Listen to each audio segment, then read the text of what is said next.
Chapter 598. What do you mean Aegon ran away? Where'd he go? She took off her helmet, and her fluffy silver hair fell on the slightly bulging silver breastplate in front of her like a galaxy. Under the sunlight, her violet eyes, slightly red, jade-like face, crystal-like hair, and shiny plate armor seemed to be shining. Ymont was not in the mood to admire the queen's jade-like phoenix talent. He sighed and said, Aegon took the pterosaurs and returned to the Westeros with Tyrion. At this time, half a month had passed since the Battle of New Gith. A third of New Gith's dragon-slaying crossbow array was destroyed. It was dark, and it was difficult to aim at the target. Dragon Queen had the absolute advantage in the dragon battle. She only controlled Big Black, spat out dragon flames, slashed with her greatsword and sharp claws, and killed 3 pterosaurs and 5 pterosaur knights. The dragon's roar resounded for more than 10 miles. The crew of the entire bay, the soldiers in the city, and the upper echelons of the Alliance army all heard it.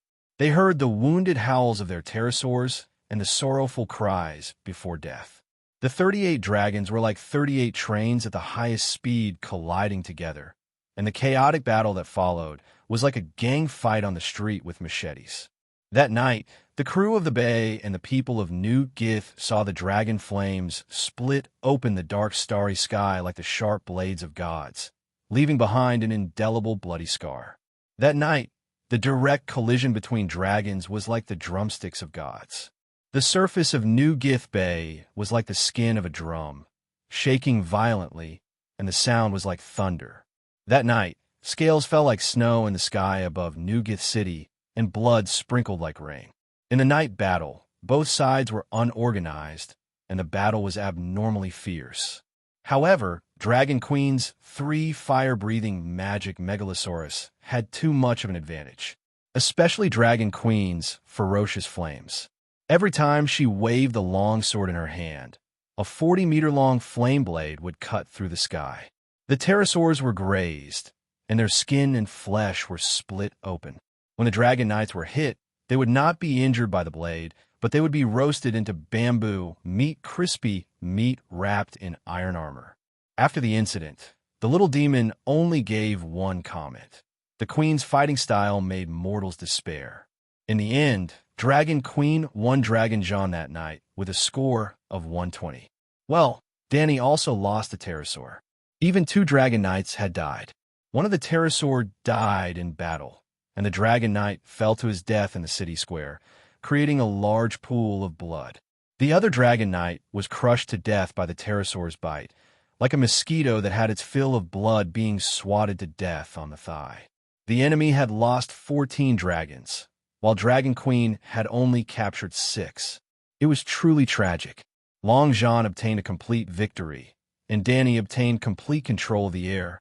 The 17 dragons bombarded without restraint. In the early morning of the next day, 2,000 elite soldiers hidden in the cargo ships disarmed the New Gith dock, and the troop transport ships from the old Gith town began to disembark. By noon, Zingis, the courtyard that connected the western continent to the eastern Jade Sea, had already fallen into the hands of the Dragon Queen. The gold and silver they plundered was worth tens of millions of gold royals, and the grain and military supplies exceeded 500,000 tons. They also captured the 2nd and 3rd companies of the Iron Army Regiment, infantry, and a dozen or so mercenary groups, totaling more than 20,000 people. There were even 9 steel swords. However, Dany didn't make things difficult for the merchant ships and sailors of Zingis. Nearly half of the merchants had been captured by the Dragon Queen in Tauros, and there were even some who had just returned from Astapor after paying the ransom. Furthermore, the New Gith Bay was too wide, and there were too many ships and too many roads to stop. As a result, more than half of the Allied army commanders who had stayed in New Gith successfully escaped. Those who didn't escape either had too few guard by their side and were killed by Dany's assassins, or they were unlucky and died in the chaos, or they were defeated in the process of commanding the battle, died in battle, or were captured. The Allied army was truly valiant. In a situation where they had lost control of the air, they still maintained the good operation of the command system, and the soldiers in the city resisted stubbornly. Although there were many times where there was stubborn resistance, there were kerosene bombs falling, the Allied army didn't collapse. Well, it was also Dragon Queen's fault. This time, it was a surprise attack. She brought very few troops to New Gith, only 4,000 people, which gave the Allied army a chance to fight in the streets. Taking down New Gith wasn't the end, but the beginning of a series of conflicts. New Gith City was just a lone island. The real foundation of New Gith was Jean Island, which was more than 20,000 square kilometers in area. China's Taiwan province was only 36,000 square kilometers originally. The Allied Army's first fleet was fast near Jean Island. That night, a large number of ships escaped to the next island. In this half a month, there were people from New Gith crossing the bay almost every night, attacking New Gith from Jean Island. That situation could be taken as a reference to how the railway guerrillas dealt with the Japanese in the city. Gith guerrillas versus true dragon Japanese. Actually, Danny's strength looked like a Japanese invading the village, but her goal was very much like the guerrillas. That was because she didn't take over New Gith to rule, but to destroy the Allied army's control of the Summer Sea route. Dragon Queen's strategic goal was the same as the railway guerrillas, to destroy the enemy's transportation hub and increase the enemy's cost of transporting supplies to the front lines.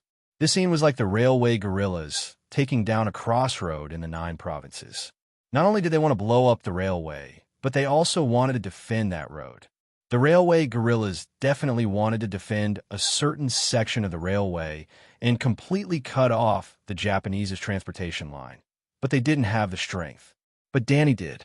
She only left 2,000 Wings of Liberty there. With the help of the Githes fortifications, 2,000 people turned the 16-square-kilometer island into a sea fortress. Destruction was always easier than construction. She was a destroyer, destroying the Summer Sea route. In this half a month, the 1st and 3rd fleets of the Allied army took turns to bombard New Gith indiscriminately, using catapults and ballistae. The 2,000 defenders didn't care. They only shrank their forces and placed them in the Great Pyramid and the city's tunnels. Because the wildfire general burned the city with oil bombs, the people of New Gith had dug many underground tunnels and underground fortresses. Unfortunately, the catapults didn't have any lethality against the Great Pyramid. In fact, the catapults had a limited range and couldn't reach the Great Pyramid in the center of the city. In other words, other than landing on the beach, the Allied army couldn't threaten the Wings of Liberty in New Gith. But did the Allied army dare to land on the beach? They had tried. It wasn't easy to take down the pier and climb up the city wall. The Megalosaurus had already rushed over from Estapo. Landing on the beach obviously couldn't carry scorpion crossbows that weighed hundreds of kilograms. But the strongest single-handed crossbow, the long-arm crossbow, which was loaded with feet and very powerful, which was the crossbow that Tyrion killed Tywin in the TV series Power Rangers, couldn't kill the Megalosaurus. Not to mention that the Megalosaurus was now wearing a steel belly armor that weighed hundreds of kilograms. Danny had just returned from New Gith at this time. In the early morning, the Allied army launched the 5th landing that's right. There had been 4 before, and when they broke through the dock area, the shapeshifters in the city immediately sent a message to the Dragon Queen. 3.5 hours later, Danny flew 1,200 kilometers and appeared in the sky above New Gith. The Allied army had 10 pterosaurs, and they were throwing kerosene bombs at the Great Pyramid and the Wings of Liberty. After Dahe appeared, they immediately surrounded him. But the Megalosaurus was faster than the pterosaurs, and the Dragon Queen could also slash out a 40-meter-long fire sword. After killing 2 pterosaurs and burning 4 pterosaur knights, the remaining pterosaurs fled back to the Allied fleet. The fleet had the Dragon Slayer crossbows, so Dahe didn't take the risk. Once they had control of the battlefield, the next step was simple. Dahe was unscrupulous. Under the control of the Dragon Queen's fire control, he no longer spewed out pillars of fire, but a 100-meter wide carpet of fire. It only took 10 minutes for the 4,000 soldiers of the other side to all perish in the sea of fire, and no one survived. In the first 4 times, Danny still restrained herself and tried to reduce casualties, capturing almost 8,000 people. But this not only increased the burden on her side, reaching the upper limit of 2,000 soldiers, but also increased the courage of the enemy for the fifth landing. Dany believed that after today's tragedy, the Allied army would be much more cautious when deciding to launch the sixth landing. Having just defeated the fifth encirclement of the Allied army, the Dragon Queen was originally very happy, but when she returned to Astapor, she heard the news that Aegon had fled. For the Iron Throne, Aegon wants to return to the King's Landing to fight for the Iron Throne, Ymont said. Why did he suddenly have this idea? Did Tyrion bewitch him? Dany asked. Ymont said bitterly, with dragons, there is power, and the increase of power will encourage ambition. Becoming the king of the Seven Kingdoms is obviously much better than being a patrolling knight in Slave Bay. According to what you said, shouldn't I be in the sky now? It's just a pterosaur. On the battlefield of Slave Bay, it doesn't even have the qualifications to fight alone. This morning, I killed 2 more shadow pterosaurs, Dany complained. You have high standards. The Westeros are different from here. Ymont frowned and thought for a moment before saying, the situation in the Seven Kingdoms has changed drastically. Kevin is dead, and Cersei and Tyrell are fighting for the Iron Throne. They almost fought at the King's Landing. Aegon thinks that this is a once-in-a-lifetime opportunity, and Tyrion agrees. Aegon came to Slaver's Bay for 2 reasons, to marry you and to become a Dragon Knight. From the beginning, he came to Slave Bay to obtain power for the Iron Throne. Now that he has obtained what he can obtain, it's not surprising that he left. As for Tyrion, he came with Aegon to bring you back to the Westeros. He wants to use your power to take revenge, to prove that he is a person, a Lannister. Sigh, I should have told him my true identity, old Ymont said, vexed. Is this a betrayal? He stole my dragons without even saying goodbye. Dany sneered. You swore that the one who ends the long night will be king. Aegon was worried that you wouldn't agree with his actions. Ymont explained, then continued.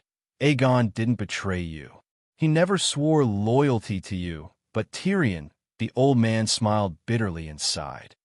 He is a brave man with a kind heart who cherishes family. Unfortunately, he only thinks of himself as Lannister.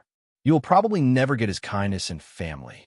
His bravery will not be displayed on the battlefield of Slave Bay. Don't make it sound so mushy. You make it sound like I yearn for Dwarf's family. Dany cursed in her heart, but she sneered and said, Tyrion, that bastard, is usually afraid of battle, but now that the Battle of Meereen is imminent, he took my 2 largest pterosaurs. He really doesn't deserve to be human. What do you plan to do with them? Ymont asked. Dany hesitated and said, Did he take Messai? No. He said that he would correct Cersei's mistake and take the Iron Throne back to Targaryen no matter what, Ymont said with a strange expression. Whether or not Tyrion took Messai determined the nature of his escape this time. Your Majesty, I'm sorry. I couldn't stop the prince. Dany was thinking about how to deal with the defector duo when John Clinton hurried over to her with a guilty look on his face. Knight, you didn't leave?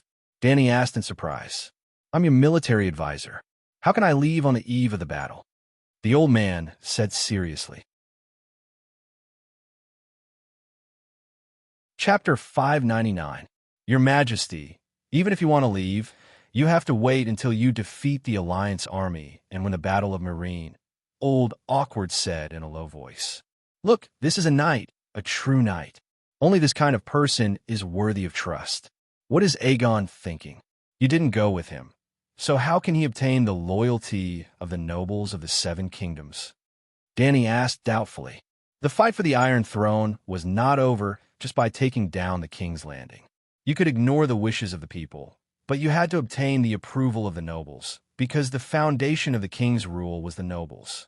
Aegon, a prince who had been dead for 18 years in name, found it very difficult to even enter Riga and Ilya's household register, let alone obtain the loyalty of the nobles. If Clinton helped him, he might be able to rope in some of the nobles. Clinton's reputation in the Seven Kingdoms might not be as good as Barristan's, but he was still a well-known figure. Among the knights of the Seven Kingdoms, He was also publicly recognized as a righteous and honorable true knight. Without a doubt, Tyrion was more capable than Clinton, but his reputation was already rotten to the ground, and following Aegon would only drag him down. He has the support of the Golden Core, the dragon, and your approval, Clinton said with a complicated expression. Dany was also confused by the situation. Just based on Aegon's 50-meter-long pterosaur, the entire Seven Kingdoms would be sure of one thing. Whether or not Aegon was Lay Jazzy, the Dragon Queen would definitely think that he was. Otherwise, even if she did not cut off his head, she would not give him the pterosaur. This was also one of the reasons why Illyrio and Varys had sent Aegon to Slave Bay from so far away. Tell me, what should we do? I have made an oath, and I will not go back on it. But if we tacitly agree that Aegon is using my name to fight for the Iron Throne, it will be the same as going back on the oath. Dany threw this difficult problem to the two honest people. Ymont was still frowning in thought when Old Awkward immediately said in a firm tone, "Your Majesty, you are right. A sacred oath cannot be violated. His Highness is your junior, and also he is not your vassal, but he has received your help and grace. You must not sully your honor for your own selfish desires. Look, this is a true knight with honor and conviction." The words of a true knight made sense. Dany was once again convinced that the knightly culture of Westeros still had some redeeming qualities. "Sir, what do you think I should do?" Dany asked kindly. "I don't know," Old Face said bluntly. Dragon Queen was stunned. "But I know what I should do," Oel-Chan quickly added. "What are you doing?" Dany asked with a wooden face. "I'm going to Pentos to persuade Prince Aegon to give up his irrational behavior and ensure that your oath is not violated and your honor is not tarnished," Oel-Chan said. If she didn't know Old Guy well, Dany would have thought that he didn't succeed in escaping and was now planning to never return. "You didn't persuade him before. Is it useful to go now?" Dany asked suspiciously. Oel-Chan said with a serious expression, "Whether it can succeed or not is one thing. Whether I do it or not is another. I've raised the prince for more than 10 years. I can't watch him do wrong. He's my adopted son after all. I have to persuade him to come back." At this moment, Old Ymont also came up with an idea and said, "Persuasion probably won't work. The temptation of the Iron Throne. Sir, tell Aegon that if he doesn't want to follow Her Majesty's oath, he shouldn't affect her honor." "What should I do?" Old Ymont's eyes flashed as he said in a deep voice, "Two branches in one family." "Two branches in one family?" Oel-Chan exclaimed. "Yes, two branches in one family, just like Dane of Starfall City and High Recluse City." Old Ymont nodded. "Master Ymont, are you letting Prince Aegon be the branch family? I'm afraid he won't be willing." Oel-Chan was the first to be unhappy. He didn't agree with Aegon's actions, but he didn't want the Silver Prince to become a second-class Targaryen for no reason. Indeed, the lords of Starfall City and High Recluse City were both called Daen, but for thousands of years, High Recluse City had always been a vassal of Starfall City. In fact, there was a more direct example than Daen. The King of the North, Stark, and Khal of Karhold City, Stark. It was obvious that Oel-Chan didn't want Rhaega to become Rhaega Targaryen. "There's no main branch family, just like Forsway of Riverbend," Ymont said. Forsway of Riverbend was another example. There was no distinction between the two families. One was a red apple, the other a green apple. It was more like the red dragon and black dragon of Targaryen.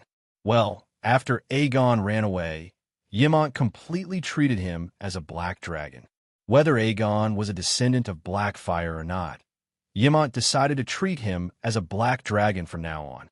"I'll try my best to persuade the prince to come back." Oel-Chan reluctantly agreed to Ymont's suggestion. If the family was split into two, the Dragon Queen naturally wouldn't have to take responsibility for Aegon's actions. Aegon could also do whatever he wanted, but this would do more harm than good to Aegon. He was fighting for the Iron Throne, but it didn't mean that he had secured it. Now, he still needed the support of the Dragon Queen. At the very least, he needed the Dragon Queen's tiger skin. Right now, Oel-Chan could only hope that his adopted son would be smart and follow him back to Slaver's Bay to be a glorious winged dragon knight. While Dany was discussing Tyrion's betrayal, Tyrion was also tormented by his own actions. After the day of patricide, the pure and happy little devil was gone forever. If there really was an Avicii hell, he would have been wandering around in it. During the day, sounds, colors, touch, and smells could be intoxicating. At night, in his dreams, all his emotions would surface clearly from the depths of his soul. A person living in regret would buy himself a drink, but would never be willing to sleep sober. Your Majesty the Queen, no, don't take away my Tessa. I beg you, I can help you match the wildfire. I can go to the rainforest, the old dragon knows the way. I can even help you. The dwarf knelt before the queen and begged bitterly. The dragon is mine. You betrayed me, so I want to take back Tessa. The dragon queen's expression was cold. She lifted her leg and kicked. Like kicking a rubber ball, she kicked the dwarf until he rolled back a few times. The dwarf struggled to get up and wiped away the blood on his forehead. When he looked up again, he saw his father staring at him with a stern gaze. He had a golden lion helmet on his head and a golden plate armor made of dark red porcelain on his body. His breastplate and gloves were decorated with complicated golden spiral decorations, while his gauntlets were made of golden sunlight. A pair of golden lionesses lay on his shoulders, dragging along a thick and heavy cloak made of pure golden silk. It was majestic and luxurious, but when he looked down, he saw that Duke Tywin's lower body was bare. His dick was covered in blood, and there was a crossbow bolt stuck in it. "Father, I'm sorry." The dwarf's tears flowed down his face as he started to cry. "You're a bastard, but I shouldn't have killed you." Tywin only looked at him with his cold blue eyes, his thin lips tightly pursed. "Tyrion, you killed me." The dwarf wiped his tears and looked, only to see Uncle Kevin looking at him in place of his father. Uncle was wearing a gorgeous dark red velvet suit with golden lions embroidered on it. He had a crown on his head and sat on an iron throne full of sharp blades. His neck was empty, and his head was tucked under his left armpit. His eyes were full of resentment, and his mouth opened and closed as he spoke. "Tyrion, you said that you were a Lannister. You said that you would seek a better future for the Lannister of Casterly Rock. I believed you, and paid with my life for it. But here you are, regretting it. What's in Slaver's Bay? Do you want to free the slaves? Ha ha ha ha. No, I don't regret it. I want to return to King's Landing. I want to correct Cersei's mistake. Before the Dragon Queen officially interferes, I want to control the situation in the 7 Kingdoms of War." Tyrion howled and sat up.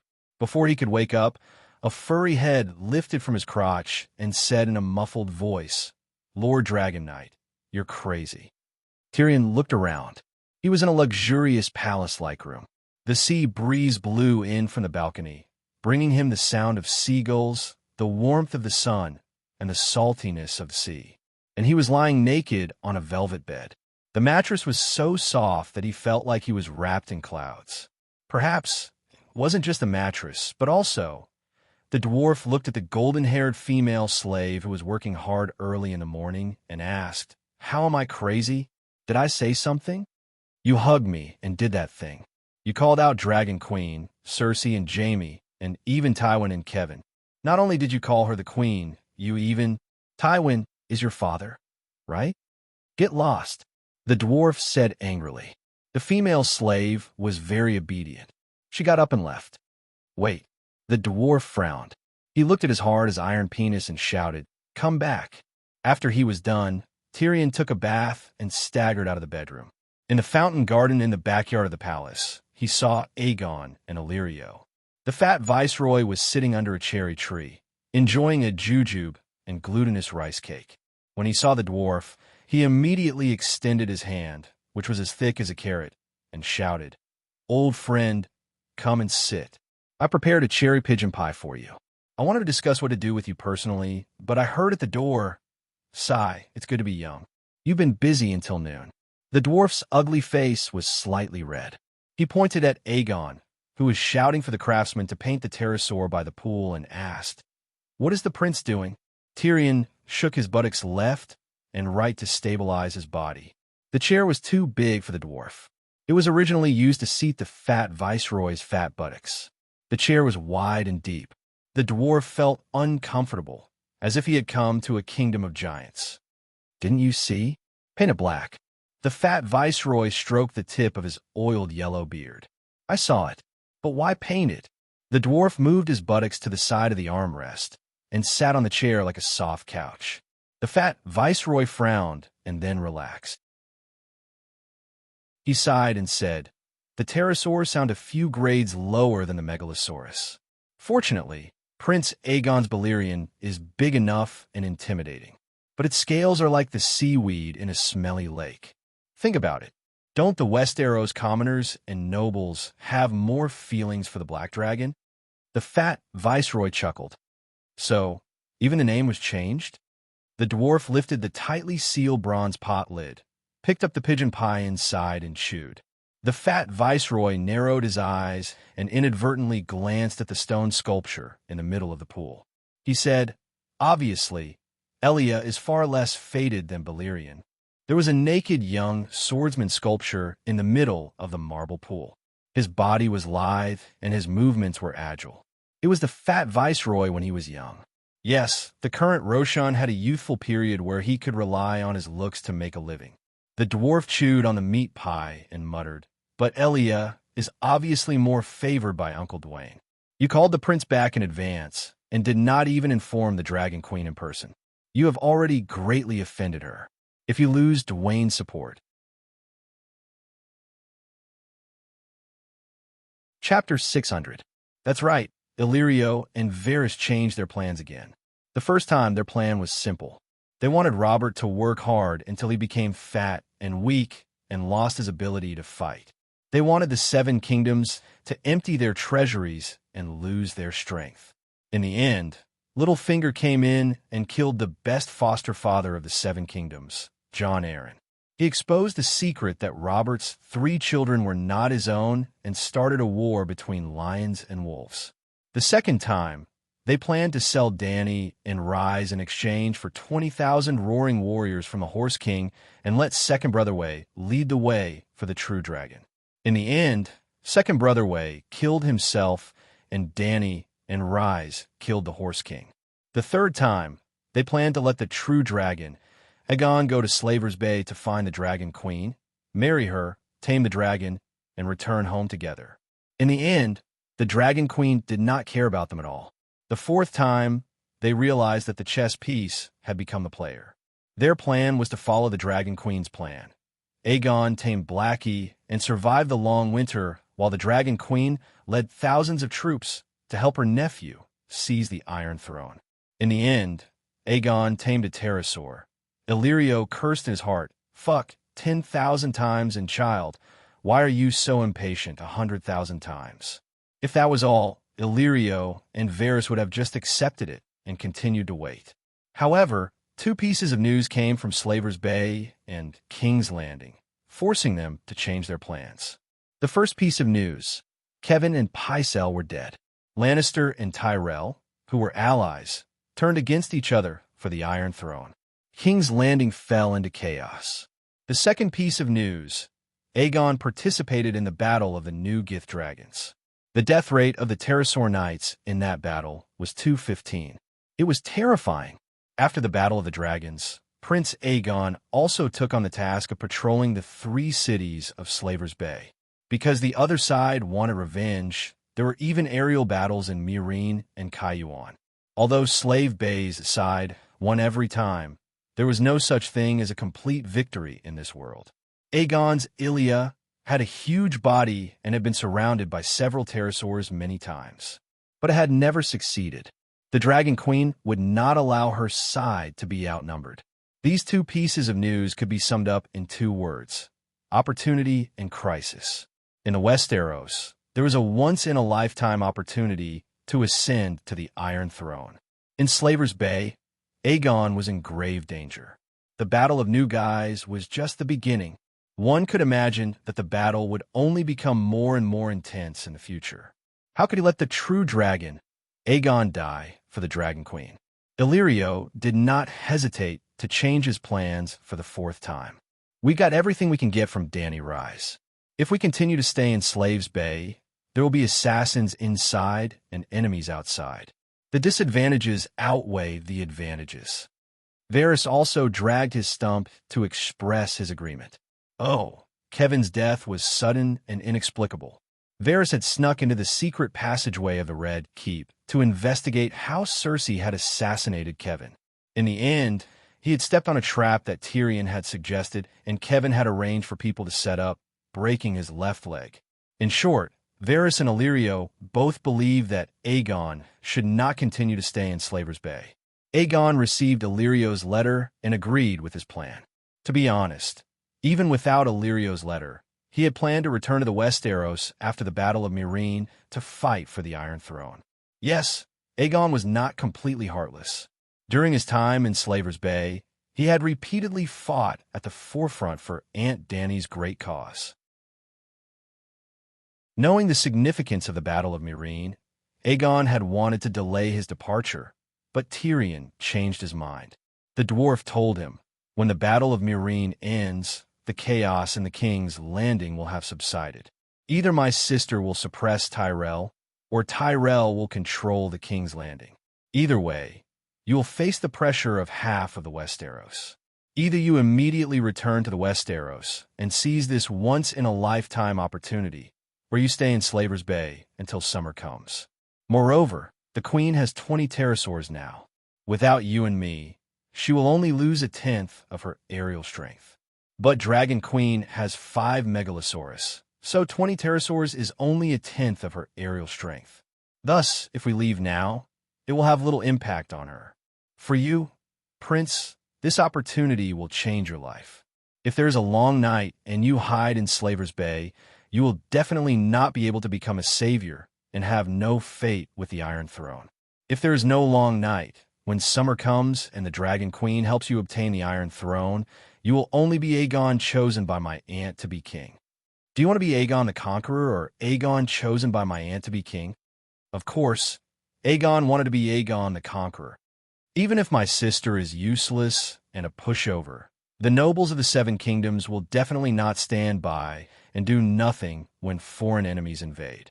Under the cherry tree, the dwarf chewed on a piece of meat pie and mumbled. Prince Aegon is not a foreign enemy. He is only taking back what belongs to him. Ilio put down the rice cake and said with a serious expression, Of course, he is the son of Rhaega and Ilya. He should be the first successor to the Iron Throne. Tyrion nodded in agreement. But you have to convince the nobles of the Seven Kingdoms. Varys' reputation is not better than mine. How do you plan to deal with the prince's relationship with Dorne? You even change your name to Ilya. To think that I praised the prince in front of Princess Elaine for being filial. The prince is not a vassal of Queen Dany and Prince Mikhael. He should interact with them as a king. Ilio said in a low voice. Tyrion raised his eyebrows. How? Ilio said, We will follow your plan. We will attack and take down Storm's Rest. The prince will announce his identity and use his status as the rightful successor to the Iron Throne to summon the loyalty of the Stormlords. After becoming the Duke of a kingdom, Prince Aegon will have the capital to form an alliance with Dorne. Then we will combine our forces and head north to King's Landing to seize the Iron Throne. This plan was indeed first proposed by the dwarf, a long time ago when it had just arrived at Slavers Bay. With the Golden Regiment as the backbone, is it reliable? Tyrion frowned. The Golden Regiment is absolutely trustworthy, the fat governor said with certainty. That day, Tyrion rode Tessa and Aegon rode the Black Reaper Balerion. They brought the spice merchants and flew south to Myr. By the time the old man found Myr, the Golden Regiment had already begun to board the ship. They boarded the ship and left Myr, crossed the narrow sea, and headed straight for Storm's Rest. Harry, your contract with Myr has been terminated? Clinton found the commander of the Golden Regiment, Sir Harry Strickland, known as Homeless Harry, who was directing soldiers to transport the giant elephant onto the ship. Whoa! Harry saw the black pterosaur landing beside him and whistled. He said in surprise, I didn't expect you to become a dragon knight. Where is His Highness? Clinton learned about Aegon from butler Ilio and flew to Myr. Before he landed, he saw a dense group of marching troops at the docks. Before he looked for Harry, he circled the city and did not find any traces of the pterosaur. They went to Queen's Corner. Harry laughed and went over to give his old friend a big hug. Clinton had served in the Golden Regiment before and was an old friend and comrade with Harry for many years. If Varys had not entrusted little Aegon to him, Clinton would have been the commander of the Golden Regiment. "You're fat and old." Clinton hugged his old friend's bloated and loose body and sighed. Harry looked at the old man and touched his sparse hair. He sighed. "You're bald too, but you're still full of energy. Your arms are so strong that they hurt my ribs." Clinton laughed heartily and greeted the commanders of the Golden Regiment who had rushed over after hearing the news. He then pulled Harry to the side and frowned. "Is the prince with Ilio? What else?" Harry was confused. It was that guy who encouraged the prince to leave Slave Bay. Clinton frowned. "John, although I'm unhappy with his repeated changes and plans, I really don't think Ilio is wrong this time," Harry said. "The prince's actions went against Her Majesty's oath," Clinton said. "That's not our queen. John, you're loyal to Prince Aegon," Harry said meaningfully. Clinton knew that the Golden Regiment had never belonged to the Dragon Queen, so he did not argue with him. Why did the prince go to Queen's Corner? To seek help. Queen's Corner has tens of thousands of barbarians and hundreds of warships. In this special period of the Narrow Sea, it's almost the strongest force, Harry said. Old guy could not believe it. They just left Slave Bay without saying a word, almost betraying us, and now they're going to ask the Queen for help? "The prince is always the Dragon Queen's nephew," Harry said matter-of-factly. Old guy shook his head. "You're taking things for granted. You're not taking the Dragon Queen seriously. I've seen her before. She's a skinny little girl who looks good, but..." Harry recalled. That day, she was sitting in the corner with her head down. She didn't say a word. She was a very shy and weak child. At that time, I would never have thought that she would have the fame and achievements she has today. Sigh. A sigh filled with complicated emotions. The mercenary leader continued. "If you think that I don't take the world-shaking Dragon Queen seriously because of her weakness when she was young, then you're wrong. You can only be strong if you have no desires." The Dragon Queen agreed to help Prince Aegon, saving us time and effort. The Dragon Queen insisted on her illusory honor, so we'll work harder. Harry stretched out his wet, fat hand and made a grabbing motion. He said confidently, "The current wind's rest for it is like a red persimmon on a tree branch in autumn. With a light touch, it can be picked and eaten." "If that's the case, why did the prince go to Queen's Corner?" Old guy asked with a wooden face. Harry shrugged and said, "The dwarf insisted. At least the Queen has the royal fleet to send us to Wind's Rest Fort." Although the people of Mill agreed to terminate the contract, they were also willing to arrange ships to send us away. But the number was too small. The warships were all sent to Slave Bay to participate in the World War. The people of Mill are so generous. Not only did they agree to terminate the contract, they even provided ships. Don't tell me you agreed to some treaty that's disadvantageous to the Queen? Old guy asked suspiciously. What do they do if they don't agree? Mill relies on the Golden Regiment to defend against foreign enemies. Today, we can protect Mill from being attacked. Tomorrow, we can also turn into bandits and rob this city. Of course, we're the Golden Regiment. We won't be so unprincipled. But the Golden Regiment is also a mercenary regiment. Any rational leader of a city shouldn't believe in the moral integrity of mercenaries. So, providing ships and food to send us out of the country is the best choice. Old guy was stupefied. Chapter 6:01. Tyrion proposed going to Queen's Corner for 2 reasons. First, as Harry had said, to seek help. However, Tyrion did not expect the Dragon Queen to send barbarians and warships to help Aegon land its storms and keep. He only wanted 1 or 2 barbarian shapeshifters. The imp had been a slave for almost a year and had participated in more than a dozen wars. He deeply understood how terrifying an absolute information advantage was on the battlefield. It was no exaggeration to say that if he was given a shapeshifter as a follower, he would not lose to War Godrob in the War of the Four Kings. In addition to shapeshifters, the Dragon Queen's Royal Navy, which dominated the Stone Steppes archipelago, was also the dwarf's target. It was almost 1,000 kilometers from Mill to Storm's End Keep. The Golden Regiment had 10,000 warriors, thousands of horses, hundreds of elephants, and countless military equipment and provisions. It was impossible to transport them all at once. In the original plot, the Golden Regiment used the Stone Steppes archipelago as a springboard to land at Storm's Corner, 500 kilometers to the south of Storm's End Keep, the territory of the Onion Knight. The Onion Knight's castle was most likely raided. They first took down Eagle's Nest Castle and rested for a long time at Old Awkward's house before reorganizing their 10,000 men and attacking Storm's End Keep. In addition to seeking help, Tyrion had a second goal: to obtain the Dragon Queen's forgiveness. The day before yesterday, he had run away without telling the Dragon Queen, mainly because he was afraid that the Queen would take away their dragons. The dwarf knew that Dany could do it. However, the monk could run away, but the temple could not. Tyrion's goal was the King's Landing, Lannister, and Casterly Rock City. He had to reach an understanding with the Queen. Otherwise, his future efforts would be as illusory as a fortress on the beach. When a child wanted to do something that their parents did not allow, they would often act first and report later. When a deed was done, the parents would scold and whip the child, but they would still help the child do what they did not want to do. Aegon was not the Dragon Queen's child, so he would not receive such treatment. There is a 99% chance that the Dragon Queen would not comply with her orders, but she would not treat them as enemies either. Tyrion was very realistic.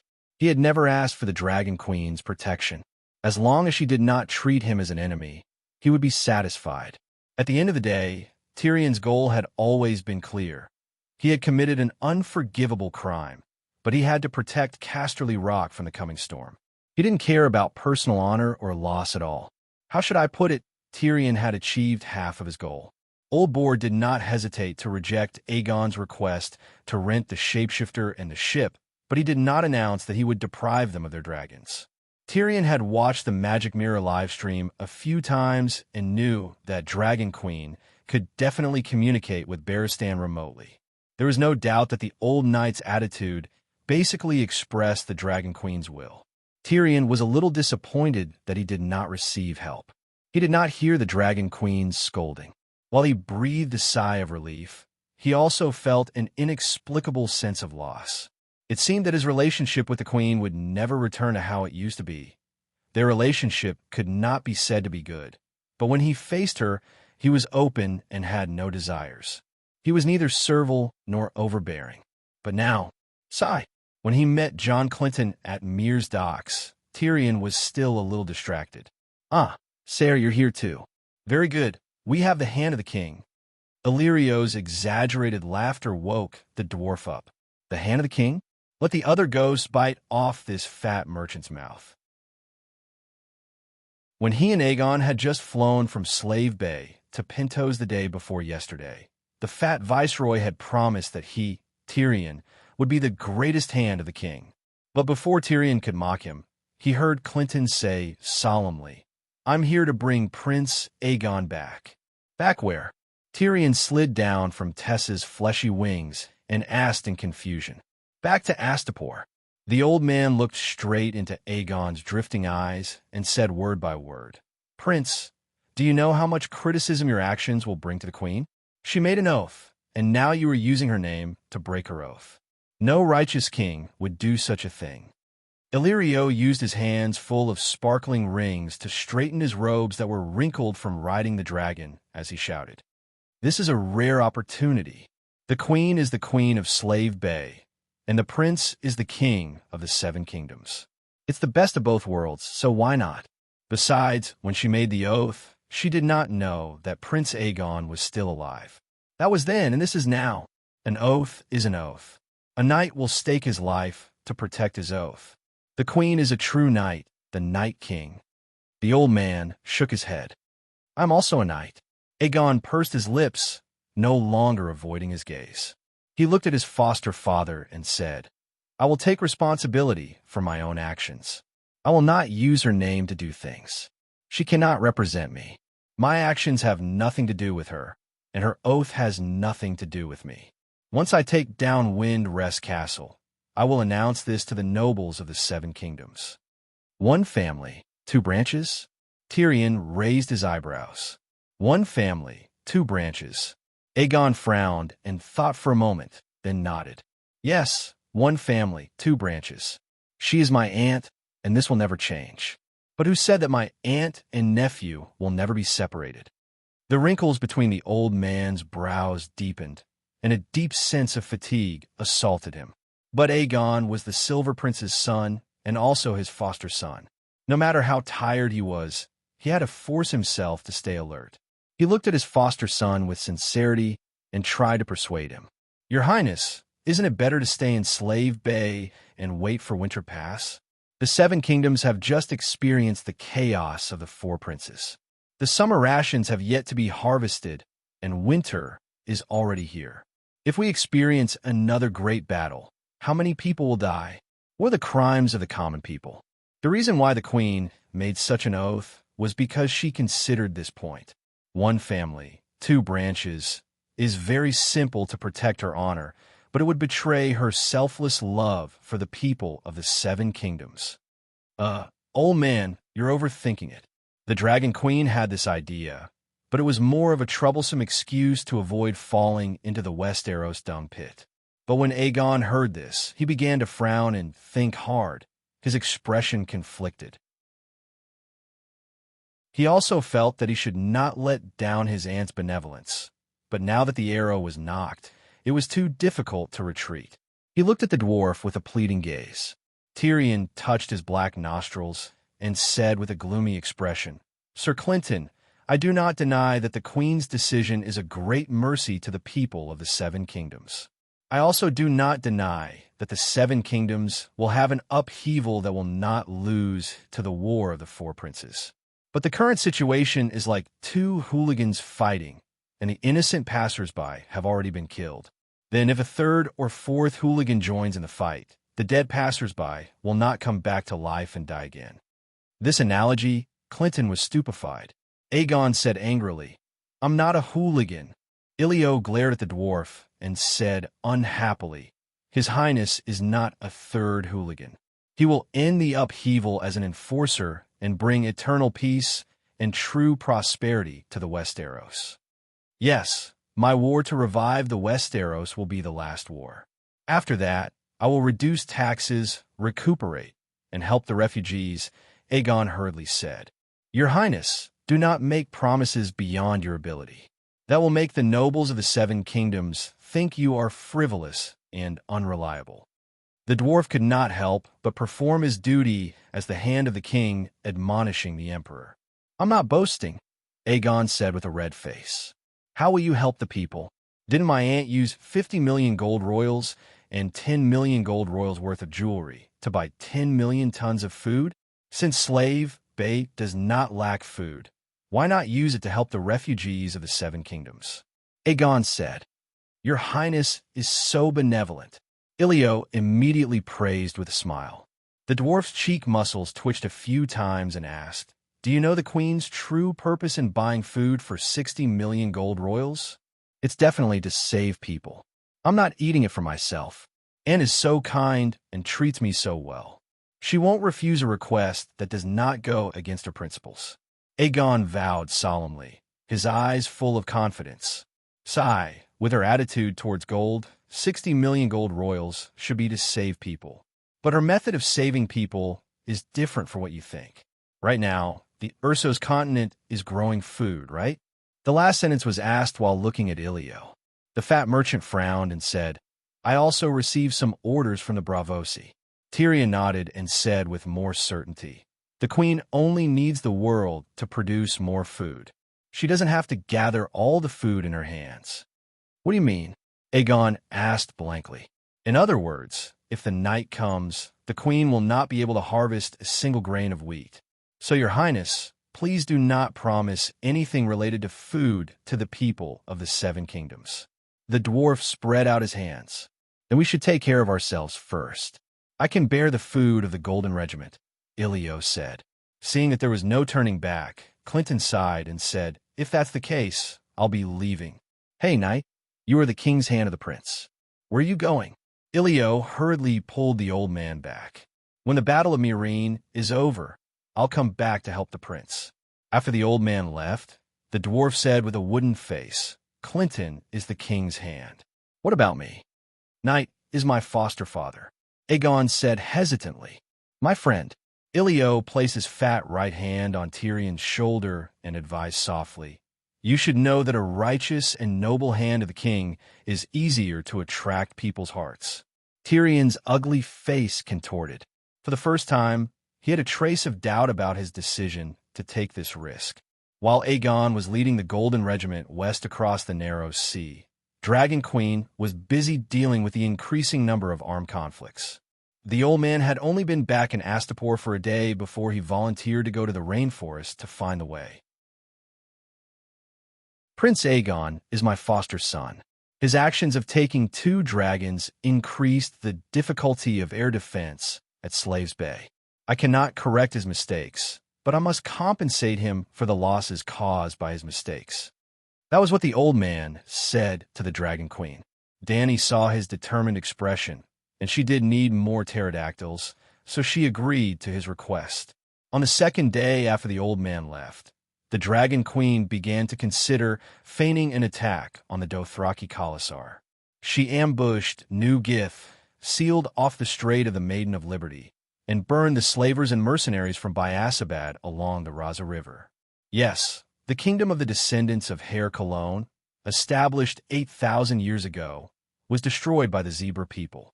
The remaining descendants of Hair Cologne built 3 cities along the Jade Sea. Biasabad was only a few hundred kilometers away from the Raza River. Once they reached the Raza River, they could take a boat straight to Meereen. Enemies surrounded Meereen from all directions. Dany had harassed the enemy forces in almost every direction, except the Khalasar on the Great Sea of Grass to the north of Meereen, because she felt that they would be her underlings sooner or later. But if she kept treating the centaurs differently, it would arouse the suspicions of her allies, and her backstab plan would be difficult to achieve. Therefore, Dany prepared to find a few of the most unpleasant persimmons to pinch. She was not targeting anyone, but all the Khalasars were soft persimmons in her eyes.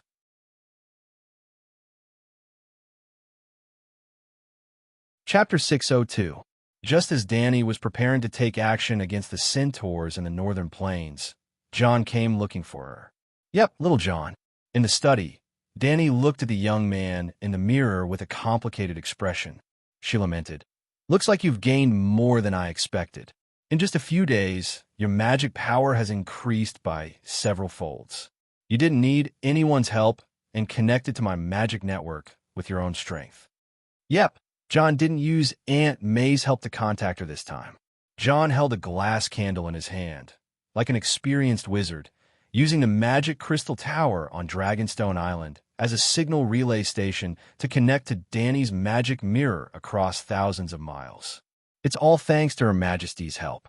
Jon had a calm temperament, and there was a strange charm between his brows. His eyes were deep, as if there was a galaxy flowing in them.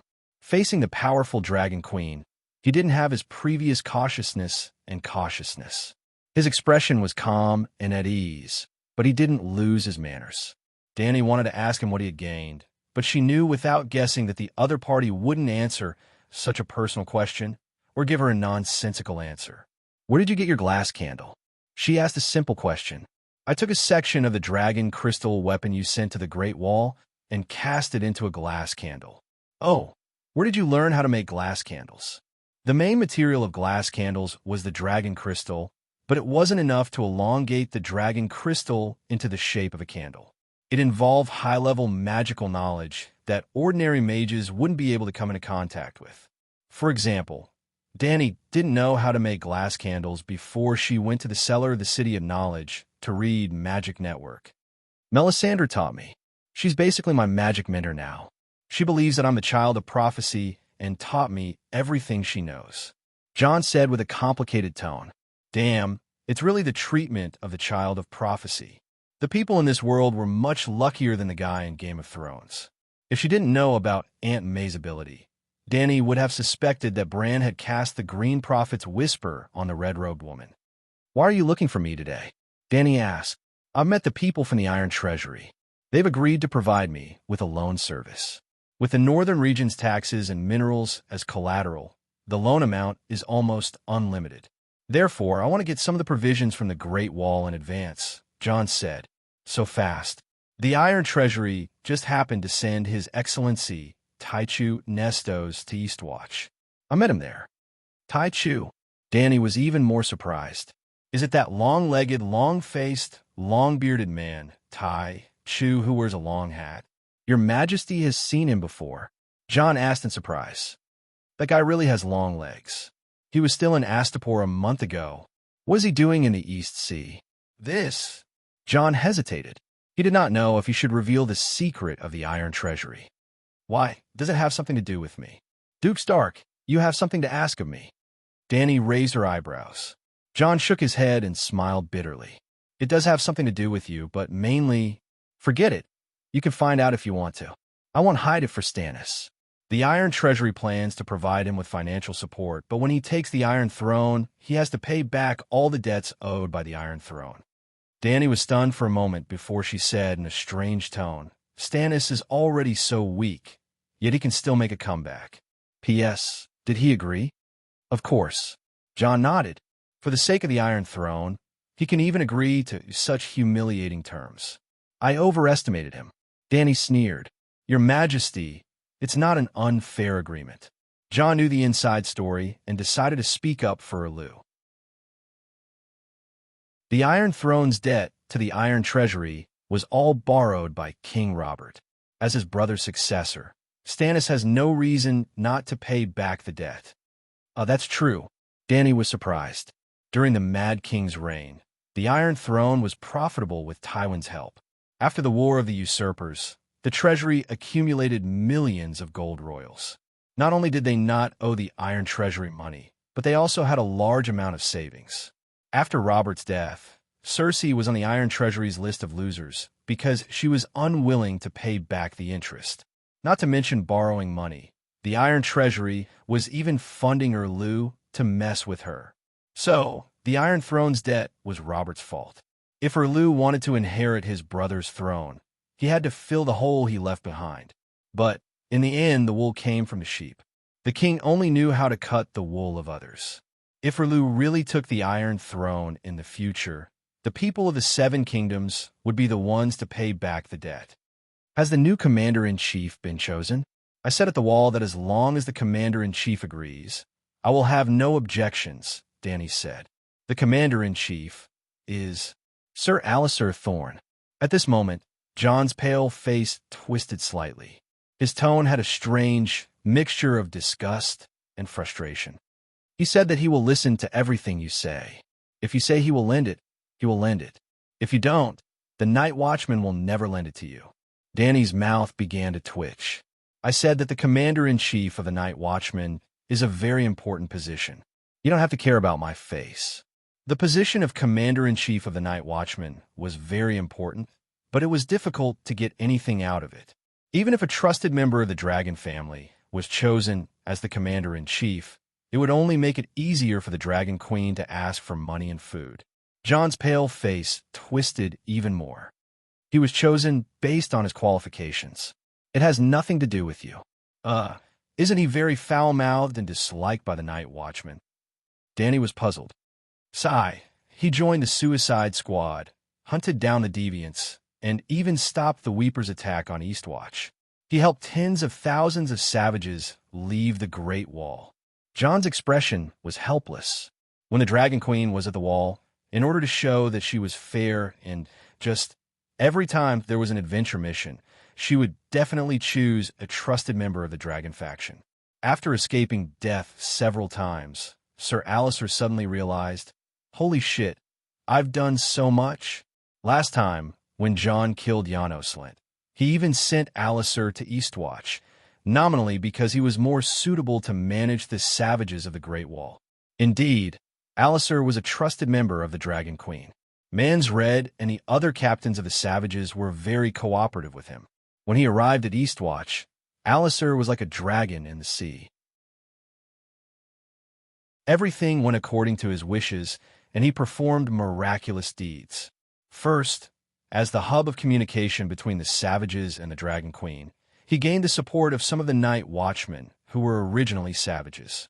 Then, when the Weeper disguised himself as a surrendered savage and attacked Eastwatch, Alistair had a group of savage underlings. They turned the tide and performed great deeds again. After that, under the protection of his underlings, he personally entered the depths of the Great Wall and helped Giraudain recruit the last savage tribe, Dany's orders. With the food provided by the Dragon Queen and the credibility of the Dragon Queen's promises, Alistair was very respected by the savages. He once again succeeded and performed outstanding deeds. But no matter how outstanding his contributions were, he never thought of running for commander-in-chief because the Dragon Queen had excluded him from the election list last time. In the end, he did those things not because of the honor of the Night Watchman or because of sympathy for the savages. He was simply loyal to the Dragon Queen. As a loyal subject of the Dragon family, he would do whatever the Queen told him to do. Even if he became one of the candidates this time, he thought that he would just be a sidekick. But when the voting results came out, he and the other higher-ups of the Night Watchman were dumbfounded. He actually received 75% of the votes and was elected the 999th Commander-in-Chief of the Night Watchmen with an absolute advantage. In fact, Dany and Alistair had overlooked 2 points. First, including the savages, there were more than 2,500 Night Watchmen on the Great Wall. When Jon was elected, there were only 500 Night Watchmen. The new Night Watchmen had no prejudice against Alistair. Instead, they saw an old hero who was full of glory but indifferent to fame and fortune. Alistair really had no desires and did not do things for profit. Secondly, the impact of Jon's breaking of the oath was too great. Everyone subconsciously wanted to choose an old-fashioned and steadier commander-in-chief. The night was coming, and the Night Watchmen did not want any more accidents. There was no doubt that Alistair, who had 20 years of experience as a Night Watchman, met their requirements. After becoming the commander-in-chief of the Night Watchmen, Sir Alistair did not become arrogant, but his hatred for Jon was deep in his bones, and he did not want to lend him food. That was why Jon went to the Dragon Queen. "How about this? Go and find Blacksmith Tanner. I'll ask him for his opinion," Dany said. "Lend him." The blacksmith was only surprised by the glass candle's means of communication for a while before he sighed. "It's better to send Duke Stark and the savages who support him away as soon as possible. It'll be better for the stability of the Great Wall." Jon's face flushed red, and he felt very awkward. He had actually become the existence that destroyed the stability of the Night Watchmen. After that, Dany called old Ymont over and talked to the 2 old friends. Ymont had a lot of emotions when talking to Blacksmith Tanner and told him a lot about his experience in Slave Bay. Facing Jon Stark, complicated emotions spread in their hearts like seaweed, but they were speechless. Jon had failed to live up to Ymont's expectations and became a failed Night Watchman. But Ymont had also left the Great Wall and went to Slave Bay to burn his body for Targaryen. Why did he have to criticize Jon, who had broken his oath for Stark? New Jith had fallen into Dany's hands, and the Alliance's supplies were severely threatened. The army from Materis could not help but speed up their march. The Alliance hoped to start the siege of Meereen before their food ran out. At this time, there were already more than 80,000 Alliance troops stationed in Borash. Borash was the bridgehead for the attack on Meereen and was only 600 to 700 kilometers away. As such, Dany became even busier. The operation against the Centaurs in the northern plains of Meereen had officially begun. She rode her dragon and burned their tents, intimidated and drove Khalasar towards Borash in the west. If not, how could she stab them in the back? Khal Giomon, Khal Zico, and Khal Moro were all driven to the west by the Dragon Queen. She did not deliberately drive the Centaurs to Borash. She only used the excuse of ensuring the safety of Meereen to drive the Centaurs from the northern plains to the west or east. Most of them went to the west because the Alliance's main forces were in the west. They had food and valuables. Other than the Khal who had split from Drogo Khalasar, most of the Khalasar had gone south to participate in the Battle of Meereen because they had received gifts from the Alliance. Of course, the end of the slave trade in Meereen had a huge impact on the Centaurs. This had destroyed the original ecology of the Dothraki seahorses.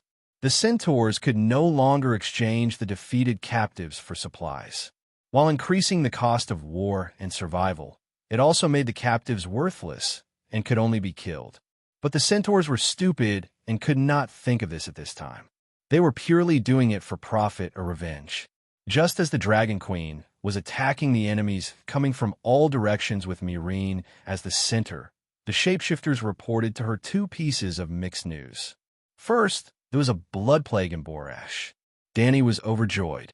Bless the seven gods. On the eve of the Battle of Meereen, the Alliance troops had been infected.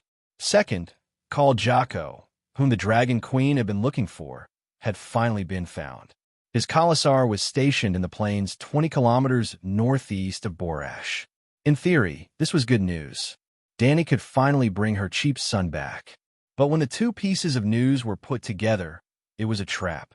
Jocko's Khalasar had also been infected with the blood plague, and Khalasar was on the verge of collapse. Her cheap son was now Jocko's cheap son.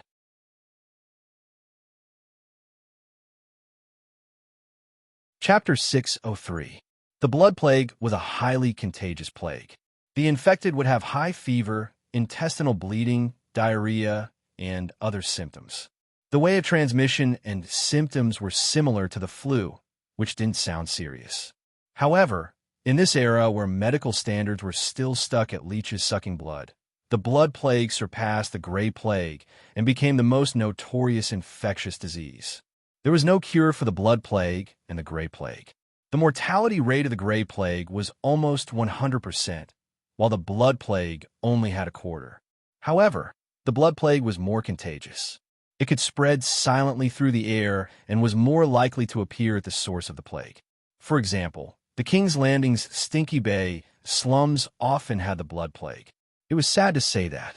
The blood plague had appeared frequently since human history.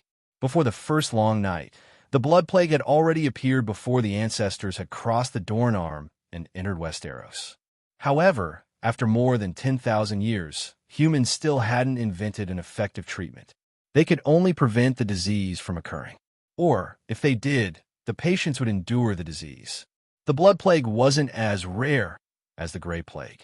It often appeared in areas with a large population and poor hygiene. For example, the slums of the city. For example, in large marching units. Borash was originally similar to Volantis. It was Valeglia's colonial city-state at Slave Bay. After the Great Cataclysm, without the deterrence of the Dragon King's absolute strength, Borash faced the threat of the Centaurs in the northern plains. At this time, Borash was only a city ruin.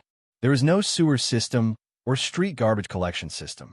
However, more than 100,000 soldiers and horses gathered there. One could imagine the hygiene and safety. The blood plague wasn't usually identified when the first patient appeared. The less severe the symptoms of the blood plague were, the slower it would be discovered. If it was as terrifying as Ebola, the patient would be diagnosed within a day. For example, the grayscale disease and the Gray Plague had obvious petrified skin and were easy to identify. However, the blood plague symptoms were similar to the flu and diarrhea. The disease couldn't be discovered and could persist for a long time. This caused the epidemic to spread uncontrollably by the time it was confirmed. Think about the epidemic in reality. The Chinese were so swift and fierce, but the entire city was still quarantined. It was easy to imagine how efficient this fantasy Middle Ages, with a chaotic organization and inferior medical technology, could be. When the Dragon Queen received the news, she immediately used the excuse of determining the extent of the Allied blood plague to gather several shapeshifters to conduct a detailed investigation of Borash's situation. Among them, Jake's Khalsa was the focus of the search. Unfortunately, Dany lost two of her old friends. Jake and his wife, Lilith, were dying from the blood plague. Even Jake's Khalasar had been separated. On the day of Zhuo Ji's death, his Khalasar had collapsed. Today's events were like yesterday's. In fact, Jake's choice was exactly the same as Danny's. After confirming that he would not be able to survive the Blood Plague, he immediately arranged for his Blood Alliance guards and Kars to flee with his son Django and daughter Glyce. Khal's roaring warriors were the most loyal warriors when Khal was still alive. However, when Khal was about to die, the only people he could truly trust were the Blood Brotherhood and his own Kars. Well, Khalasar was made up of many Khas. The Khas were led by the bandits, and Khal was the leader of the bandits. At the same time, he also had his own Khas. As the saying goes, the heavenly Tao is good at reincarnation. Who will the heavens spare? The Blood Plague was different from the Grey Plague. The mortality rate was at most 25%. If it was handled properly, the actual mortality rate might be even lower. In other words, Jake's Khalasar, which had 15,000 roaring warriors, would only have about 12,000 survivors. Khal was critically ill. Khal's son was still young, but Khalasar still had 12,000 roaring warriors. What happened next? Back then, Jake had seized a portion of Drogo's Khalasar's power as a bandit and promoted to Khal. Then, he led his newly formed Khalasar to hunt down Drogo's son. At the same time, Jake's Kars had also divided his 10,000 roaring warriors into new Khals. 5 new Khals led their own Khalasars to hunt down Jake's son Django. Old Yamant summarized all the information he had received regarding the centaurs. After analyzing it, he told Danny, Django isn't even 4 years old this year, but he has already subdued his own warhorse. You know what this means better than I do. In Dothraki, the centaurs who own warhorses are respected by the others. Half a year ago, Khal Jake and Khal Moro met by the banks of the Sihir River and prepared to join forces to plunder Volantis Sihir town. During the banquet, Django, the son of Jake, and Modo, the youngest son of Moro, competed to liven things up for the two Khals. The 7-year-old Modo lost to the 3-year-old Django without any hesitation. Modo was beaten black and blue. After that, Django also won the championship for horse riding, archery, and scimitar. That time, Django completely defeated Modo and won the 3rd bell for himself. The first 2 were obtained by subduing a wild horse and hunting a wolf of the plains. Khal Moro was shocked. Is this kid riding the steed of the world? Because of that, Jake died. The bandits under him were not willing to let his son Django go. Io, why is that kid so unlucky? Danny cried out worriedly. Yamant was stunned. He's not your son. Why are you so agitated? But when he thought of the pitiful Dragon Queen's experience of being a widow and losing her only son, the old man immediately understood. At the same time, he also felt sad for Danny. Sigh, Danny, you're still young, and Danny did not have the time to deal with old Yamant's consolation. She immediately informed the shapeshifters to search for Jake's blood brotherhood. She rode Blackie and headed to Meereen as quickly as possible. 2.5 hours later, Blackie landed at the Great Pyramid of Meereen. He asked the white-masked Morona, but the other party said awkwardly, the time is too short. Within a radius of a few hundred kilometers, even if 2 ravens and 2 falcons were released, it would be impossible to search the entire area in 2 days. Because of the Battle of Meereen, and also because the Dragon Queen had driven the Khalasar from the northern plains to the west time and time again. At this time, the 1,000-mile plains from Borash to the Dothraki Sea of Grass were filled with centaurs. Because of that, the shapeshifters' animal companions could not be found quickly and had to be identified carefully. But 2 days was enough for Django to die twice. Last time in the Red Wasteland, Kaholo, Zhuiji's blood brotherhood, escorted Leg to Horse King City and was killed in 1 day. After all, Kaholo was leading the 500 strongest roaring warriors under Zhuiji's command. Is there any way to find them quickly? Danny frowned. She could not be blamed for making a last-minute effort. After the second dragon battle, Danny ordered Morona to arrange for her raven companions to go to the Great Sea of Grass to find Jake's Khalasar. But after more than a month, there was still no news of Jake's huge Khalasar. There were 2 main reasons. First, Morona was a savage. She did not understand the centaurs' customs, nor did she understand their language. She could not distinguish their appearance. The centaur Khalasar did not have a clan emblem or flag. If she did not ask, she would not know who the Call of Khalasar was. Even if Blackie drew a picture of Jake and Lilith for Morona, just like in the eyes of the Chinese, all foreigners looked the same. In the eyes of the savage Morona, there was no difference between the bronze-skinned, long-braided, and almond-eyed centaurs. She even often confused Ricardo with Kaluo. That was because Ago was in charge of the militia and wore the leather armor of the Mother of Dragons. Jogo was in charge of the Khalasar and wore the Dothraki vest. Kaluo liked to wear armor. Ricardo stayed by the Dragon Queen's side to keep up appearances and was forced to wear the same armor as Kaluo. In order to obtain information from the centaur's conversations, Morona, who was almost a grandmother, had to work hard to learn the centaur language. In fact, the biggest problem with Transfiguration spies was their language and writing. Morona's Transfiguration talent was the strongest, but the Dragon Queen only arranged for her to patrol Meereen and let the least talented goat, Gisela, go to Astapor Crow's nest as a spy. Why? Because White Mask, Morona, and Wild Boar Polo didn't understand the Valeglia language.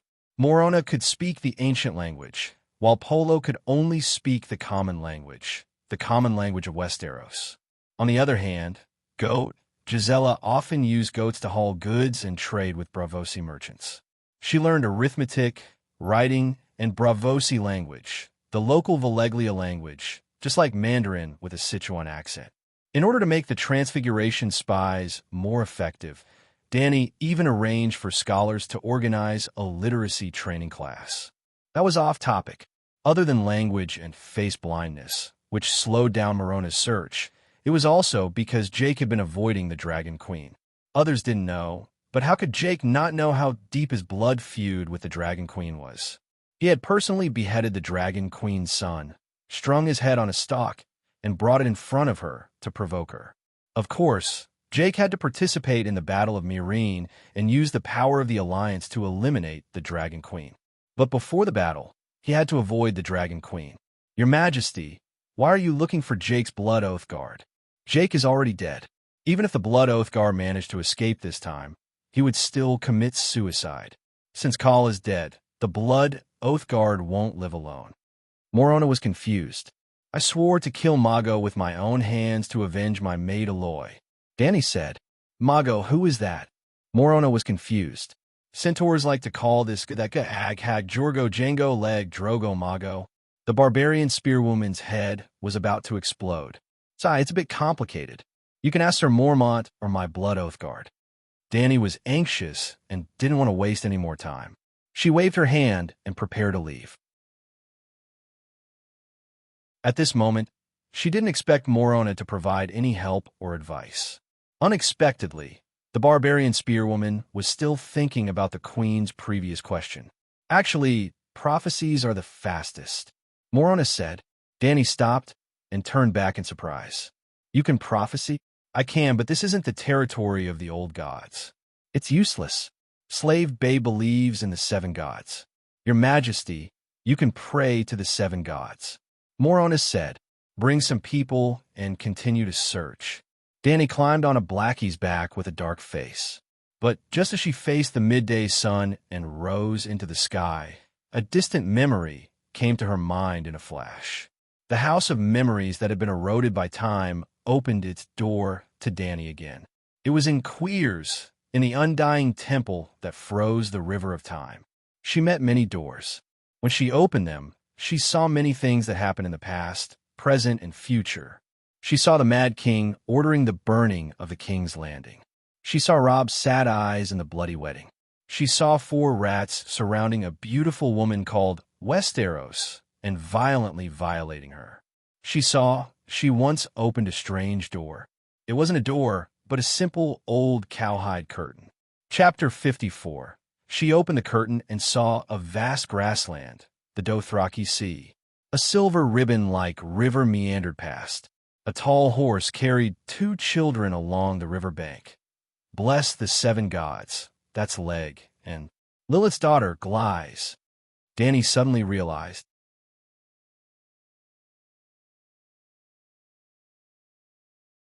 Chapter 604. Danny suddenly understood the meaning of the prophecy. Shit, do you have to be so dramatic? I'm a transmigrator. How could a prophecy work on me? Danny was pleasantly surprised, but also a little shocked. But after complaining, she was faced with another problem. She was not familiar with the location mentioned in the prophecy. The Dothraki Sea was indeed a grassland, but in the first era, in the ancient mythological era, it was really a sea, a silver sea, the kingdom of the fisherman queen. Even today, the grassland was still covered with rivers and lakes. What was even more ridiculous was that as the seasons changed, the rivers changed, the lakes became grasslands, and grasslands became lakes. It was similar to the change between the rainy and dry seasons of the African grasslands. Many old centaurs who had lived in the grassland all their lives would not dare to say that they were familiar with every river. That was why the old bed slave Watson's notebook was so precious. Watson's notebook. Danny was stunned, then slapped her forehead and laughed.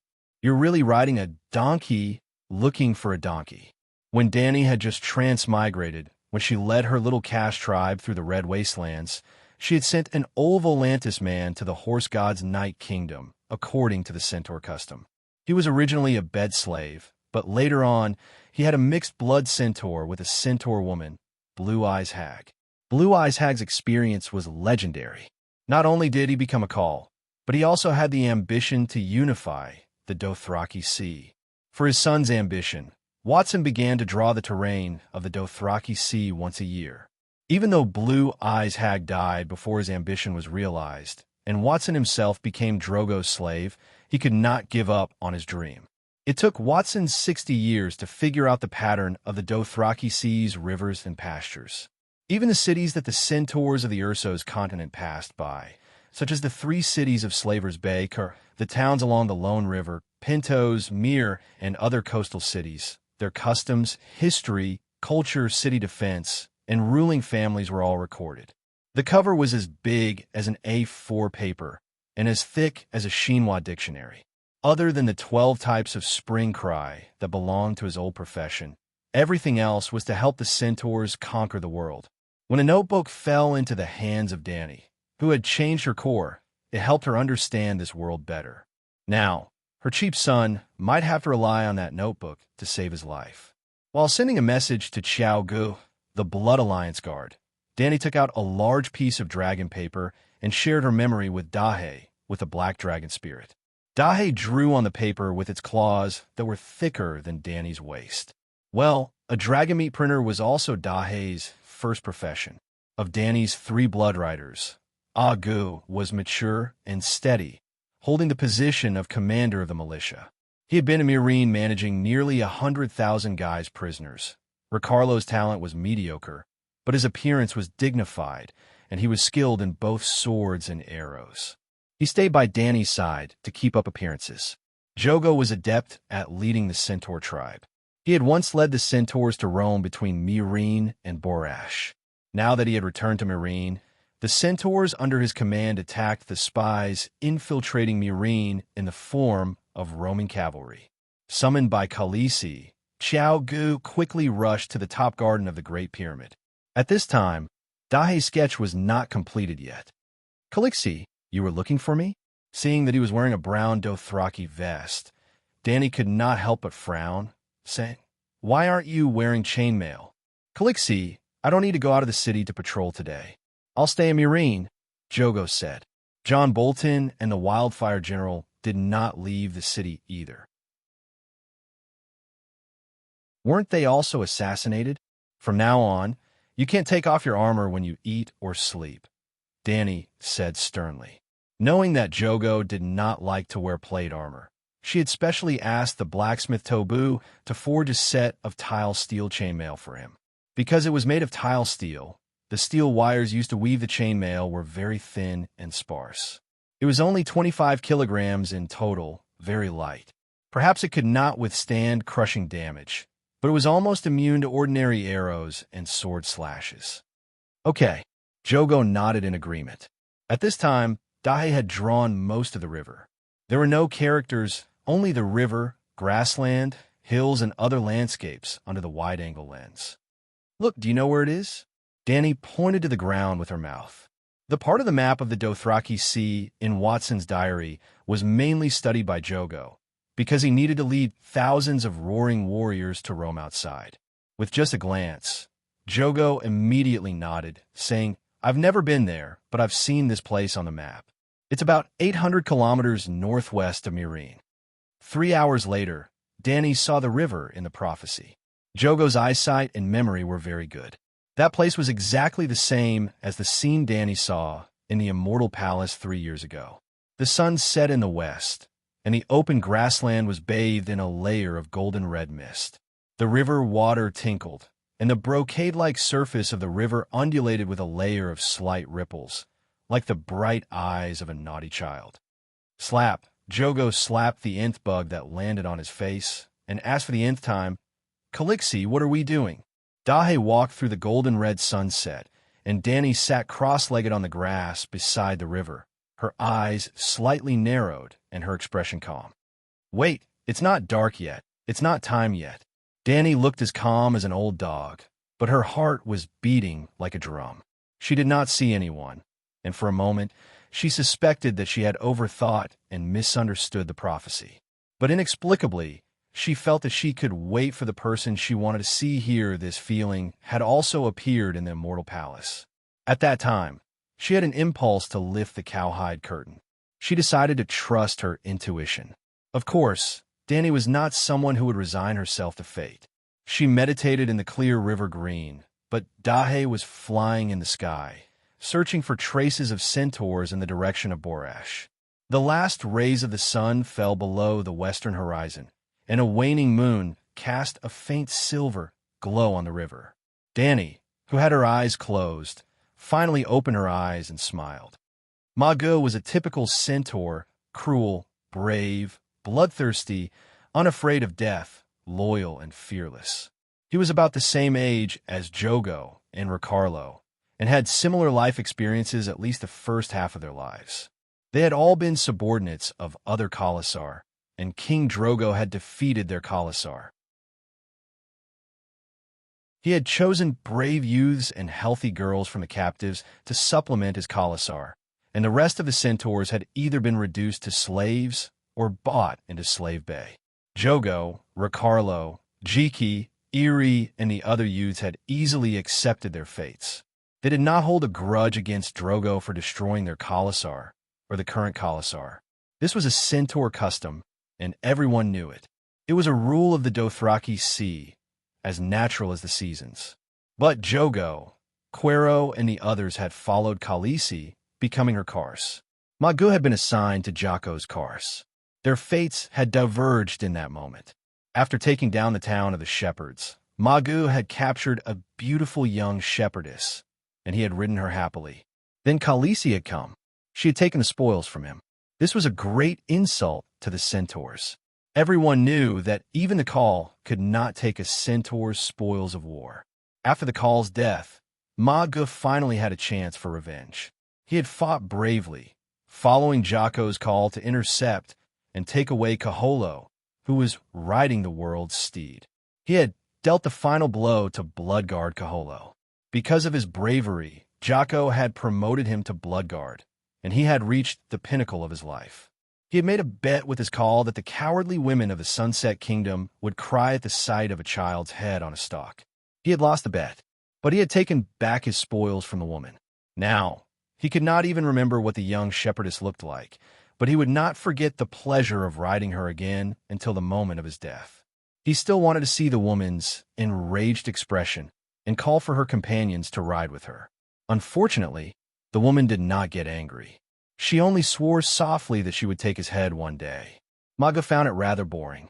The threats from the woman's mouth were like a breeze on the plains.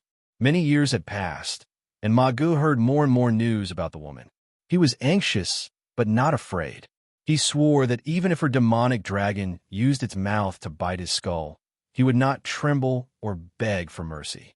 On the contrary, Magoo was looking forward to meeting her again. Next time, he would use his curved sword to make her suffer.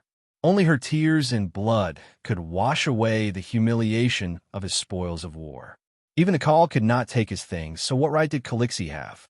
When Jocko finally agreed to Wizard Kaholo's request and led the Khalasar towards Borash, Magu happily pulled over the two female slaves and rode in front of everyone. Unfortunately, the horse god did not look after them. The pale mare, another name for the blood plague, took away the Khal's life and unfulfilled ambitions. His Khalasar split into 5 smaller Khalasars in a way that everyone knew. Then, everyone knew that the new Khal would kill the original Khal's son and bring his wife to Horse King City to become a Dash Kalen. Lilith and Calixi were also dead. The new Khal only had one goal left, to kill Django, who rode the world's steed. That woman's actions inspired Jocko. Before he died, he also wanted to send his only son to Horse King City. Magu was a blood guard and would carry out any orders from the Khal, even if it meant suicide. Thus, before Jocko completely died, he chose 300 elite knights from Kal's army and led Django and Glize to leave the camp under the cover of the night. It was almost exactly the same as that woman back then. However, Django was just as terrifying as Leg back then. They were both so outstanding that the Dash Kalen called them riding the world's steeds. Magu suspected that riding the world's steeds was not a blessing, but a curse. Otherwise, why would they all end up in such a miserable state? They cursed their parents, cursed themselves. Yes, Django was about to die. He was a good horseman who was like a white lion on the plains. He was not even 4 years old and had killed 2 roaring warriors with his bow during the process of breaking out of the encirclement. However, there were just too many enemies, 10 times their number. Little Khal Django was still too young. His chest was slashed by the enemy's scimitar, and he did not have long to live. Khal's 300 Kal's army also withered away. As a blood guard, Magu was not afraid of death. He was even glad that he could die in battle. However, he had regrets. He regretted that he could not complete the Khal's last wish. He regretted that the little Khal would be like Leg, having his head chopped off and hung on a bamboo pole. He also regretted that he could not raise his scimitar in charge of the Megalosaurus. Sigh. In order to slay a dragon, he had even practiced using grass-stuffed cloth many times.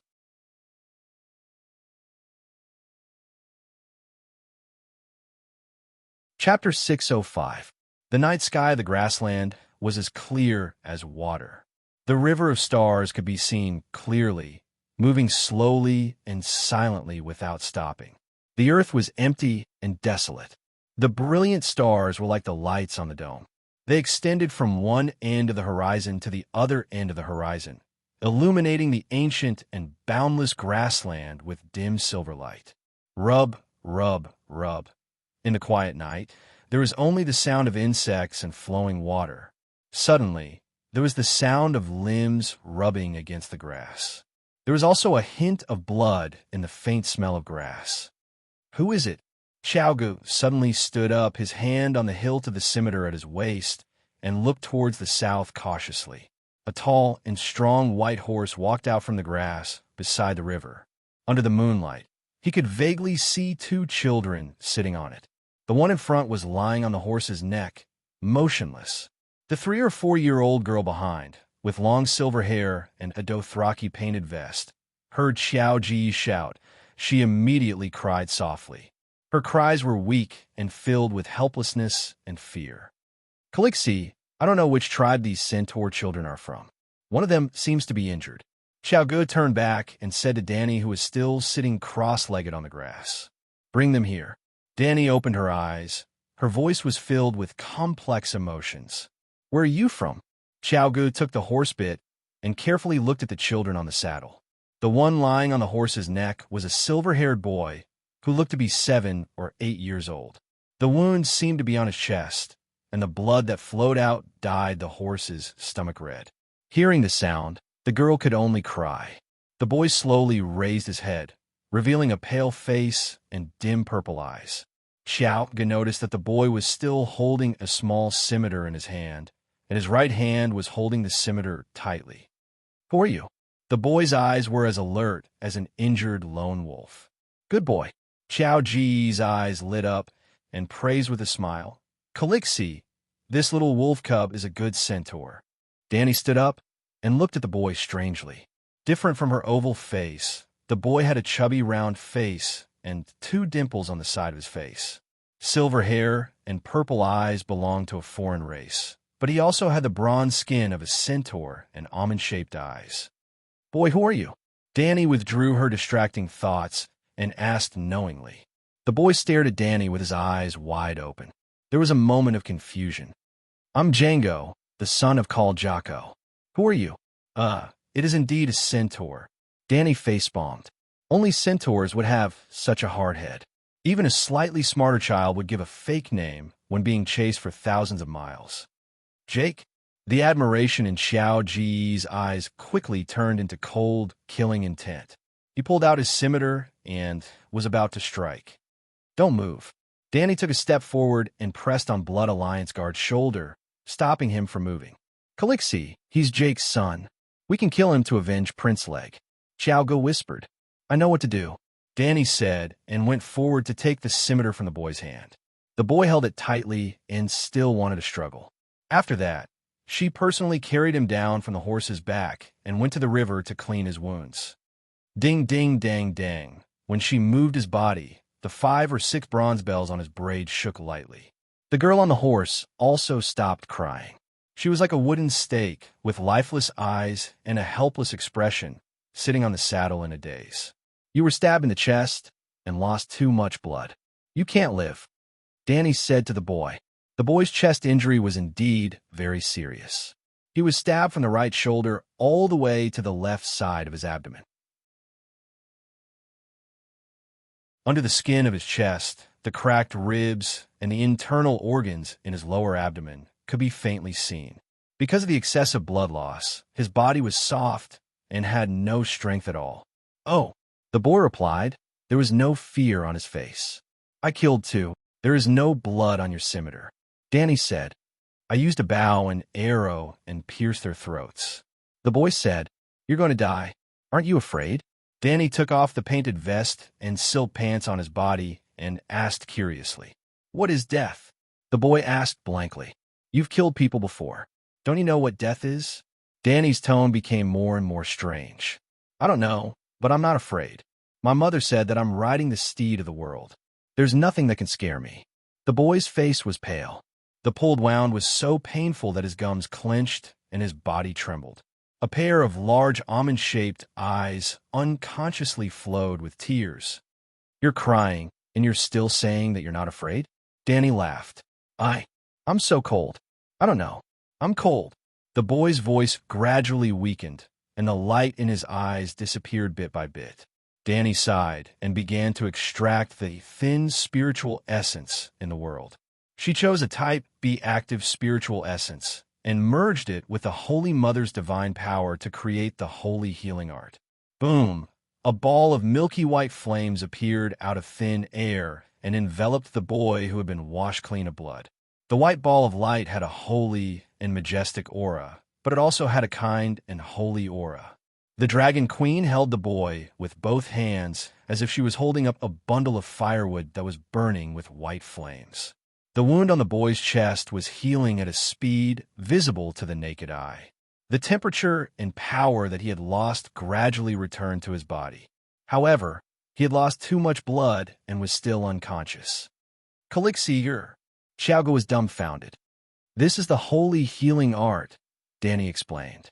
"I know it's the holy healing art. However, isn't the holy healing art not supposed to be used on people other than believers? Moreover, it's so huge." Xiaogo gulped and said with difficulty, I'm different from others." At this moment, Danny had already given the holy healing art to the high-ranking believers. There were already many holy disciples who could use the holy healing art in the Westeros. They could obtain a certain number of spell slots through praying. 1/3 to 1/2 of the power of faith would be used as Blackie's reward. The rest would be converted into the Holy Mother's divine power and stored in the pool of faith. When needed, they could extract it at any time and convert it into holy healing art. Unlike in D&D, where mages had to memorize and could only memorize one spell slot every day. After using this spell, they could not use it again today unless they had a special specialty. The holy priests of the seven gods were like saving money and depositing it in a bank. For example, Big Sparrow had the highest salary and could accumulate hundreds of holy healing arts every day. If he could not finish using them, he would continue to accumulate them.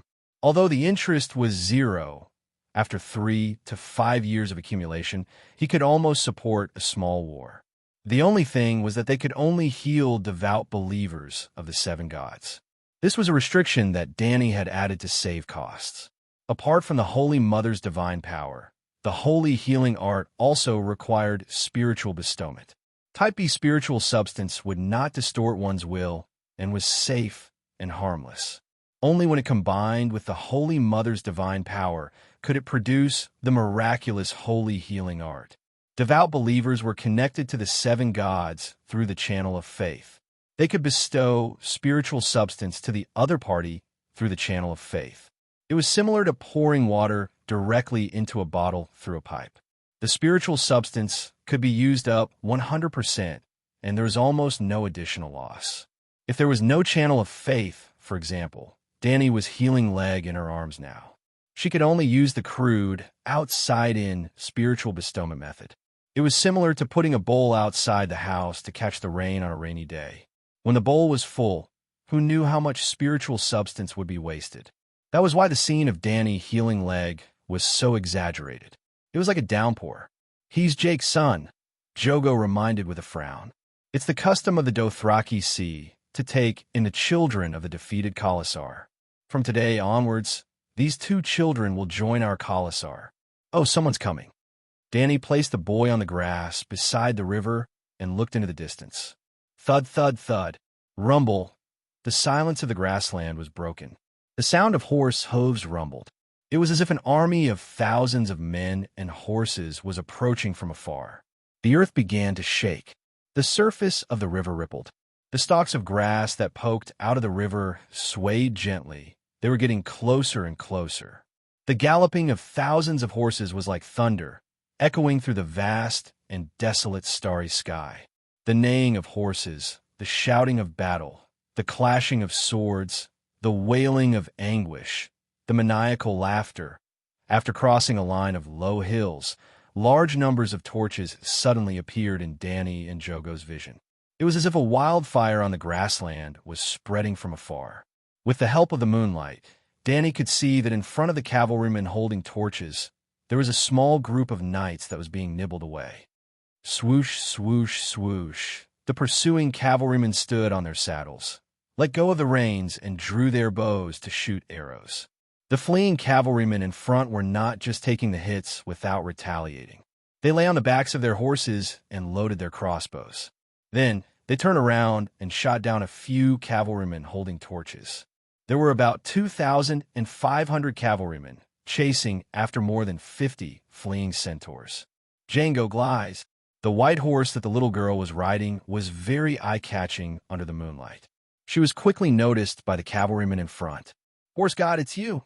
When they got closer to the white horse, the leading cavalryman in front also saw Dragon Queen standing there with both hands on her sword. He recognized the Dragon Queen.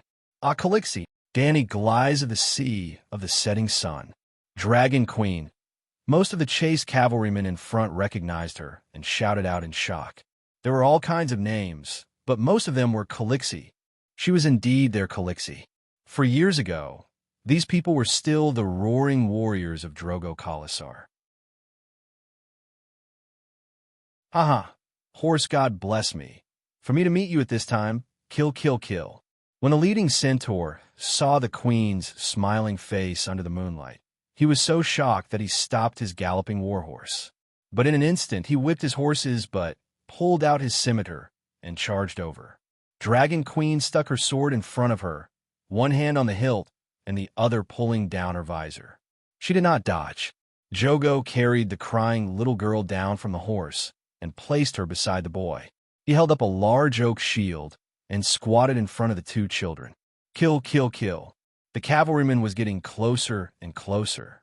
She could even see his blood-stained, twisted face and his red eyes that were shining with madness. Scram! When the cavalryman was within 10 meters of Dragon Queen, she spoke. 5 dragon spirits, imitating the soul-destroying blow of the dragon slayer horn. Hiss.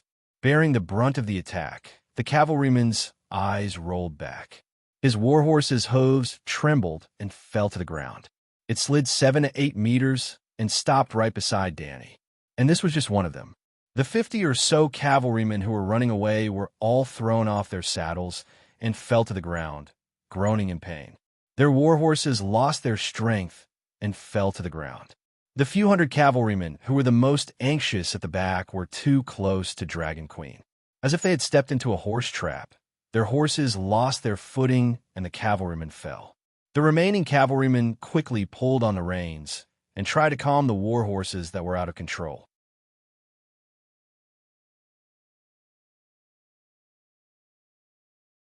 Chapter 606. Horse deity above, what happened just now? Other than the centaurs who fell to the ground, the rest of the cavalrymen also felt a flash of fear. It was as if a flame had roasted their souls, or as if a devil from the Night Kingdom had grabbed their hearts with sharp claws and squeezed them. They were fearful, confused, and panicked. They pulled on the reins and hesitated until they saw a great swordsman in a blue robe and silver armor standing in front of them. They could not see her face clearly, but from the beautiful arc of her breastplate, they could tell that she was a female swordsman.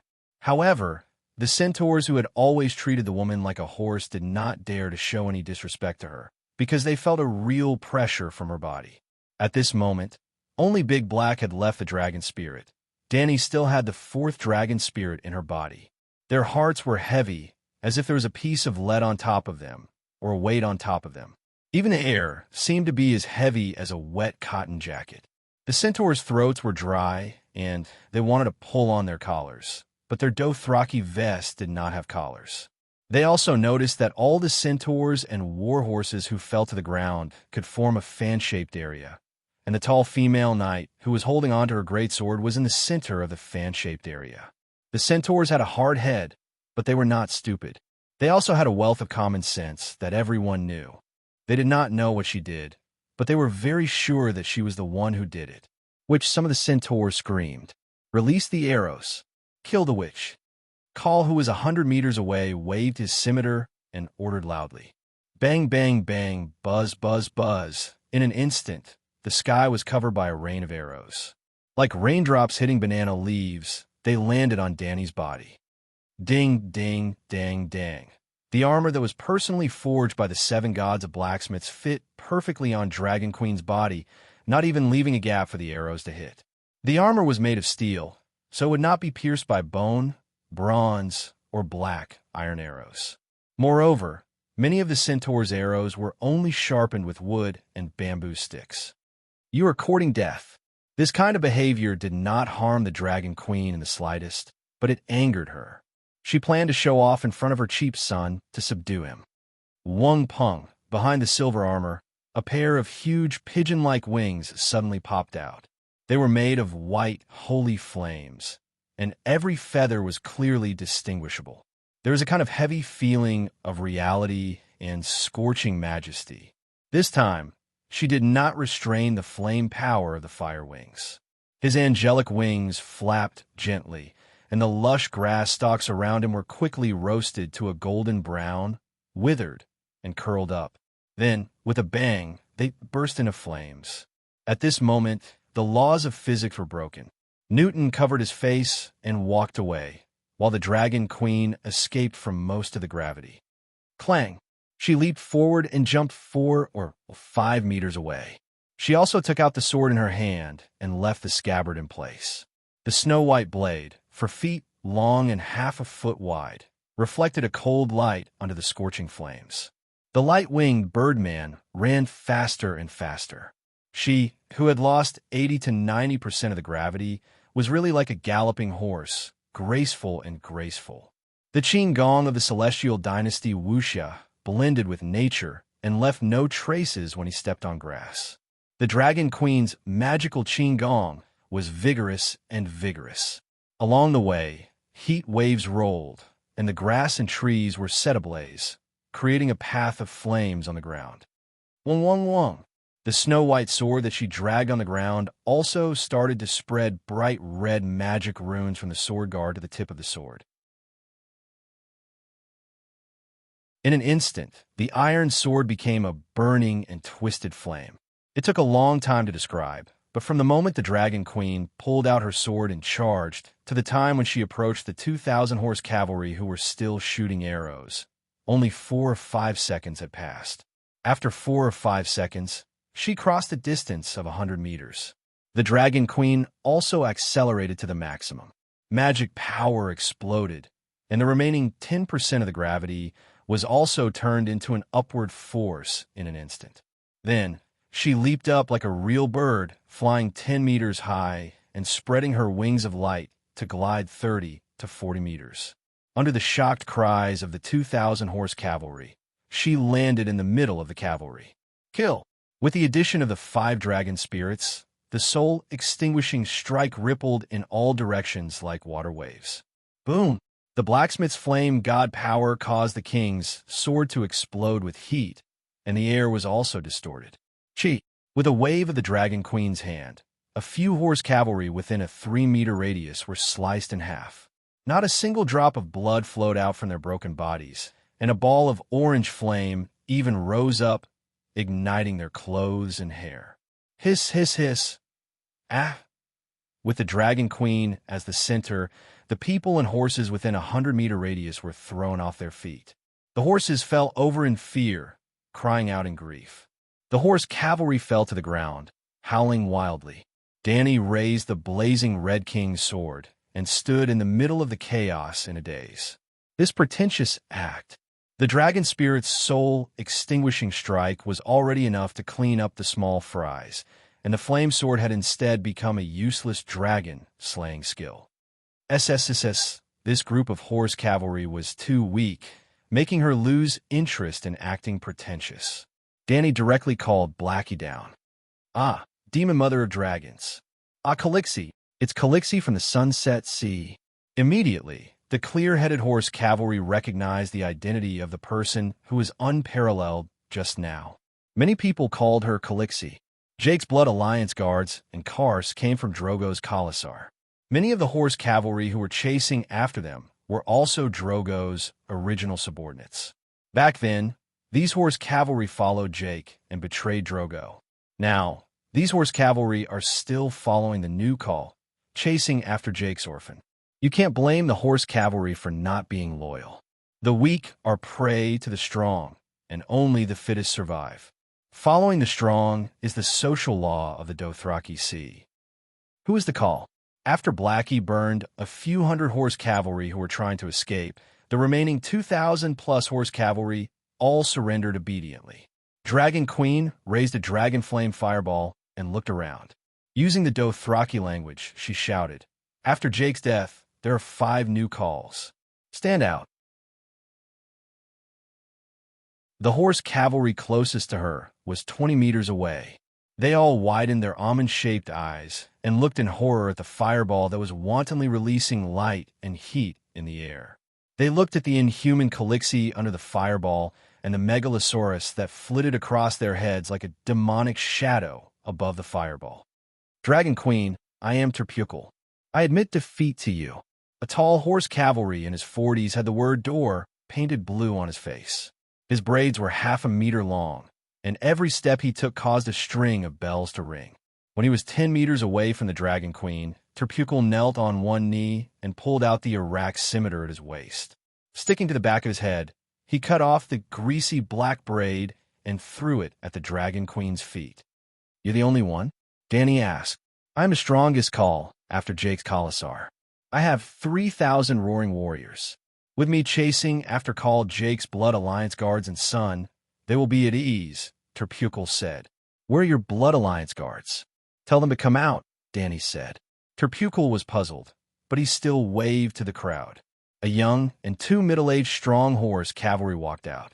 Danny raised her foot and kicked Terpukal's long braid back, causing the bells to ring. Under the shocked, angry, and puzzled eyes of the 4 horse cavalry, she said, "I don't want you to admit defeat. I want your Khalasar." "You're not Khal." Terpukal shouted angrily. "I'm not. Danny nodded and said loudly, I'm riding the steed of the world. I'm the supreme Khaleesi of the Dothraki Sea of Grass. All horse cavalry must submit to me. It sounded a little embarrassing, but Danny didn't want to compete with her cheap son for this embarrassing title. Riding the steed of the world was the original translation, but the real meaning was Heavenly Khan. It could only be said that even if Leg was really riding the steed of the world in the horse cavalry's prophecy, he could only be the second-generation leader. He had to wait for the Dragon Queen to retire. Terpukal was shocked, and then he became furious. He shouted angrily, You're delusional. You're a woman, and a woman can't ride the steed of the world. Everyone knows that. Everyone knows. His 3 Blood Alliance guards answered loudly. Everyone knows. The horse cavalry in a circle also looked at each other, and then there were scattered voices. Come on, this is Call's challenge. Danny pointed her sword at Terpukal and said, I'm Khaleesi, your Call. We both have a Khalasar, and the winner gets everything. Everyone knows that. Everyone knows. Her blood guards drew their swords and stood beside her, shouting loudly. Big Black, who was above the starry sky, echoed in a thunderous voice, Great all-knowing Tao. The horse cavalry in the crowd trembled and looked up at the sky, most of their eyes popping out. Everyone knows. Black Dragon roared again. Everyone knows. Everyone knows. The horse cavalry also shouted. At first, it was sparse, but gradually, everyone shouted together, and their voices spread far and wide in the wilderness. Terpukal and his blood guards' faces turned pale, and they looked angry and frightened. This was Khal's Khalasar, easy to come and easy to go. Only strength was eternal. This was the custom of the Dothraki horse. Everyone knew that, and no one would violate it. Okay, I'll fight you, but you can't use witchcraft. Terpukal was also tough. He had seen Danny's unparalleled scene, and still had the courage to draw his sword. Okay. Danny nodded and went up to meet him. Terpukal was not weak.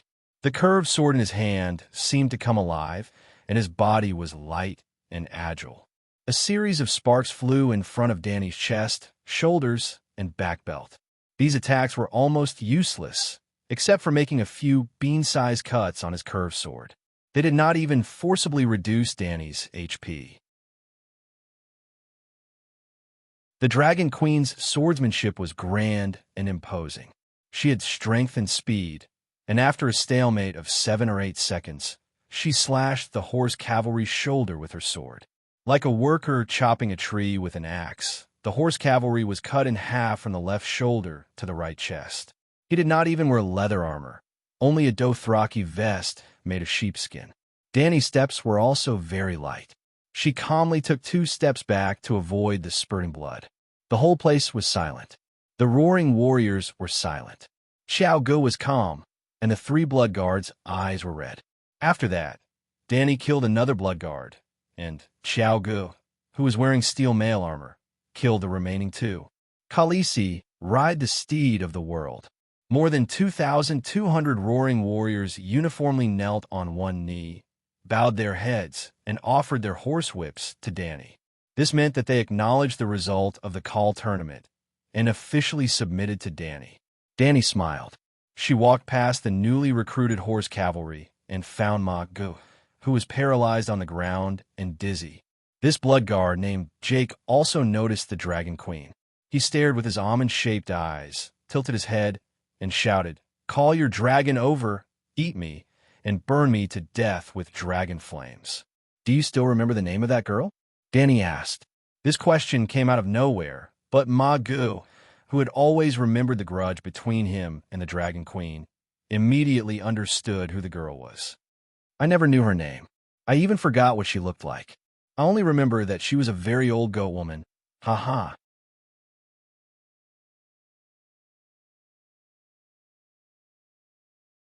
Chapter 607. During the high-speed charge, Mago and his mount were hit by a soul annihilation strike. The warhorse's soul shattered, and it died with blood flowing out of its 7 orifices. Mago had a strong will and didn't turn into an idiot under the soul annihilation strike, but he was thrown off the horse and broke his spine. His alveoli were also pierced by the broken ribs. In just a few words, dark blood was flowing out of the corner of his mouth. Her name is Aloy, a 15-year-old shepherd girl. She's my maid. After Danny finished speaking, she raised her sword and stabbed at his crotch. She pressed down hard. It broke at the root. No, she's mine.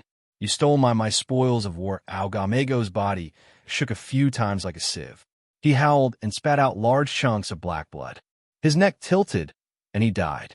After that, Xiaogu ordered the newly recruited centaur subordinates to gather the nearby human and horse corpses together. He called Blackie to come down and burn them all. Yes, Terpkal and his Blood Alliance guards, even Jake's Blood Alliance Garmago, all had their own special crematorium. Their war horses and weapons from when they were alive also entered the Night Kingdom with them in the fire.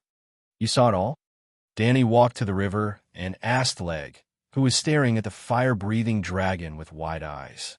I saw it. It's so big. The boy nodded. The lip-like wound on Leg's chest had already healed, leaving only a pink mark. But he still lost a lot of blood, and holy healing couldn't replenish it.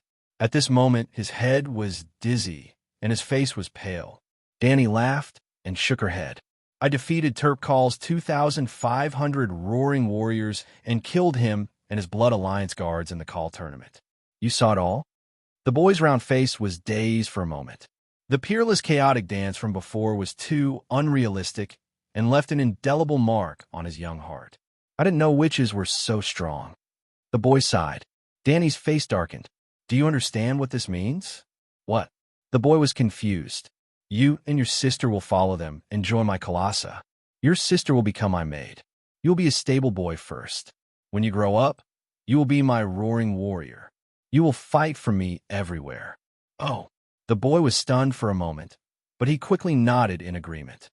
Now tell me, who are you? Danny repeated the first question she asked when they first met. I am Django, your stable boy. Who am I? You're my Calixi. Very good. Danny nodded in satisfaction. It's not that centaur children are easy to trick, but centaurs are simple and honest.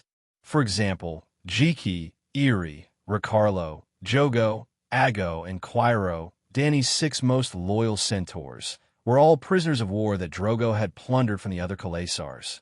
Most of their parents had died at the hands of Drogo and his roaring warriors. However, after joining Danny's caste, they had never been disloyal, nor did they have any thoughts of revenge for their original tribe. This was the ecological environment of the Dothraki Sea. If not for this, Danny would have eaten too much. Would she be unparalleled in front of mere 2,000 centaurs? She could just call Blackie down, and the 2,000 roaring warriors would still surrender. However, Danny had to establish the image of a peerless powerhouse, even without the Megalosaurus, subdue the roaring warriors, and also subdue the heart of her chief son. Yes, tonight's performance was mainly prepared for Leg, because she realized that this boy was unexpectedly mature. He was not even 4 years old, but he was neither servile nor overbearing. He spoke well, his mind was clear, and his thoughts were very organized. Look at that fool Gliss, who only knew how to cry and could not even speak a complete sentence. She was how a 4-year-old child should be. Since that was the case, she would use the method of dealing with adults to get along with him. Leg was a good centaur. He would be like Jogo and the rest, loyal and devoted to Calixi. That was enough. From today onwards, forget the name Django. I will give you a new name. Danny frowned as she pondered. What kind of name would have both meaning and not arouse suspicion? How about following his younger brother's names? Blackie, Little White, Little Green, Little Gold, Little Red, and then call him Little Silver because his hair was silver, or Little Purple because his eyes were purple, or Little Round because he had a round face. Well, Leg was born a few days earlier, so he really was Blackie and the other's older brother. However, Leg was born by cesarean section. If one counted from the birth of consciousness, Blackie, Little White, and Little Green were older than Leg. No, Little Silver, Little Purple, and Little Round were too close. People might guess something. Danny shook her head and began to recall the historical figures of the Celestial Empire. It seemed that there was no emperor with Leg's experience. How about choosing one from Genghis Khan, Nurhasai, and Aguda? It would be too different among the centaurs, too rare, and even more eye-catching. Hey, you'll be called Simba. In the end, Danny, who had run out of ideas, had no choice but to choose the name of a little lion, Lion King Simba. After that, Danny pulled Xiao Gu aside and warned him seriously. Not many people know about Simba's injury. Don't tell anyone that I treated him. If someone asks you about what happened tonight, just say that there was a blood plague in the Sea of Grasses. I was worried about the centaurs, so I came out to investigate. It was purely an accident that I met Simba and these roaring warriors. Also, immediately inform me of the person who asked about this. Why? Xiao Gu asked blankly. Danny frowned and thought for a while. Xiao Gu was not as intelligent as Kuei Luo, but he still had some brains. At least, he had the talent and magnanimity to be a captain. Moreover, she needed someone to secretly take care of, protect, and nurture Simba. For safety reasons, Simba would continue to hide his identity and grow up among the centaurs. Xiao Gu had always been her choice to lead the Khalsa. Thus, she decided to tell him the truth.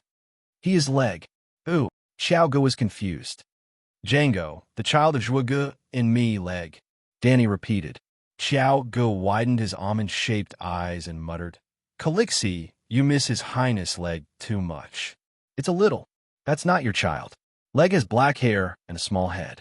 Simba, Leg was born 2 days earlier. I purposely used a feather pillow to disguise myself as a big belly. After Lilith's child was delivered by the witch, I swapped Leg and Django. The real Django also has silver hair. I dyed his black hair because I wanted to make the difference between the two to prevent others from making dangerous associations. Danny told Xiao Gu everything that happened that day. The centaur's large eyes almost popped out of their sockets. Are you kidding? It sounds even more exaggerated than the legends of the dock singers. Xiao Gu stammered. This kind of trick was beyond the imagination of the centaur's simple-minded brain. What's there to exaggerate?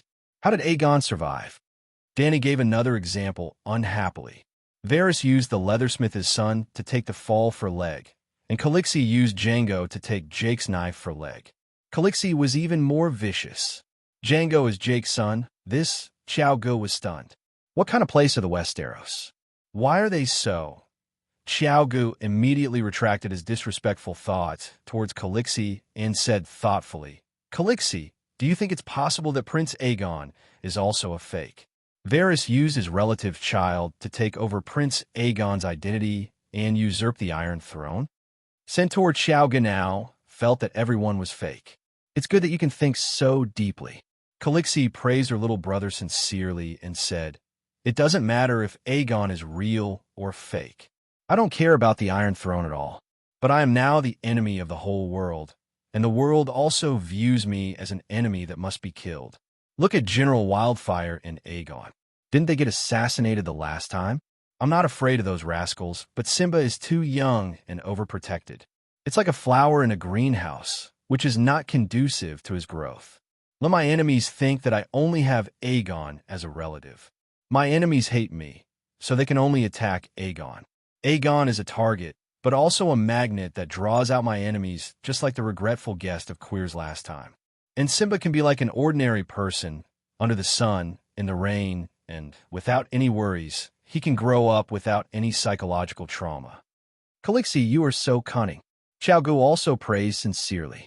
Calixi was not angry and only sighed, Don't blame me for being cunning, but the world is too difficult. Following that, she said, Now that you know Simba's identity, you have to nurture him well. Teach him archery, riding, using the scimitar, leading the roaring warriors, managing the Kalalasa. Don't be too obvious.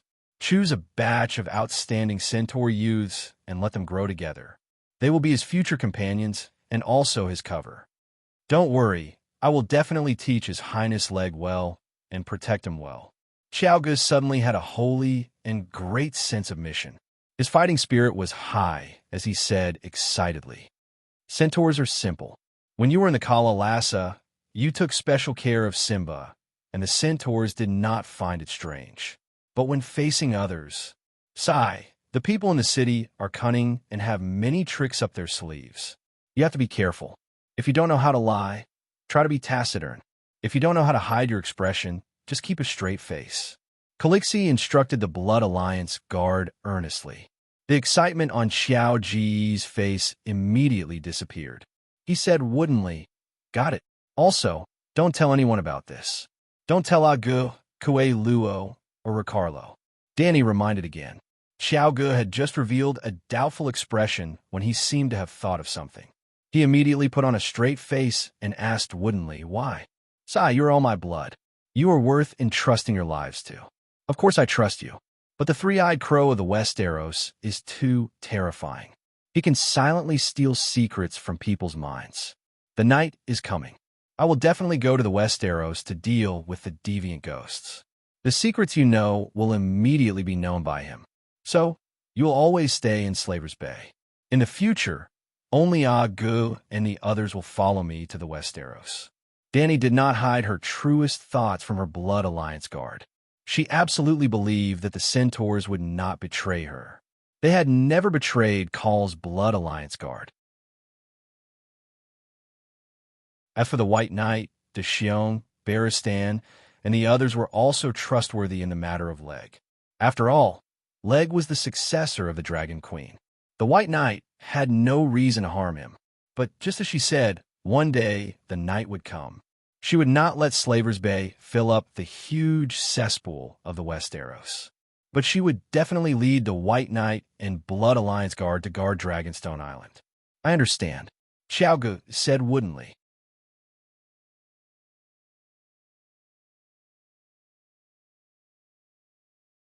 Chapter 608. Simba had lost a lot of blood. Danny was a little worried that if he was allowed to slowly recover through food, it might damage the foundation of his body due to his young age.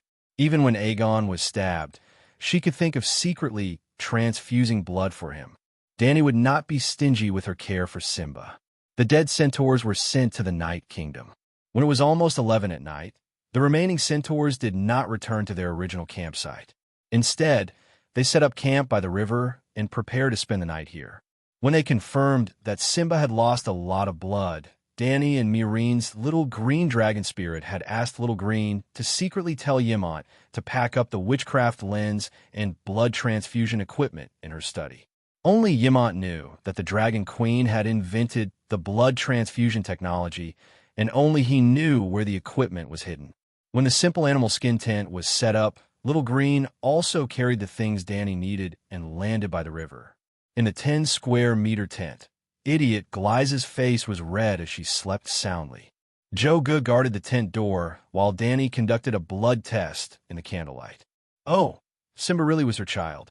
His bloodline was 10 times purer than Tyrion's.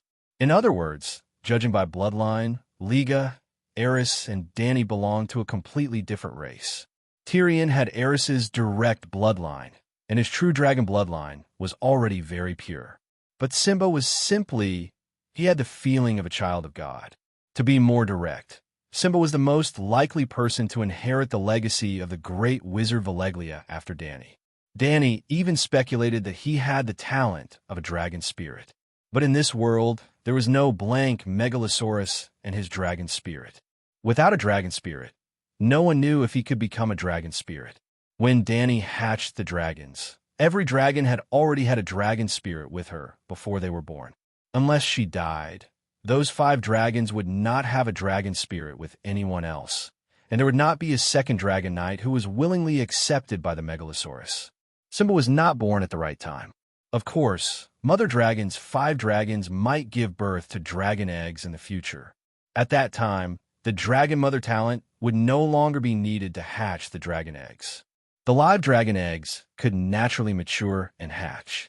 If Simba really did have the dragon spirit talent, as long as he lived long enough, he might be able to compete with the new second-generation Megalosaurus. Perhaps Simba and his descendants could develop a dragon and magic civilization based on the Targaryen bloodline. The only question was, could Danny's 5 dragons lay eggs? This would take time to verify. At this moment, after testing Simba's blood type, Danny was surprised to find that his blood type was exactly the same as hers. Previously, she was prepared to choose a blood donor from the 2,000 Roaring Warriors. Of course, in the real world of science, direct blood transfusions between immediate family members were forbidden because there was a high probability of transfusion immunity. Well, the plot that often appeared in TV dramas, which one of you is the child's parent? Prepare to do a blood test and give him a blood transfusion was wrong. The TV dramas only wanted to use blood transfusions to lead to a conflict in the plot of The Old Man Next Door or the hospital changing the baby. Any doctor with a proper academic background would not say that. Danny's medical master's degree was not obtained through the back door. She knew this from the beginning, and from the beginning, she had used the witch lens to study possible anti-host diseases. She worried for nothing. In this world, status was divided into high and low, and bloodlines were high and low. This was not a boast by the nobles to flaunt their status. The power contained in their bloodlines was stronger than that of the commoners, and the blood of the king was especially domineering. Blood transfusion was not without rejection, but it had nothing to do with immune cells such as lymphoids. The attribute and energy level of the magic in the blood were the key. It was very unscientific but very magical. Danny's blood contained powerful and ultra-high energy level magic, and others could not accept it at all. Simba was directly related to her by blood, but unscientifically, there was no rejection. There was even an additional benefit. In just 2 or 3 minutes, his pale and dim round face became rosy and lustrous. He also woke up from the dizziness of low energy, opened his eyes wide, looked curiously at the tube on his right wrist, and asked Calixie, "What are you doing?" Danny raised her right hand that was also inserted with an iron needle, shook it gently at him, and asked with a smile, "What do you think?" The blood transfusion tubes between the two were not directly connected, and there was a pressure difference conversion device in the middle. Simba frowned and thought for a moment, and said uncertainly, "Calixie is a witch, and she is using blood magic on me?" "Well, it's not wrong." Danny nodded and said strangely, "You don't seem to be afraid?" Simba opened his almond-shaped eyes wide, looked at the dark red blood in the light-colored gum tube, and murmured, "It's very comfortable, hot, and strong, not afraid." Danny rolled her eyes and quietly used the fire-gathering witchcraft in her body. Well, it was like using magic flames to roast herself. She took out a thermometer and inserted it into her armpit, waiting for the temperature to soar to 40 degrees dragon before stopping. "How do you feel now? Is it hot?" "It's hot, not hot." Then Danny replaced the thermometer with an outdoor thermometer, raised the temperature by 5 degrees dragon, and asked, "How about now? Is it hot?" "It's not hot." After that, Danny raised the temperature by 3 degrees dragon every time, until it reached 80 degrees. Simba's round face was fiery red, and he was sweating profusely. The true dragon bloodline was resistant to heat. This was not unusual. On the contrary, Simba could only persist to 80 degrees, which made Danny a little disappointed. But then, she had a trace of doubt. 80 degrees was already very inhuman. Did Jake and the others not notice any abnormalities? Impossible. Did anyone else notice the abnormalities in your body? Danny asked. Simba was at a loss, as if he did not understand what she was asking. Were you scalded when you were bathing or drinking soup? Danny asked. Scalded. Scalded. It meant that he did not have such a high resistance to heat before. Looking at the blood transfusion tube between the two of them, Danny was thoughtful. Perhaps her blood could stimulate her cheap son's fire resistance talent? Simba looked at her blankly with round eyes. Her guess was soon confirmed. After Simba completed the blood transfusion, Danny tested it with hot water and found that he could now withstand a high temperature of 90 degrees dragon. Then, Danny did something very crazy. She drew blood from Simba's left hand and transferred it to her right hand, then drew blood from her left hand and transferred it to Simba's right hand. She wanted to help him exchange blood. Scientifically speaking, this behavior was no different from courting death. It could easily confuse the two's immune cells, and the rejection reaction would kill them both. But this world was very strange. The rejection reaction was not limited to immune cells. It was mainly determined by the magic power level and attribute in the blood. How do you feel? Very comfortable. It's warm. Simba's cheeks were rosy, and his eyes were bright. After about 2 rounds of exchange, the blood exchange was twice the total amount of blood in Simba's body. Danny's face was pale, and her body was a little weak. She had lost a lot of blood. The ordinary blood she got from Simba did not have the anti-burning property. It could not withstand the calcination of flames at all, and it was quickly decomposed into basic nutrients such as amino acids and protein in the high temperature.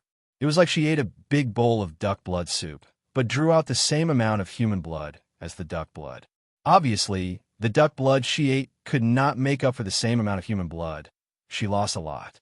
After the ordinary blood was removed, Simba's body was almost entirely Danny's anti-burning blood. In other words, Danny had lost the total amount of blood in Simba's body tonight. She could not take it anymore. But the effect was gratifying. Simba's fire resistance had almost undergone a qualitative change from 90 degrees to the thermometer specially used to measure the outdoor temperature in Astapor could only reach 100 degrees. Anyway, Simba was no longer afraid of scalding his mouth when eating hot pot. Danny was not sure how long this state would last. After all, leaving her body, the anti-burning blood would slowly lose its magic power. Jogu would stay in the grasslands, leading the newly subdued howling warriors back to Mireen from the grasslands. After Danny helped Simba exchange blood, she rode Blackie and left alone. Yep, Simba stayed with the group, with the mini centaur children.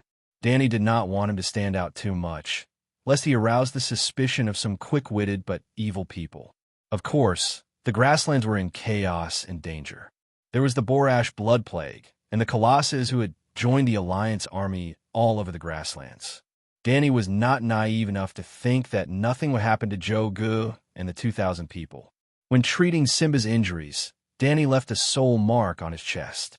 Little Green, who had delivered the witch lens and blood transfusion equipment, also stayed. Little Green would hide in the clouds, watching the group enter Mireen. When the sun rose in the east, Danny landed on the top of the Great Pyramid of Mireen. After a tiring night and giving so much blood to Simba, she slept until 2 in the afternoon. When it was time to eat, the centaur maid even brought the spearwoman Morona over. "Your Majesty, did you not find the blood Oathgar Mago? Should I continue to search with Hogg and the others?" The spearwoman asked with concern. "No need, I found him."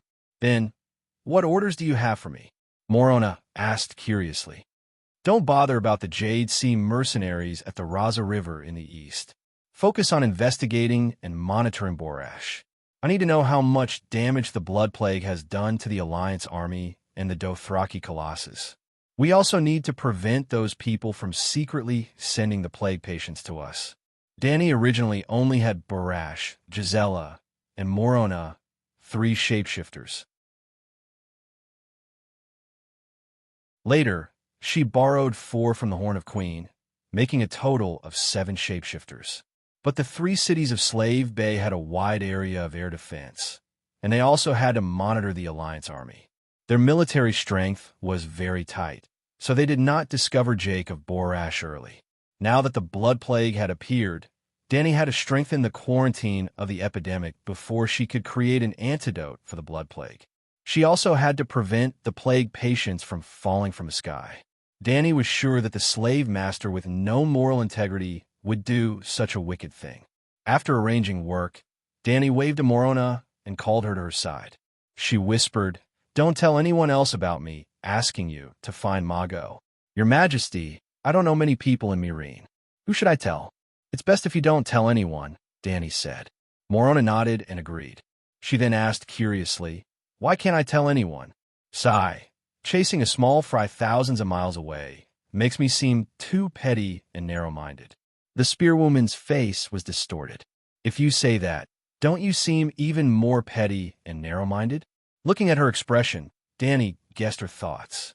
She asked, "Tell me, should I keep the sacred oath I made?" "Of course. 4 years ago, Mago raped and killed my maid, Eloy. I swore to take revenge. Last night, I used the king's sword to cut off his lower body. What do you think?"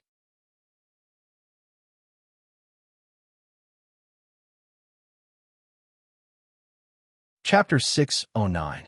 Your Majesty, you have fulfilled your oath, the spearwoman said hesitantly. But you are the awe-inspiring Dragon Queen. Your every action is related to the future development of the world. A small character like Mago is not worthy of your oath. Danny loved to hear it, especially when it came from the lips of honest, simple freemen. Mago is not worthy of the Dragon Queen's concern, but he is worthy of the oath of the Calixi who is in distress. The me 4 years ago was completely different from the me now. I didn't have a dragon then, and I only had a few dozen centaurs under me. The other party was the Blood Alliance Guard who commanded thousands of roaring warriors. Morona was stunned. Wasn't that the case? Now it seemed that the Dragon Queen's oath to kill a Blood Alliance Guard was a little petty. But at that time, the weak and sickly woman with a bleak future swore to kill a general who controlled millions of troops. How heroic, confident, and brave was that? For years later, even though the difference in strength and status between the two of them is huge, because Targaryen's words are as heavy as a mountain, the queen risked being misunderstood by others as petty and narrow-minded to carry out her vow, even though she was thousands of miles away. This spirit, thinking of this, Morona looked at Danny with more admiration. Well, when the content was reasonable, Danny's whispers were really powerful. Your Majesty, I understand. I will keep the matter of sending ravens to search for the Blood Alliance Guard Mago in my heart. I will not tell anyone. Danny nodded in satisfaction and said, I went to the Great Plains last night, mainly because of the information you provided about the Blood Plague. I was worried about the epidemic in the Great Plains, so when I rode a dragon to check it out, I accidentally met Terpkul's Khalasar. After being offended by Terpkul, I killed him and took his Khalasar. Yes, I understand. Morona was already a few decades old, and she used to be in charge of tribe. She was not stupid. After everyone's confession was agreed upon, Danny immediately began to arrange the epidemic prevention mission.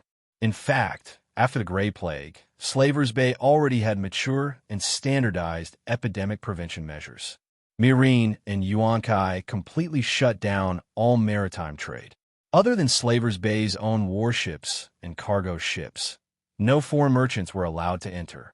However, Estapo made it easy for those VIP customers.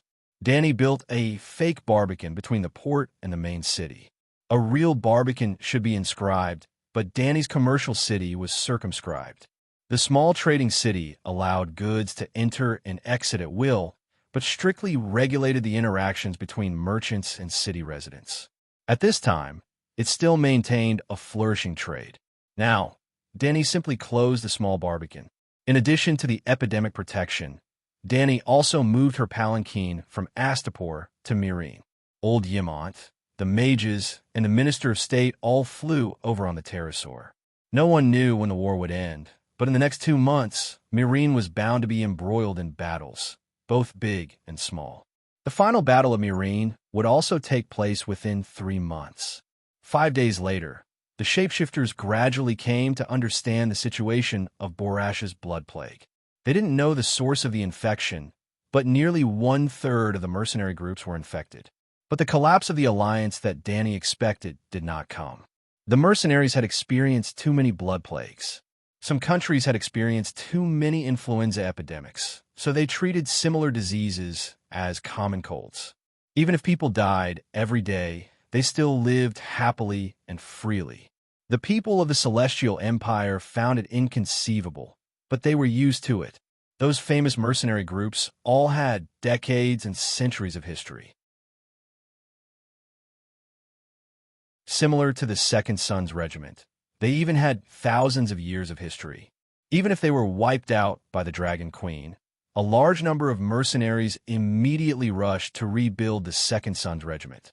These old mercenary groups fought every year and every month. The number of blood plagues they experienced was really more than the number of colds Danny had in her life. If they collapsed after encountering a blood plague, their mercenary groups wouldn't be able to hold on for more than a few years. How could they create a century-old mercenary group? Therefore, the Borash Alliance, which mainly consisted of mercenary groups, was very calm. They began to treat the patients according to the thousands of years of experience, isolated the areas where the epidemic was concentrated, and then continued to march and fight. The centaurs, on the other hand, were a little panicked. Once, when they encountered the White Cloud City in the Red Wasteland, everyone knew that there were ghosts in the dead city. They couldn't enter, as they would be cursed. It was obvious that the centaurs' way of dealing with the plague was to hide. Stay far away. The 7 to 8 colossus that swarmed towards Borash were like frightened birds in the forest. They scattered in all directions and escaped into the sea of grass in the north. This made Dany very disappointed, because her original plan was to let the centaurs eat, drink, and use the Alliance's food and deplete the Alliance's resources. When they reached Marine City, they would launch a surprise attack into the centaurs' camp and challenge all the cars to a call contest. They would seize control of the Colossus, lead 100,000 roaring warriors, and attack the Alliance's waste like a flood. After half a month, they finally managed to drive all the centaurs in the north of Meereen to Borash. In the end, an unexpected blood plague caused all the centaurs to run away. Motherfucker. Dany was cursing motherfucker, but the Alliance was cursing even more viciously, and they were more frustrated than her. On the outskirts of Borash, under the mountains, there was a secret room that was modified from a cave. There was a chandelier with 8 candles, a 30-square-meter cave, and an oval-shaped stone table. There were 4 to 5 people sitting around it. At the head of the table was a beautiful young lady. She had long silver blonde hair, a white priestess robe with gold trim, a small face, big blue eyes, and a cute and sweet appearance. The few people sitting around her were intimidated by her majestic aura and did not have any thoughts. Their attitude towards her was respectful and a little fearful. A middle-aged man with a triangular face said, "High Priestess Jenny, Khal Bono was worried that he would be taken away by the Pale Mare, so he refused to come back. He wanted to go to the Horse King City to pray to the Mother of God." Yes, Dany's guess was right. After Benny died, Jenny personally went to the battlefield. Now, she was here. The triangular-faced man was called Siberio, and he was one of the 3 archons of Atlantis. He came from the Tiger Gang, and was proficient in the art of commanding large-scale battles. He had never fought in a real battle, but he had read a basket of military books passed down from his ancestors. According to the Alliance's original plan, there would be 4 armies on land attacking Meereen from the east, west, north, and south. The centaurs from the Sea of Grass to the north, the Alliance's main force from the Valeglia Avenue to the west, and the Jade Sea mercenaries and slave hunters from the Lazar River to the east. The south was prepared to take the ancient Silk Road, which was the ancient road that connected the Red Wasteland to Queers, White Cloud City, and Meereen. Later, because the Red Purgatory was too hot and lacked water, the plan to take the south was abandoned, leaving only the west, north, and east. Siberio was the commander of the west, and the Yuan-Kai war god Grazdan was the commander of the east. The north was made up of centaurs, led by the strongest horse king in the Sea of Grass, Bono. Yes, it was Bono, the one who took away Zhuge Ji's 20,000 roaring warriors. Khal Bono. Bono was the most capable Banu under Zhuge Ji's command, and 20,000 of Zhuge Ji's 40,000 roaring warriors were taken away by him. It was like a dragon returning to the sea when it met the wind and clouds. After 4 years of hard work, Bono almost managed to recreate Zhuge Ji's past glory. He had 35,000 roaring warriors under him, and was known as the strongest Khal in the Sea of Grass. More importantly, King Bono had a blood feud with the Dragon Queen. Although Dany replaced Leg with Django, she did her best to ensure Django's safety. Before Zhuge died, she quietly arranged for 500 elites to escort the fake Leg out of the camp. Her plan almost succeeded.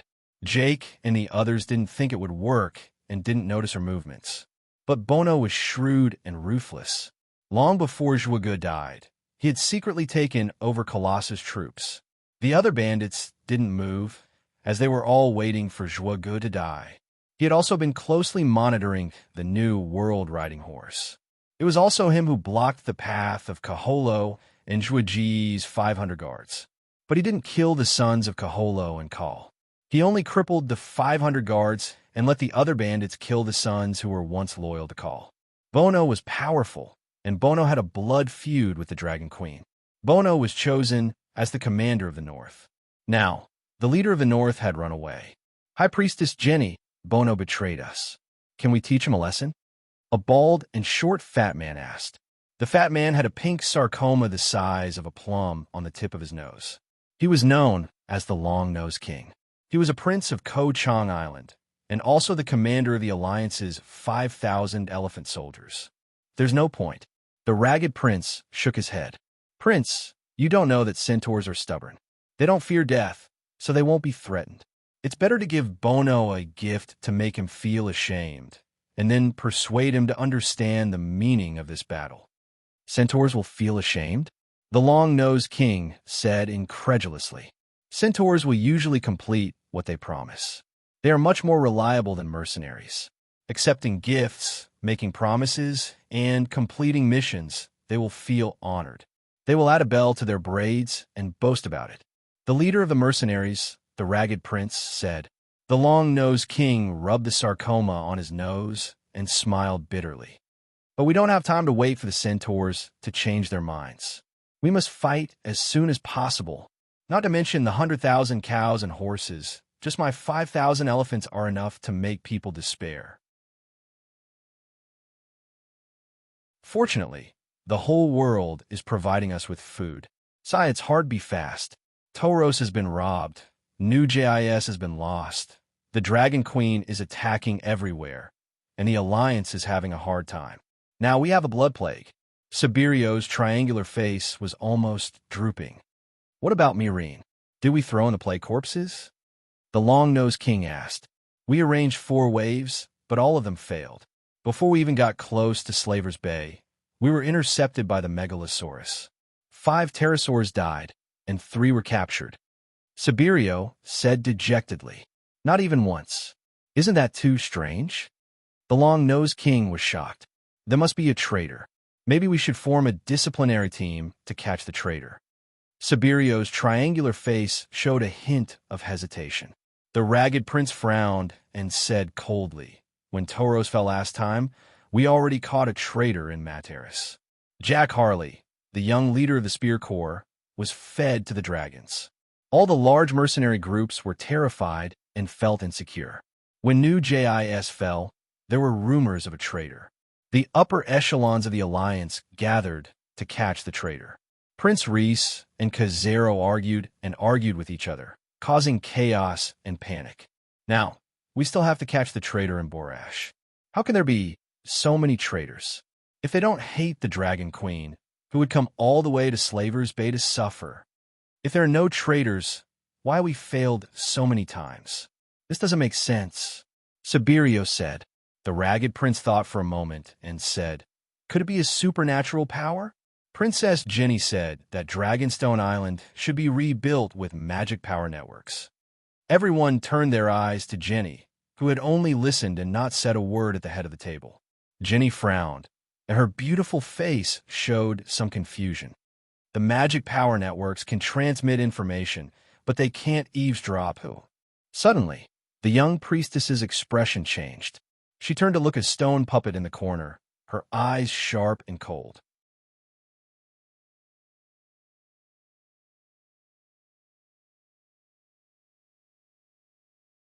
Chapter 610. Squeak. Following Jenny's scolding, a mournful cry came from the gap in the stone wall. It was the cry of a mouse. Even a counterfeit like Danny could add soul-suppressing and soul-destroying soul attack to her scolding. It was impossible for the real Grand Wizard Ancestor to not be able to do it. With just a scolding, the mouse demon in the gap was scared out of its wits. It died with blood oozing out of its 7 orifices. Bitch, how dare you humiliate me like this? Jenny's face was pale. Her face was distorted, making people think of a devil that chose people to devour. Everyone looked at each other, not knowing what was going on. The prince in ragged clothes said carefully, what's wrong? It's just a mouse. This is the outskirts. It's normal for there to be mice in the cave. That's a shapeshifter. Jenny suddenly stood up and walked out of the cave with quick steps. She climbed to the top of the hill and faced Borash's direction. She opened her mouth wide, and her blue eyes flashed with countless gold, purple, blue, old man, young man, and woman's pupils. Kill! She spat out a word softly like a lover's whisper, but was like a girl's mouth. A detonated nuclear bomb. The transparent air in front of her was twisting and wrinkling, forming a ripple-like pattern. Further away, the white clouds trembled slightly and then exploded with a bang. Bang, bang, bang, bang. In the Alliance camp 2 kilometers away from the hill, an eagle, 2 ravens, a cat, and a mouse had their heads blown up at the same time. Their heads exploded like fresh cow dung stuffed with firecrackers. Other than Gisela, who stayed in the Marteris crow's nest, Danny's shapeshifter scouting team was wiped out in one wave. Marine, the Great Pyramid. 6 shapeshifters died on the spot. Dragon Queen was immediately alerted. She quickly rushed to the 10th floor of the pyramid. As soon as she entered, she saw 6 people lying side by side on the carpet. They were bleeding from their 7 orifices, and their chests were barely moving. Danny sighed. This is bad. We lost our information advantage. Shapeshifters could not split their thoughts. After their souls entered their animal companions, their bodies would lose consciousness. As such, Danny had prepared a safe and tranquil bedroom in the pyramid. The bedroom was divided into 7 separate rooms for the use of the 7 shapeshifters. Now, Gisela's eyes were filled with panic, and her face was pale. Her 6 companions were in miserable states, and it was unknown whether they were dead or alive. Your Majesty, how are they? The spear woman asked nervously. Don't worry, don't panic. This isn't the first time. Watch me use my saint healing technique to save them. Danny calmly comforted the female savage. Shapeshifters only had their souls scattered. The Dragon Queen specialized in this. As expected, on the morning of the 2nd day, the most heavily injured savage hog also woke up. Yes, it was that unlucky guy who used a rat's body to peep at Jenny. Danny didn't mean to blame him. How could one's shoes not get wet if they often walked by the river? As long as the shapeshifters were still monitoring the higher-ups of the Alliance, and as long as Danny was still planning to obtain secrets from the higher-ups of the Alliance, Jenny would find out sooner or later. Because he couldn't hide. It's not like you can avoid Jenny whenever you want. If you want to avoid her, you have to at least confirm her location, right? But as long as you look at her, she can sense it. Shapeshifters were very strong, and were like a bug to muggles. But the transcendent world was like a game. There was no transcendent profession that couldn't be solved. It could only be said that each profession had its own characteristics and advantages. As long as the mage's soul was strong enough, it would be easy to find a shapeshifter spying on them. If he also mastered soul attack techniques, then the shapeshifters would be very miserable. Rest well first. From now on, avoid Jenny's camp, and don't come online at the same time in the same area. Danny told the shapeshifters and provided them with new animal companions. Unfortunately, the Alliance's actions were stronger than she thought. Not even a day after the shapeshifters came online, another person was severely injured. Raven of the Polo District was caught by the Dragon Granny when she was investigating the battle plan of the Gisela guerrillas on Jean Island. The savage's soul was contaminated by the evil energy, and the savage almost went crazy. Fortunately, the Dragon Queen's soul suppression was effective. Other than Jean Island, Tauros, Materis, Raza River, and other areas monitored by the Alliance also found a group of mages who knew soul attacks in just a few days. The Alliance didn't even need to go to Asia to find experts. Other than the Westeros, every city in the continent of Ursos had transcendence active. For example, the Dragon Granny had been hatching dragons for the Alliance in New Gisela. In fact, Bo Chung and Tam could also effectively prevent the shapeshifters from spying on them. Previously, the Alliance didn't prepare these mages because they didn't think of it. It wasn't that they didn't have the means to deal with the shapeshifters. Without the shapeshifters' advantage of accurately stealing information, Danny was worried that they wouldn't be able to stop the Alliance from airdropping the Blood Plague victims into Meereen. So, she arranged for Blackie to loudspeaker above Borash to threaten them. If you dare to drop another corpse in a slave bay, I swear to transform into the wings of death and return 10 times the number of corpses of the Grey Plague victims to the Alliance. Borash's Alliance camp, Materis, Volantis Blackwall, Lys, Mir, and Terrasai's wealthy districts, Kull's Black Goat Temple, Kel's Palace, LF Island, the above areas will be burned by the wings of death's fury. Today, I hereby warn you, Targaryen, your words are like a mountain. Don't say that I didn't warn you. Dany also swore that she didn't want to use biochemical warfare against the slave owners because the slave owners were rich, had the best medical and health conditions, and had the strongest ability to prevent epidemics. In an epidemic, the ones who would suffer the most would always be the ordinary people. But if the Alliance really succeeded in dropping a plague corpse in a slave bay, she would also open Pandora's box. Megalosaurus was faster than pterosaurs, and its flying height was several times higher than pterosaurs. Megalosaurus was a hybrid of magic and air, while pterosaurs could only rely on their wings to fan the air. No city could stop Megalosaurus from dropping biochemical weapons. Blackie's declaration was still very effective. After that, no pterosaurs entered Meereen's airspace. On this day, Dany was treating Morona, who had been shattered for the third time. The spearwoman sighed. The war here is so huge. The total number of free people outside the Great Wall is not even half of the Western armies. It's also cruel. I never thought that the corpses of the dead could be used as weapons. Wildboar Polo grinned and said, "This great war has opened my eyes. If we want to attack the Great Wall again, we only need to smear the blood of plague victims in the ravens' beaks, fly to Dark Castle, and peck the chief of the Night Watchers." Dany was shocked. The simple barbarians had learned bad things in Slave Bay. Big Hog shook his head and said, "Too troublesome. We can smear poison on the rat's claws, and then let the goshawks send them to the other side of the Great Wall. Under the cover of night, we can kill one rat with each claw. In just one night, Dark Castle will become a dead city." Dany was shocked again. The barbarians had not only become treacherous, but they had also begun to innovate. If this group of veterans who had been nurtured by the Great War returned to the Great Wall alive and wrote a book, The Art of War, the Night Watchers and the Northerners would be in trouble. Just as she thought of this, Gisela said, "The Great Wall is so cold. There's no food, and there are also deviant ghosts. I don't want to go back." "That's true." Hogg took a bottle of cider from the table and took a sip in satisfaction. He sighed and said, "I never dreamed that I could drink to my heart's content every day, and it's always such good wine.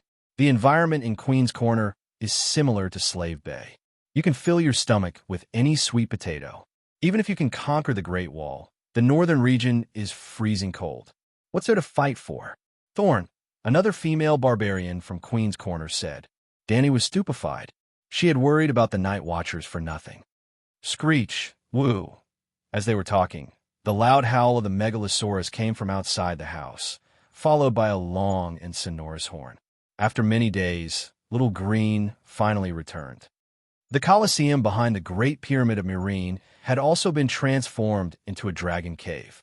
Dany's Megalosaurus and the others' pterosaurs would often eat a cow or sheep in the dragon cave. The Megalosaurus lived at the top of the Great Pyramid, while the pterosaurs lived in the dragon cave. However, during the day, the two little dragons, Little Gold and Little Red, would conduct flight training in the spacious Colosseum.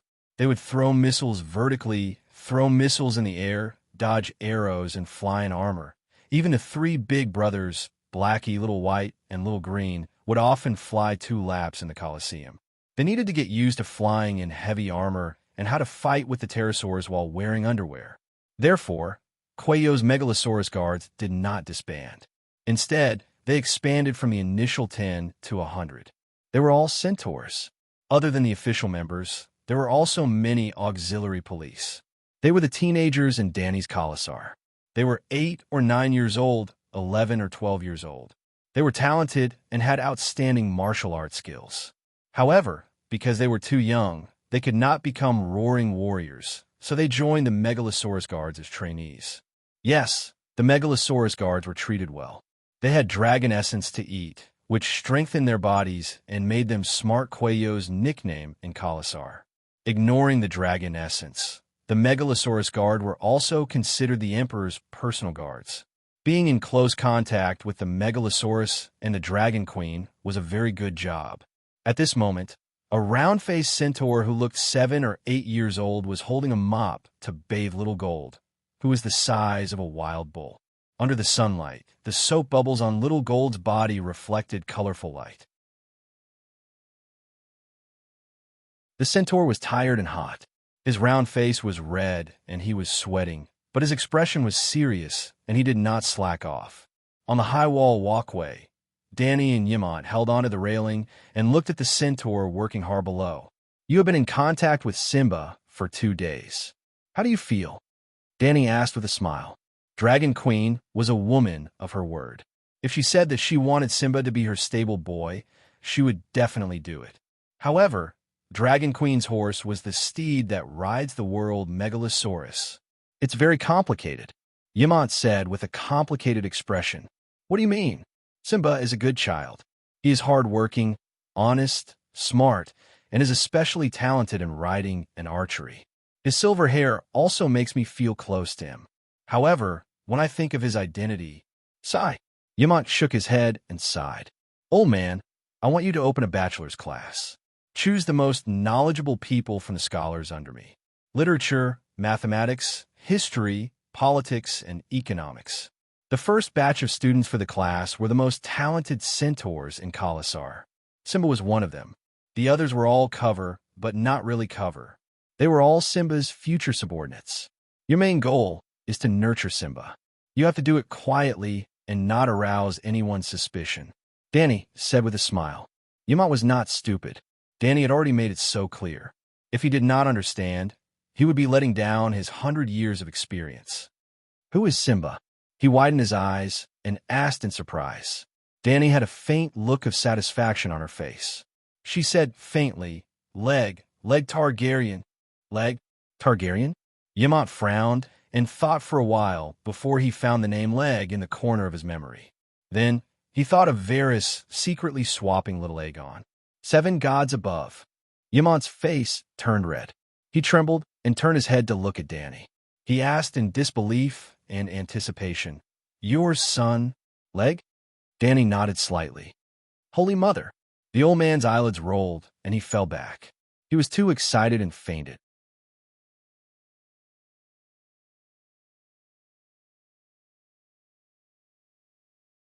Chapter 6:11. Yamant had always been in good health. He only fainted for a while before waking up. There were no aftereffects, and he was even more energetic than before. However, while he was pleasantly surprised that Targaryen had a successor, his attitude towards Danny had changed a little. It was a kind of reverence towards a monarch. The old man had lived for more than 100 years and had experienced too many people and things.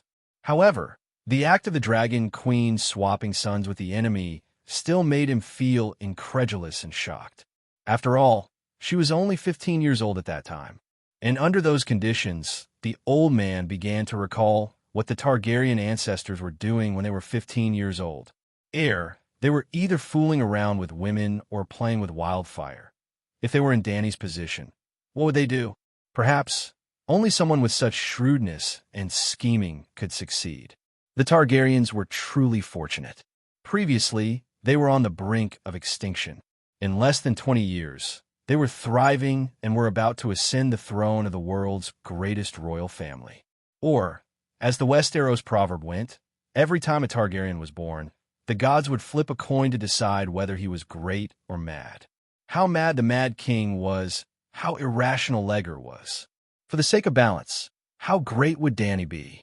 After that, old Yamant began to devote all his efforts to Simba. He had already made grooming Simba his main task for the rest of his life. Simba had Jogo's guidance and had Yamant's nurturing. Danny was completely at ease and focused all her energy on the upcoming battle in Meereen. On the 3rd day of Simba's arrival in Meereen, news came from Dragonstone Island. A week ago, Aegon Targaryen rode the Black Reaper Balerion in a surprise attack and took down Storm's Rest Fortress. Aegon and Tyrion's two swamp dragons were Dany's largest pterosaurs. Each of them weighed more than a ton. Aegon's knockoff Black Reaper was 2.5 tons. Because of that, they only needed one wave to lead 20 fully armed knights up the walls of Storm's Rest Fortress. First, use kerosene bombs to clean up the ground, clean up the sentry towers and the external defense forces, then transport 200 knights up the city walls. Aside from the fact that he did not know magic, Aegon's method of conquering winds and fortress was almost exactly the same as how Dany had conquered Dragonstone Island. On the other hand, there were only a little over 100 guards in Windrest Fortress. Because they hadn't received any news from R'hllor for a long time, they had lost their fighting spirit and even lost the meaning of guarding the fortress. The number of casualties did not exceed 10, and Aegon took down the Windstop Fort. With the Storm's End Fortress as their base, the 10,000 mercenaries from the Golden Mercenary Group successfully landed in the Westeros. 7 Nations. In the week since Aegon took down Storm's Rest Fortress, almost no nobles outside of the Stormlands had noticed him except for vague rumors and slanders. First of all, Aegon's speed was too fast. He took the castle in half a day and ended the battle. Secondly, the little devil was intentionally keeping a low profile. According to Tyrion's original plan, the first step was to reorganize the armaments and allow the Gold Regiment that had traveled thousands of miles to recuperate and recover their fighting power.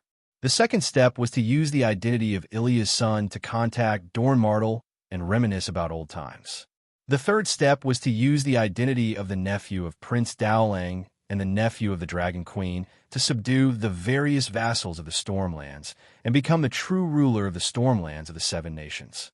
The fourth step was to use the identity of Lay Jazi and the Duke of the Stormlands to officially form an alliance with Dorne. The fifth step was to announce to the nobles of the 7 Nations that he had the right to inherit the Iron Throne and rope in the vassals of the 7 Nations who had a relationship with Targaryen and a grudge against Lannister. The sixth step was to form an alliance of Dorne, the Stormlands, and the Dragon Society. Aegon, as the leader of the alliance, would lead his troops north to the King's Landing and ascend the Iron Throne. In the Dwarfs' plan, at different stages, Aegon's identity as a guard of honor would be different. This was a step-by-step process. Step by step, he would obtain real strength and use it to stabilize his identity as a true dragon. There was no lack of idiots and fools in this world, but there were definitely smart people. When Aegon said that he was the son of Lay Jazi and Ilya, Tyrion himself did not believe it. He was not sure if the Dragon Queen really believed it or if she had other motives. Then, the Big Crab was suspicious. Big Cousin Quentyn did not believe it. Big Cousin Elaine did not believe it either. Why would the nobles of the 7 Nations believe it? But when he rode on a pterosaur and led the vassals of the Stormlands and the Golden Regiment to appear in front of the world, regardless of whether he was Lay Jazi or not, he was still a true dragon. How should he put it? Tyrion's plan was stable and realistic, but the people involved did not accept it. Aegon felt that it was too complicated and a waste of time. Didn't we leave Slave Bay to seize the opportunity when Kevin passed away and the King's Landing is in chaos? If we want stability, we might as well stay in Slave Bay and wait for my aunt to finish her business. Aegon retorted Tyrion. Tyrion was speechless. He could not tell Aegon the deeper meaning of his plan, whether he was Lay Jazi or not.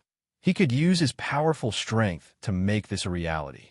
But in Aegon's heart, he was, of course, the son of Lay Jazi and Ilya, the nephew of the Dragon Queen. There was no need for him to doubt it. Aegon's position of his identity was different from Tyrion's. This caused the two of them to have different plans for the future of Aegon VI. Once the Golden Regiment was ready, Aegon would send out letters and announce the fact that Aegon VI had arrived in the Westeros. Then, Dragonstone Island would know about it, and so would Dany. Of course, Aegon did not completely ignore Tyrion's suggestion. During the week he occupied Storm's Rest Fortress, he sent letters to Uncle Dowlord and the various lords of the Stormlands. The content of the letter was very sincere. I'm the son of Lay Jazi and Ilya. Count Varys saved me by swapping me for someone else for the past 17 years. I grew up under the care of Sir John Clinton. In the past year, I went to Slave Bay and learned the art of governance by Aunt Danny's side. Danny wanted him to be the magistrate of Serene, but he did not go. Instead, Yemont taught him the art of governance. When Aunt Danny made the vow, she did not know of my existence. That is why she and I cannot agree on the Iron Throne. But I'm also unwilling to break her vow. I only represent myself. Aegon Targaryen and Dany Liz Targaryen are blood relatives of two branches. She acknowledges that my right of inheritance is above hers, but she will not take responsibility for my actions. That is why I need the support of my uncle, my lords. I swear that I will bring true peace to the Seven Kingdoms. I swear that if there's a long night, I will be at the front. I swear that I am not vying for the Iron Throne with a vengeful heart. I wish for justice to be served. I will convene the Great Council and use the Great Judgment to settle the grudges of the previous generation. I heard about this from Aunt Danny. Aegon told everyone about his life, his current situation, and his future plans. He was very sincere. When he handed the letter to Tyrion and asked him to help fix it, the dwarf suddenly had a strong wish. He hoped that he had guessed wrong. Varys and Illyrio did not play any tricks. Aegon was the son of Lay Giazi and Ilya, a true dragon. He was not destined to be as great as the Dragon Queen, but he would definitely be a good king. At least, being his subject would be 100 times better than working for the Dragon Queen. Tyrion thought, oh, the subjects did not wish for their king to be too muddle-headed, but they also did not like an emperor who was too smart. At the very least, they could not be smarter than themselves. Otherwise, how could they fool the emperor? It had to be said that the Westeros nowadays were too bad. Even sincerity had become a rare virtue, especially for those old foxes who were smart. Tyrion felt Aegon's sincerity and passion and was a little touched. Prince Dowling also acknowledged Aegon's character and was a little touched. He really hoped that Varys did not lie and that Aegon was really Aegon. It was not a loss to have such a nephew. Take a fast ship and go to Storm's End Castle. Help me take a look at that Aegon 6. Dowling said to Elaine, look at what? Even the Dragon Queen was deceived. I am afraid that I will not be able to tell if he is real or fake. Elaine said, being real or fake is only one aspect that is not important. Dowling's eyes flashed, and he said faintly, what is more important is whether he has the temperament and strength to ascend to the Iron Throne. Father, you are willing to let a liar use the identity of Aunt Ilya's son to ascend to the Iron Throne? Elaine asked in disbelief. Dowling closed his eyes. When he opened them again, the last trace of hesitation in his eyes had disappeared. He said firmly, Dorne needs to take revenge on Lannister. I hope that in the future, I will see justice for my sister Ilya. You also need a king husband who is handsome, brave, and righteous. Perhaps Aegon can satisfy all three requirements. That will be enough. Since they had entered the pterosaur era, Elaine naturally did not want to drift on the sea for another half a month. She sent a letter to Tyrion, and the two of them flew back to Storm's End Castle. This time, Princess Dorne did not fool around with Tyrion. Tyrion invited her to have sex with him, but she refused. She liked to play, but she was very principled. She knew how to be a good wife. My father intends for me to marry Aegon, she said. I've come to test my future husband. Little. The demon lowered his head resentfully. His cousin Elaine's arrival made Aegon very happy, but the Storm Lord's reaction made him embarrassed and angry. Boy, I am not stupid, nor am I stupid. I remember what Tywin did in the past. Lay Giazi is dead on the wall. For Vulture's Nest Castle, a letter from Count Clinton, Jon's relative. After the old man was exiled, his title and castle were inherited by the side branch. Your madness does not prove that you have Targaryen's mad blood fake. From Stonehelm City, Count Gillian Sven. His second son is Balon Sven, a White Knight. He is currently loyal to Lannister, but during the rebellion of the Four Princes, he was loyal to Renly and Erlu. Some were very impolite because of the interests involved. There were also neutral forces that intended to sit on the fence. They did not ridicule Aegon, but they said perfunctory words. There were also dragon partisans in Storm's End Castle, or nobles who favored the dragon partisans, who gave Aegon reasonable advice. For example, Count Aston Selmy, old Bart's nephew, of the Harvest Hall, felt the sincerity in Aegon's letter, so he also gave a very sincere suggestion. Lord Aegon, since your actions only represent yourself and have nothing to do with the Dragon Queen, you need Count Varys. You need him to personally stand up and bask in the glory of the seven gods. Under the leadership of a person of virtue and prestige, he needs to explain in detail what happened in the past in front of everyone. After all, Count Varys was the instigator and the only witness. This was the wise and prudent words. Even Aegon felt that he should meet the elusive eight-clawed spider. He can be my chief of intelligence. Good idea, but don't ask me. I don't know where he is. Tyrion's eyes flashed as he shook his head. The chief of intelligence was nowhere to be found, but the Chancellor of the Exchequer came looking for him.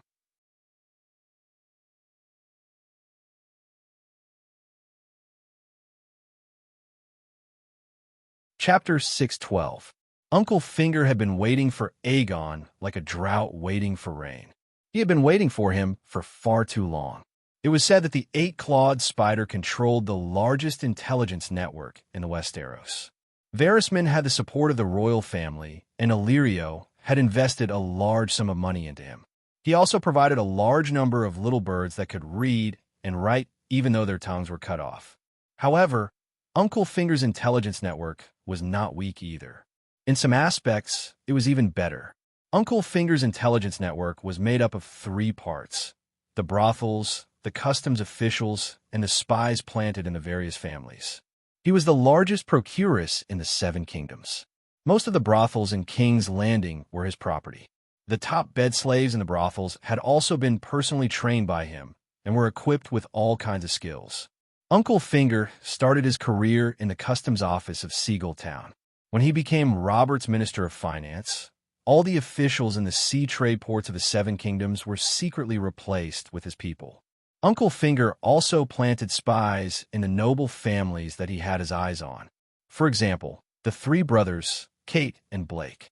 The three brothers had almost reached the peak of espionage. 007, Mission Impossible, and the A Spy were all inferior to them. The three spies entered King's Landing as mercenaries. In just half a year, one became the garrison of King's Landing, one became a White Knight, and one became a trusted aide of the Empress Dowager. He even went to the Empress Dowager's bed. Thus, when Aegon had just taken down the Windstop Fortress, Uncle Finger received the news. However, Tyrion's appearance surprised him. He delayed for a few days to settle some loose ends before sending a letter to the Windstop Fortress. Tyrion, look, Aegon excitedly waved a piece of paper in front of Tyrion. It's a letter from Duke Baelish. He invited me to the Eagle Nest to discuss pledging my loyalty. Tyrion took the letter with a serious expression and read it carefully. Aegon excitedly paced back and forth in the room, muttering, "The seven gods bless us." Only the Valley and Dorne were spared from the rebellion of the Four Kings. The Valley's knights are second only to the Riverband, and they are currently the strongest power in the Seven Kingdoms. If we gain the loyalty of the Valley, we can join forces with Dorne and attack from the north and south. Even if Lannister and Tyrell reconcile, they won't be able to stop us. Your Highness, Littlefinger is the most untrustworthy person in the Seven Kingdoms. You should have known this long ago. Tyrion put down the letter and said with a frown. Aegon said seriously, "You told me that I can't completely trust anyone except myself, including Uncle Dowling, foster Father Clinton, Aunt Dany. I've always remembered. Since there were no completely trustworthy people in the world, there was naturally no need to judge whether the other party was worthy of an alliance based on loyalty. Benefits were the strongest and most reliable link." Tyrion understood Aegon's unspoken words.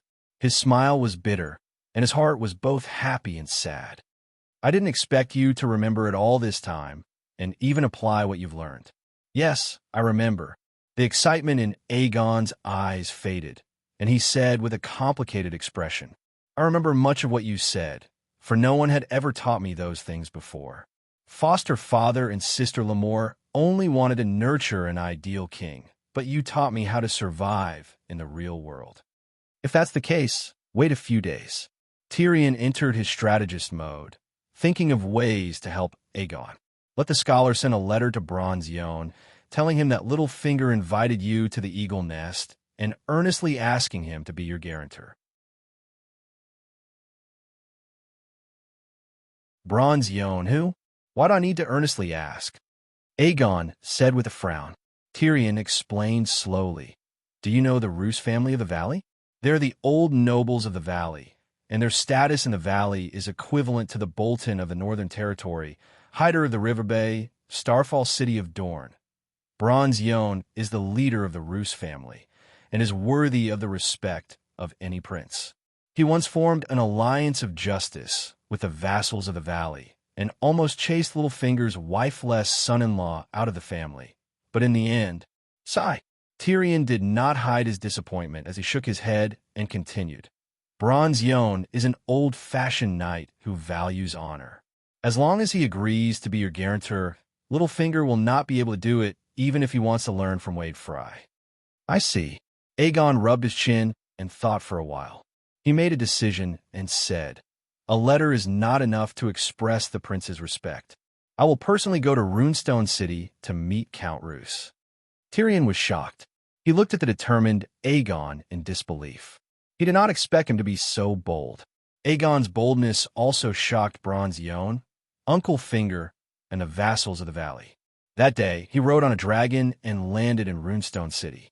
With the most sincere attitude, he told Bronze Yohn about his experience and his request. To be honest, Count Yohn had mixed feelings at that time. He was touched by Prince Aegon's sincerity and how much he valued him. But he also wished that he had never come to him, because he also suspected Aegon's identity, especially when Aegon told him honestly that even Uncle Dowling and Aunt Dany were kept in the dark about Varys' actions. Looking at Aegon's earnest and sincere eyes, Bronze Yohn wanted to ask, Your Highness, do you think this is reasonable? If the Dragon Queen rode on the Great Guardian of Light and landed in his house and personally invited him to be her guarantor, Bronze Yohn would see this as the greatest honor in his life. He would be willing to protect the rights of the Queen's guests with the lives of his entire family. Even if it was not the Dragon Queen, Second Brother Way would still be able to do it. No matter how crazy Second Brother was, there was no doubt about his true dragon bloodline. But to ask him to be the guarantor of a suspected fake prince, fortunately, Prince Aegon did not want him to be the guarantor of his true dragon identity. Protecting the guests' rights from being violated was a very righteous and honorable thing in itself.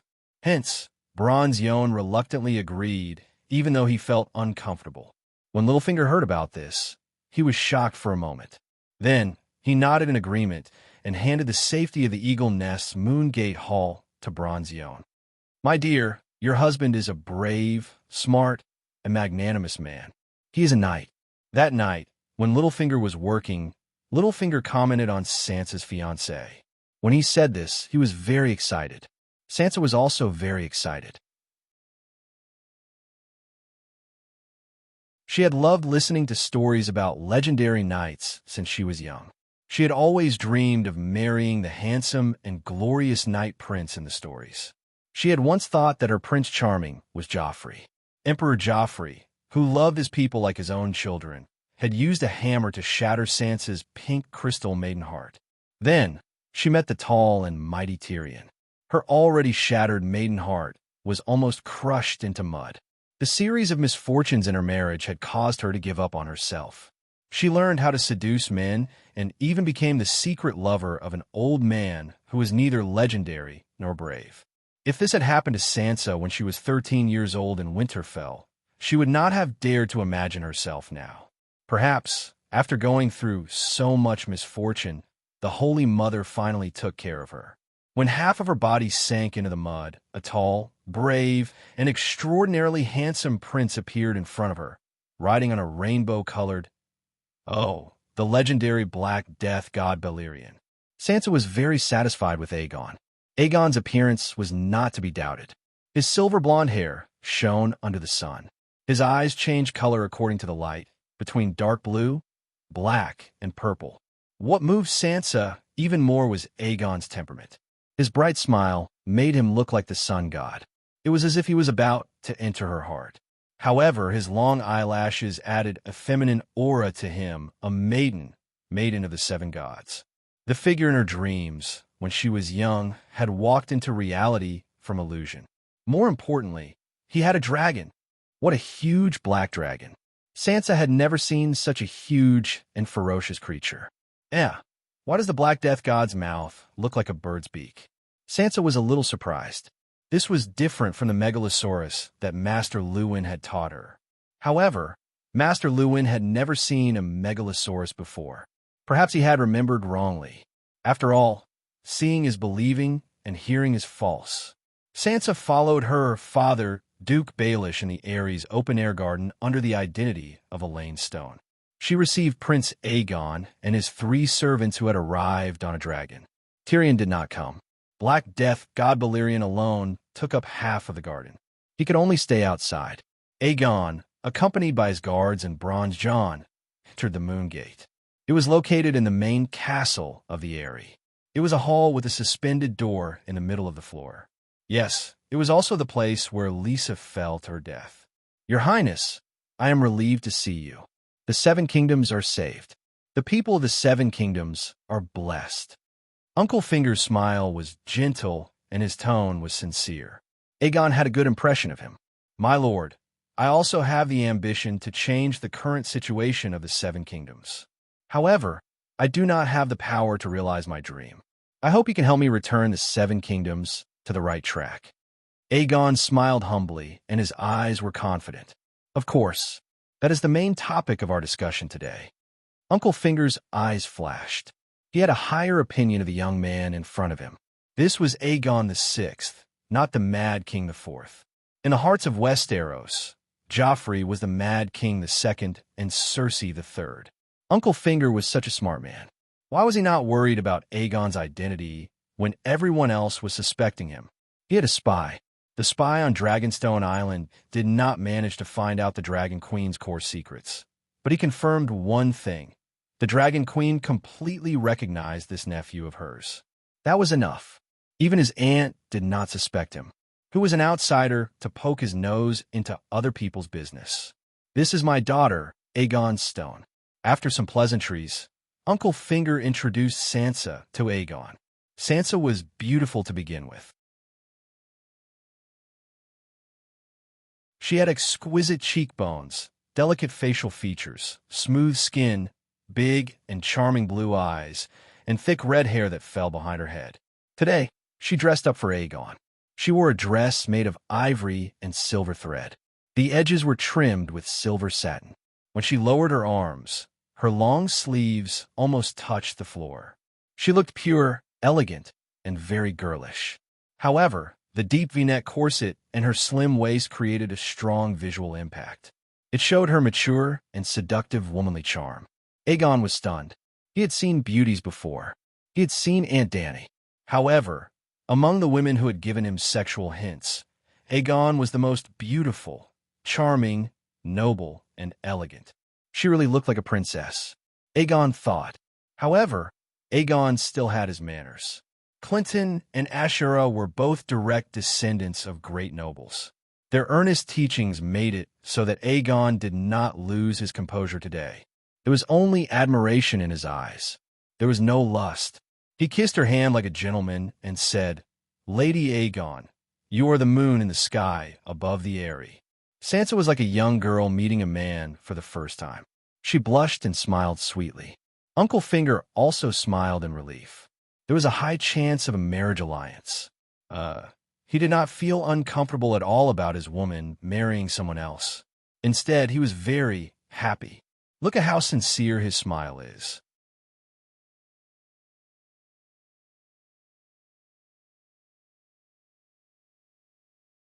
Chapter 613. There was a long table in the hall. Aegon and Uncle Finger sat on the left and right respectively. Elaine did not sit at the table, and Bronze John sat in the middle. Outside the hall, There were 3 of Aegon's guards and the family knights led by Bronze John guarding the place. After the greetings, Aegon and Uncle Finger began to get down to business. Well, Bronze John was only a guarantor and would not participate in the negotiations. Uncle Finger went straight to the point and said, "I'm only the guardian of Duke Robert Arryn, acting as the guardian of the valley. As for the matter of the valley pledging loyalty to Targaryen, we can only reach a preliminary agreement today. I will not make the final decision for the nobles of the valley." Bronze John nodded in satisfaction. Littlefinger was very sensible and did not consider himself as the master of the valley. "I will not hide my intentions. I need the support of the valley.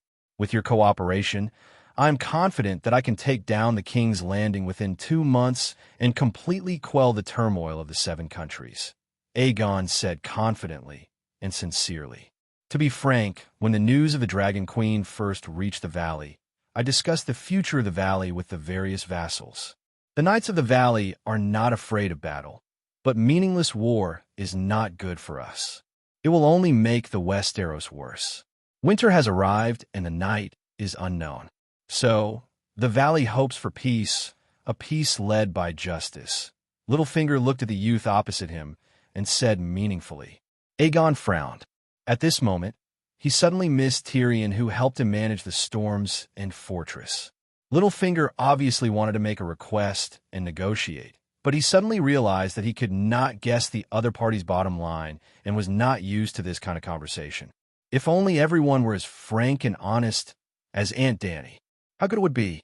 Aegon sighed in his heart and asked tactfully, "Duke Baelish, as the guardian of the valley, what expectations do you have for the future of the 7 countries?"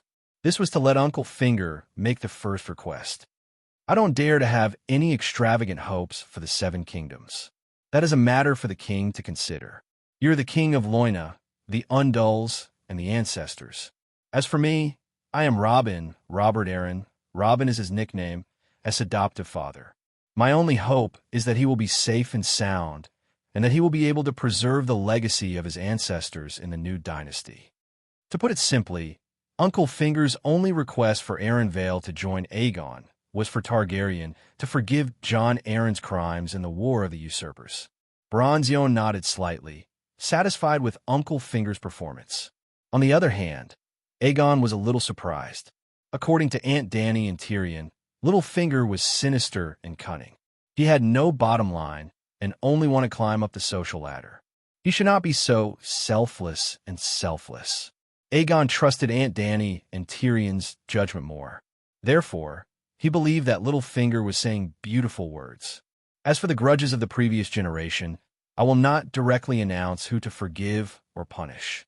My aunt recognizes my right to inherit, but she has not given up on the grudges of my father's generation. On the day of the long night, if there is no long night, it will be in the 2nd year of the next summer. She will convene a great council. In the great council, she will openly and fairly judge all the dishonorable things that have happened since my grandfather ascended the throne. For example, my grandfather's atrocity of burning Duke Ricard and his son to death. You all call him the Mad King. My aunt and I will not distort the truth and deny his madness and brutality. My aunt once told me that she will give justice to Duke Ricard in the great trial, regardless of whether Stark is still alive at that time. She can forgive Stark's rebellious actions, let go of Jon Snow and Stannis on the Wall, and will definitely not harm Duke Robert Arryn. Nephew Goo's information is outdated. Dany's aunt received the latest news that Ricard was the source of the War of the Usurpers and deserved to die. However, when the 3 people present heard Aegon's words, their reactions were intense. Sansa was so excited that her eyes turned red and tears almost fell. She no longer had to worry about being eaten by the mystic dragon. Her marriage with Prince Aegon had also removed the biggest obstacle, what she thought. Uncle Finger pretended to show an obvious expression of relief, joy, and respect. Bronze John praised sincerely. The Queen's magnanimity shames all the men of the 7 kingdoms. She was the only one who wantonly provided relief during the war in Hudgian. 7 gods above. Even Duke Tully has never provided relief to the commoners of Hegian. Not only Duke Tully, but all the nobles in the Westeros did not have the concept of providing relief to the commoners. Little Rose Marjorie was almost praised by the commoners of King's Landing as the Holy Mother. This was mainly because Gao Ting used her name to transport cheap food for King's Landing. The Queen's love bread that Marjorie sent to the streets every few days was free. However, the food provided to King's Landing was not free. If it was free, how could brown soup survive? Let the 500,000 commoners of King's Landing eat and drink for free? Even the Dragon Queen could not do that. I have lived for decades and seen many people, but I have never seen a ruler who is more just and benevolent than her. If she fights for the Iron Throne, I cough. My aunt admits that my right of inheritance is above hers. Aegon reminded him again. Mention Aunt Dany more when you communicate with the nobles of the Seven Kingdoms. This was the brilliant plan that Tyrion gave to Aegon. The reason that Tyrion gave to Aegon was that the Dragon Queen's reputation was resounding. Mentioning her would make your words more convincing. Actually, the dwarf's real goal was to confirm the fact that Aegon was the Dragon Queen's nephew. You kept saying Aunt Dany is so, and Aunt Dany is with me. You kept showing your close relationship with Aunt Dany. Anyone who had doubts in their heart would swallow them down. As a matter of fact, because of his sincere admiration for the Dragon Queen, Bronze John's head kept popping up with acknowledgement of Aegon +1 notifications. The notifications and whatnot were all illusions. However, the way he looked at Aegon was really more cordial than before. Duke Robert Arryn is not guilty. If he can pledge his loyalty to me and help Targaryen restore the kingdom, his title and fief will naturally be under my protection. Aegon gave such a promise. Bronze John happily announced that today's meeting had come to an end.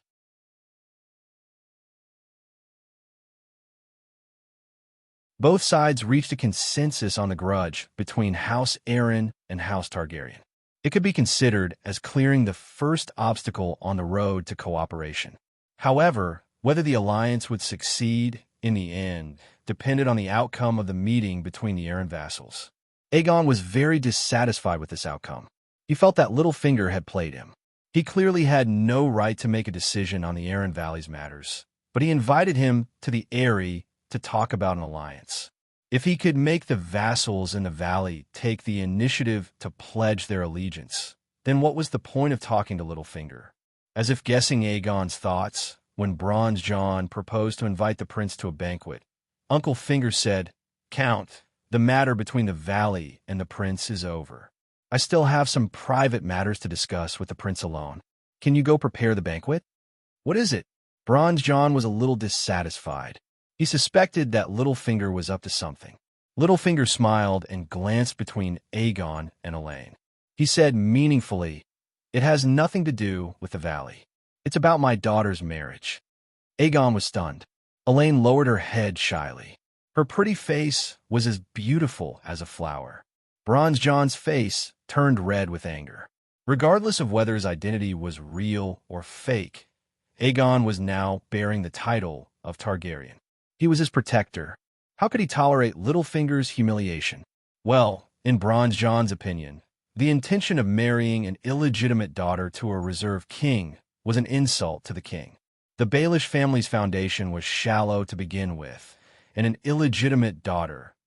Littlefinger's ancestors were mercenaries. Similar to Bronn's experience, mercenaries were promoted to lords because of their contributions.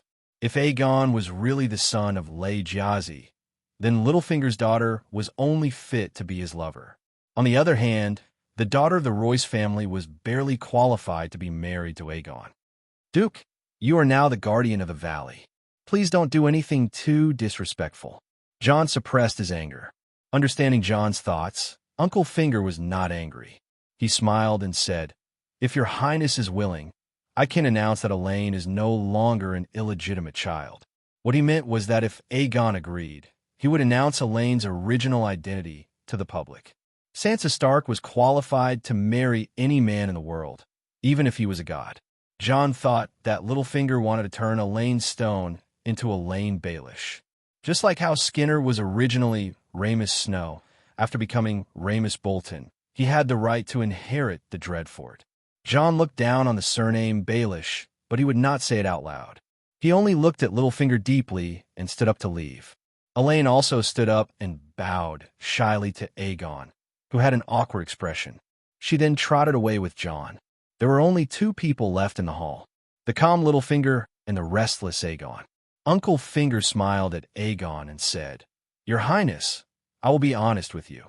I do want to make a marriage between you and Elaine. However, I'm not so arrogant as to think that Baelish's illegitimate daughter is worthy of the king. Elaine is not my daughter. Her real name is Sansa Stark, the eldest daughter of Ide Stark and Catelyn Tully. She is the only heir to the North." Aegon was stunned. Dany had guessed that Elaine Stone was Sansa, but she did not tell anyone.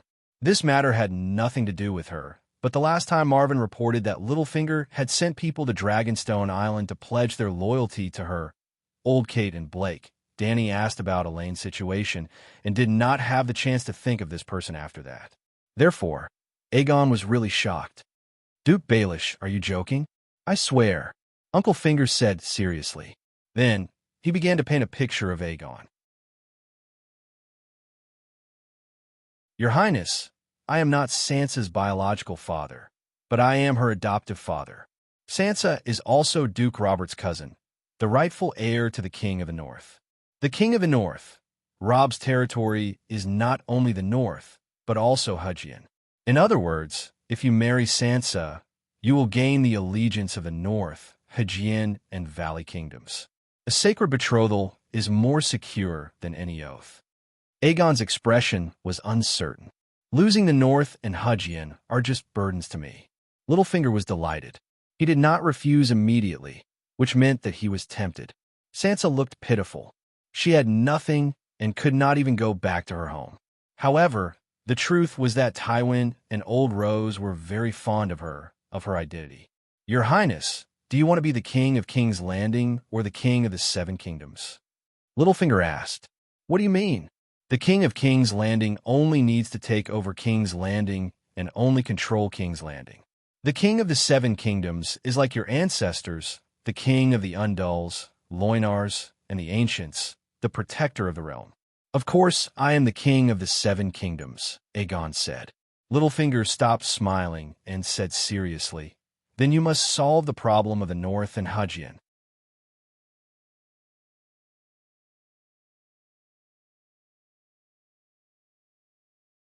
Chapter 614. Littlefinger said, "Bolton will definitely not join you, and you cannot accept the loyalty of people who violate the rights of guests. Fry and Huggian is in the same situation. Marrying Sansa will allow you to easily gain the loyalty of the nobles in the Northern Territory, and overthrowing Bolton will be easy. Yes, the situation in the Northern Territory is very special. The Northerners only recognize Stark. If your queen is Sansa, the vassals in Huggian who once pledged their loyalty to Robb will also join you." Aegon looked at Littlefinger and asked meaningfully, "Marrying Lady Sansa is beneficial to ruling the Northern Territory and Huggian. Then, how useful is it to winning over the Valley?" Littlefinger smiled and said, "Your Highness, Lady Catelyn and I are childhood sweethearts. Our relationship is extraordinary. My love for Sansa is no less than her father's. Your love for Sansa's body must be more than I'd Stark." Aegon sneered in his heart. He did not know that Sherdong and Elaine were Sansa, but he had heard from Aunt Dany's analysis that Littlefinger had participated in the Purple Wedding, Joffrey's death, kidnapped Sansa, and most likely cheated on Tyrion. For this, he had deeply sympathized with the dwarf. Now, Sansa was indeed by his side, so the dwarf was most likely cheated on? Damn it. It seemed like it was his turn to be the one to take over. Aegon was very upset, but he said calmly, "Duke Baelish, forgive me for being blunt, but your power in the valley seems not to be of much help to me." "Hee, Your Highness. You don't think that the previous meeting was the reason why I invited you here, do you?" Littlefinger said with a smile. "Is it only now?" Aegon asked blankly. Littlefinger nodded slightly and said in disdain, Bronzion is an old-fashioned knight who cherishes his reputation, and he is also very prestigious in the valley. But prestige and reputation do not equal power, or else Barristan would be the king of the Seven Kingdoms. You can influence the decision of the Alliance of Justice? Aegon said seriously. I can lead the valley to pledge loyalty to you, Littlefinger said confidently. Aegon did not ask him how he did it.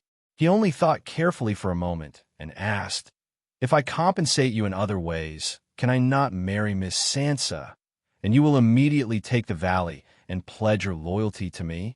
What kind of compensation? Littlefinger asked with interest. The eagle nest. Aegon's eyes flashed as he said softly. Littlefinger's pupils constricted, and his heart skipped a beat. He put on a puzzled expression and asked, Aren't I in the eagle nest now? Aegon smiled faintly. Duke believes living in someone else's house is completely different from living in your own. I've experienced it myself.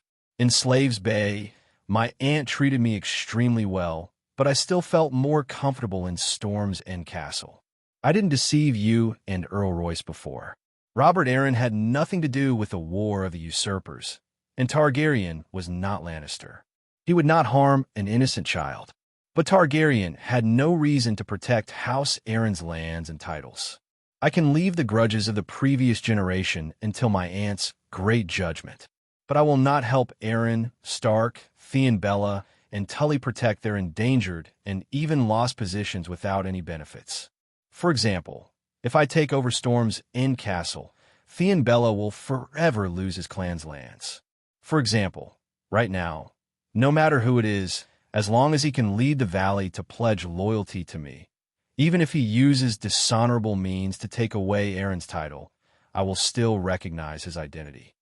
Littlefinger shook his head and said, Your Highness, you misunderstand. I have no ambitions for Arryn Valley.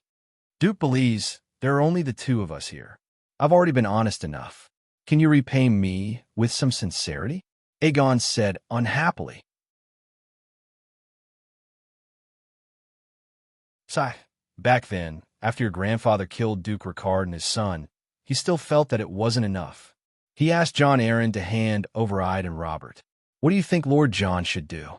Now we all know that he was the first to rebel against the Iron Throne for the sake of his two adopted sons who had no blood relations. He was also the one who facilitated the marriage between Tully, Arryn, and Stark families. In the entire War of the Usurpers, Jon Arryn paid the greatest price, but he never thought of asking for any benefits. The safety of his two adopted sons is his greatest reward. Littlefinger spoke slowly as if he was telling a story. You want to be the Jon Arryn of Robert Arryn and Sansa Stark. Aegon's eyes widened in disbelief. Lord Jon is my benefactor. Uncle Finger rose to fame in Seagull Town and benefited from Lisa's pillow talk. Later, Uncle Finger rose all the way to King's Landing, which also helped him a lot. He is also my idol, just like how the younger generation of knights worship Sir Barristan. I'm willing to learn from Lord Jon. Littlefinger's eyes were clear, and his expression was serious. Aegon almost believed him. My daughter Sansa is charming, gentle, kind, and noble. Why do you keep rejecting her? Littlefinger asked in confusion. Aegon said, To be honest, even if we ignore her identity, Lady Sansa is the most charming lady I've ever seen in terms of appearance and temperament. However, I can't let down someone's loyalty. Who? Tyrion. He's my friend, and he taught me a lot of how to be a person. He's still my hand to the king. His reputation isn't very good. He's the prime minister, but he doesn't have the title of prime minister. I can't steal his wife, Aegon said firmly. Littlefinger smiled and asked, Is this the biggest obstacle between you and Sansa? Something like that.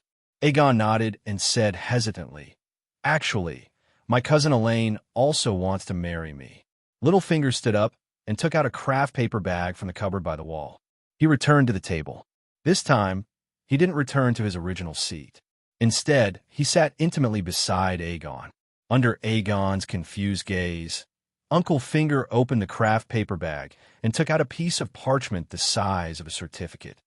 Take a look. Aegon took it. The first thing he saw was a bright red, seven-pointed star seal on the top left corner of the snow-white parchment. This was a contract written by a seven gods cultivator. It was a declaration that Tyrion and Sansa's marriage was invalid. It had the handprint of the seven gods' archbishop, Merabad, and the seal of his position. This is real? Aegon's eyes widened. He looked at Uncle Finger in shock and said, Tyrion and Lady Sansa's wedding was held in the great cathedral. How is it legal? Lannister killed her father, brother, and mother. He took away her family's title, land, and castle. He destroyed the whole of Stark. Do you think Sansa will willingly marry Tyrion? Uncle Finger asked. With Archbishop Merabad's reputation, he has the right to deny the marriage officiated by the previous archbishop. After knowing that Tyrion was by Aegon's side, Littlefinger planned to find a respectable cultivator to annul Sansa's marriage. Sansa could also swear that she was forced. However, it would be more official if a cultivator was her guarantor. The most respectable cultivator around the Seven Kingdoms Valley was Merabad. The old cultivator was organizing refugees on the Crabclaw Peninsula to help Dragon Queen build a castle, which was the third line of defense. It was only separated from Seagull Town in the valley by the Trident River. At first, Littlefinger planned to bribe the old cultivator with food. This was because making a guarantor would greatly offend Lannister. However, Merabad only asked Sansa a few questions and readily agreed to annul her marriage with Tyrion. He understood the grudge between Stark and Lannister. He also understood Madame Stoneheart's attitude towards this marriage. She was almost crazy. Therefore, he could represent the seven gods to annul this unjust marriage with a clear conscience. The little demon still did not know. Who is that Merabad? What right does he have to annul the marriage officiated by the Archbishop? Aegon asked. Among the cultivators of the Seven Kingdoms, he only knew the Big Sparrow. Do you know about Dragon Queen's disaster relief activities in the Three Rivers Valley? Aegon suddenly realized. So it's him. I heard from my aunt that Merabad rode a donkey to help the poor. He was persistent for decades. He is a true cultivator. Littlefinger nodded with a complicated expression. From the moment he received Dragon Queen's approval, Saint Merabad's reputation began to spread throughout the Seven Kingdoms. He has the right to annul Sansa's marriage. Saint Merabad? He has saved countless lives. Aegon's mouth twitched. Saint Dany, Saint Sparrow, and now Saint Merabad. In the thousands of years of history of the Seven Kingdoms, there was only one Saint Baelor. Now, there were three. However, they did not seem to devalue Saint. Then should he also get the title Saint Aegon? Sansa complained to Bishop Merabad that Lannister forced her to marry Tyrion. The bishop also approved her complaint. According to the teachings of the seven gods, a sacred oath made against ones will not count. Therefore, your marriage with Sansa will not hurt anyone. Tyrion did not even consummate his marriage with Sansa.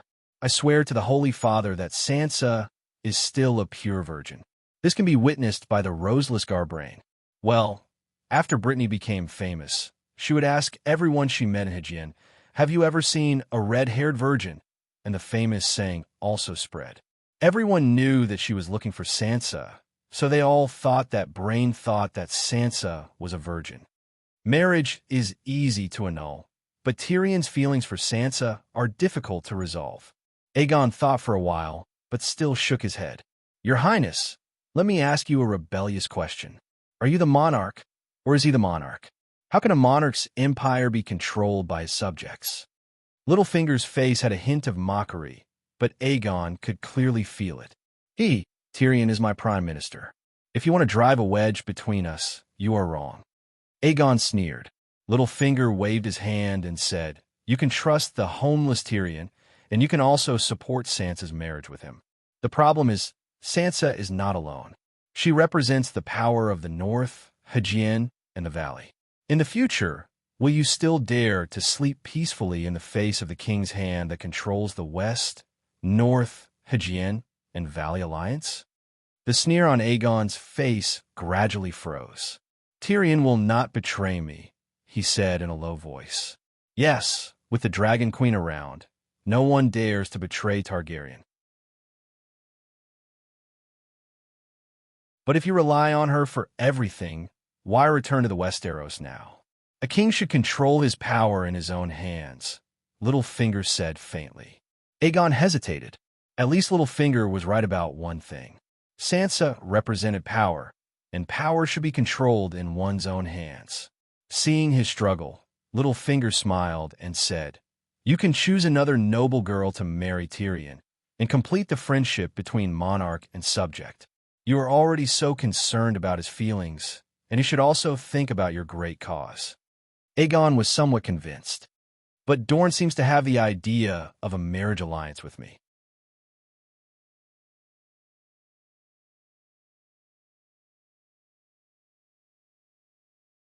Chapter 615. Your Highness, do you have a marriage contract with Elaine? Pinky asked. We're still discussing it. Aegon replied. Actually, they were just inspecting him. Elaine was inspecting Aegon to confirm his identity and determine his chances of seizing the Iron Throne. Littlefinger smiled and said, Your Highness, this is actually a very simple multiple-choice question. What do you mean? Let's say a knight wants to hunt a shadow lynx in the mountains. At this time, he only has a valiant attendant and an experienced mercenary. The knight also has a golden sword, and both the attendant and the mercenary want it. Tell me, who should the knight give the golden sword to? Pinky asked with a smile.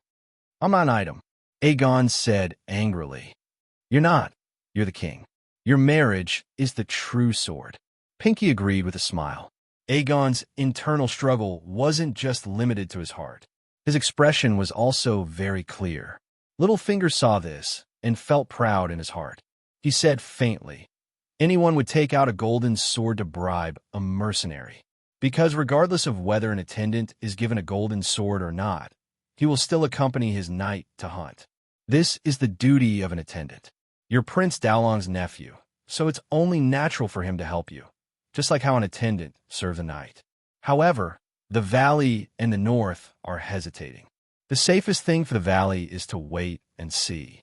Once you defeat Lannister and Tyrell and take the Iron Throne, we'll announce our recognition of your rule. Will you strip us of our titles? Aegon wanted to say loudly, if you don't listen to me now, you won't be allowed to surrender in the future.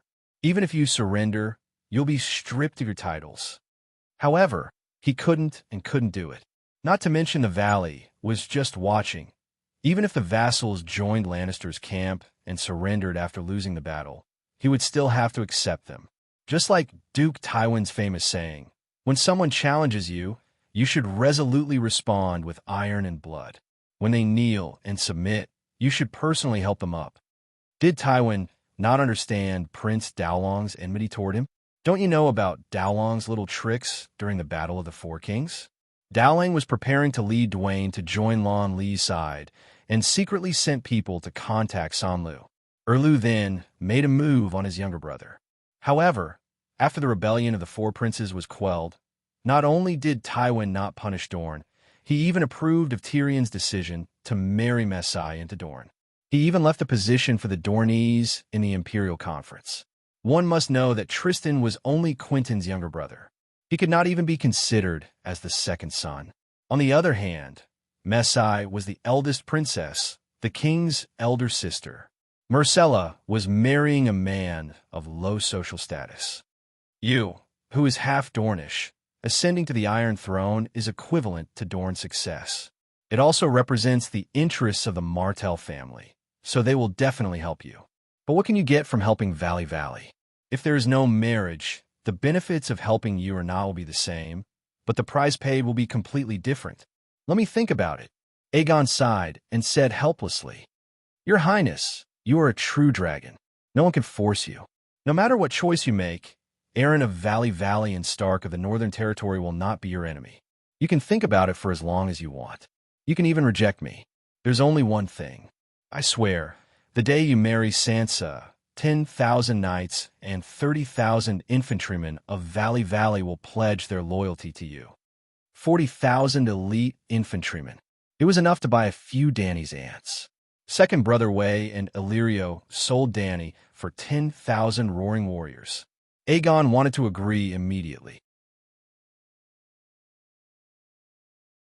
However, Littlefinger stood up and calmly invited Aegon with a faint smile to attend the welcoming banquet held by the vassals of Valley Valley.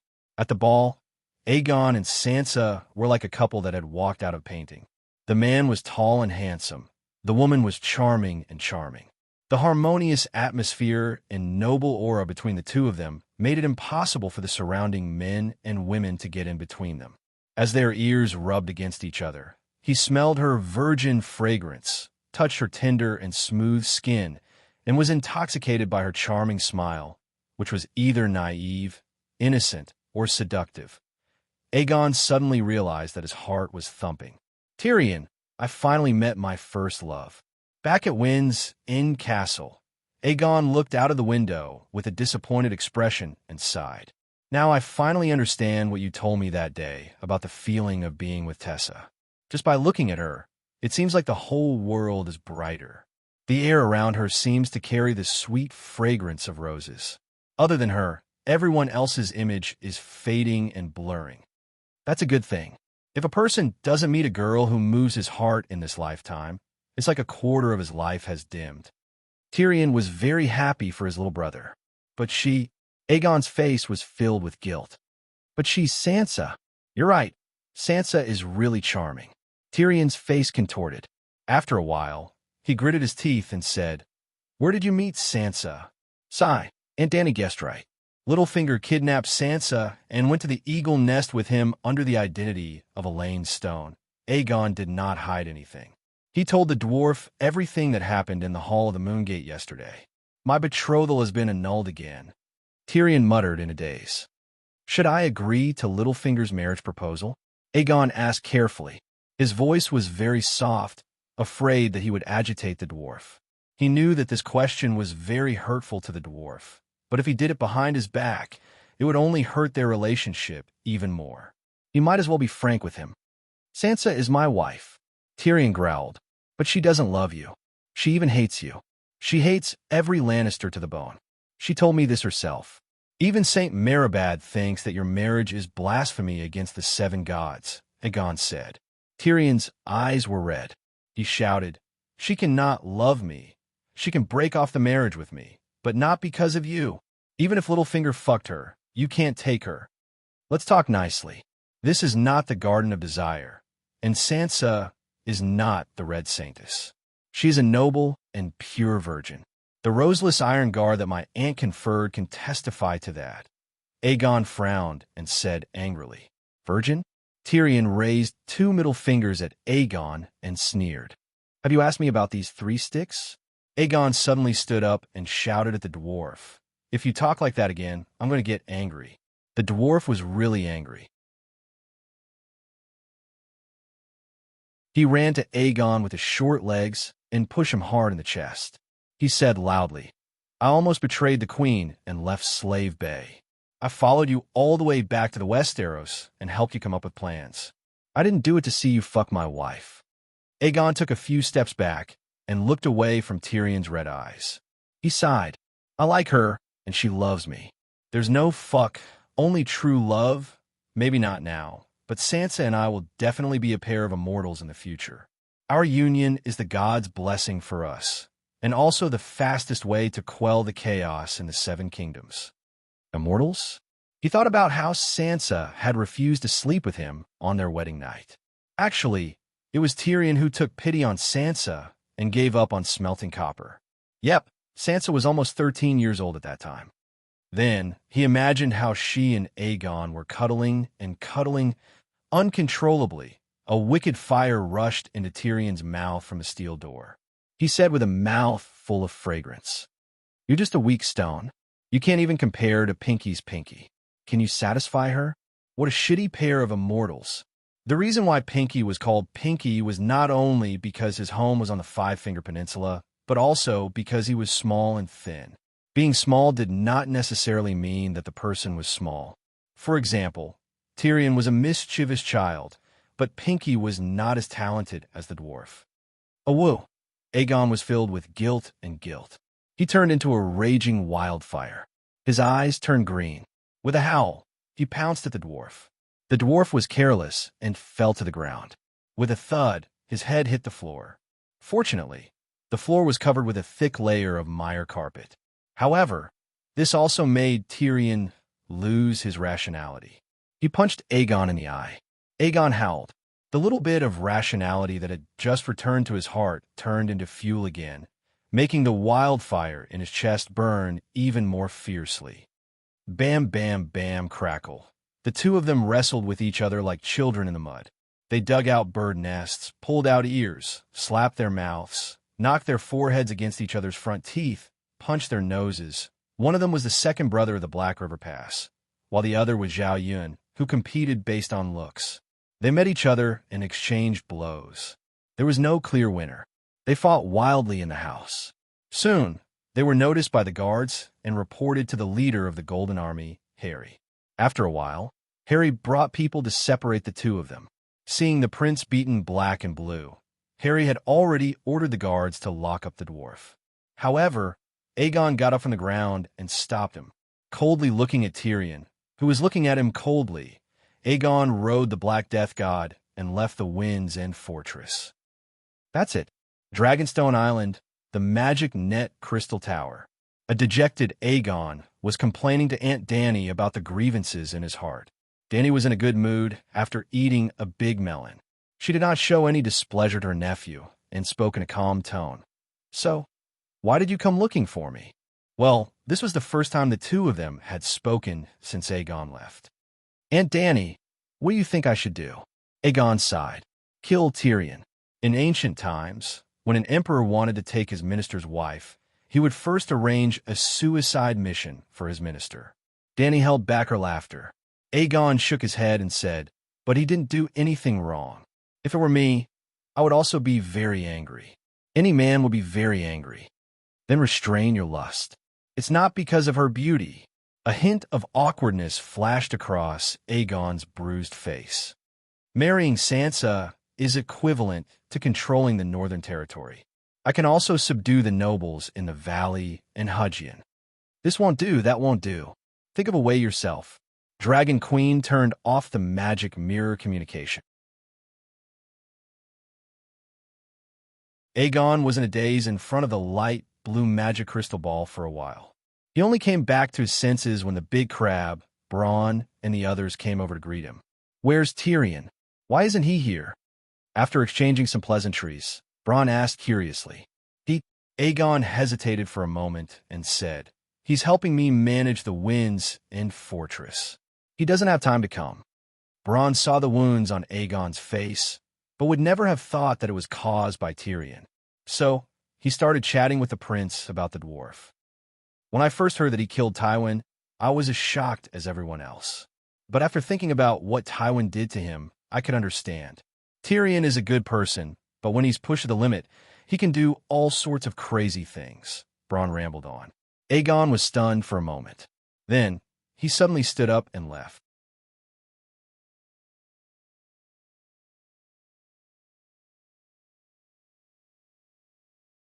Chapter 616. Sansa, I'm sorry. I love you, but I can't marry you, Aegon said sadly. After leaving Dragonstone Island, he flew straight to the eagle nest.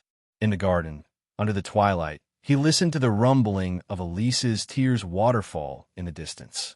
A handsome young man held the delicate hand of a beautiful girl with a complicated expression. His eyes were filled with reluctance. Why? Sansa's delicate face suddenly paled. She said pitifully, is it Dragon Queen? She doesn't agree? No, my aunt doesn't object to this. Aegon shook his head and said hesitantly, it's Tyrion, little demon. Sansa's beautiful face instantly twisted. What does he want? My marriage to him was not voluntary. Brother Marabad was also willing to be my annulment. He doesn't object to annulling the marriage. Actually, he always felt sorry for you and always wanted you to live well. Sansa's expression changed several times. She wanted to tell the innocent prince not to be fooled by the little demon.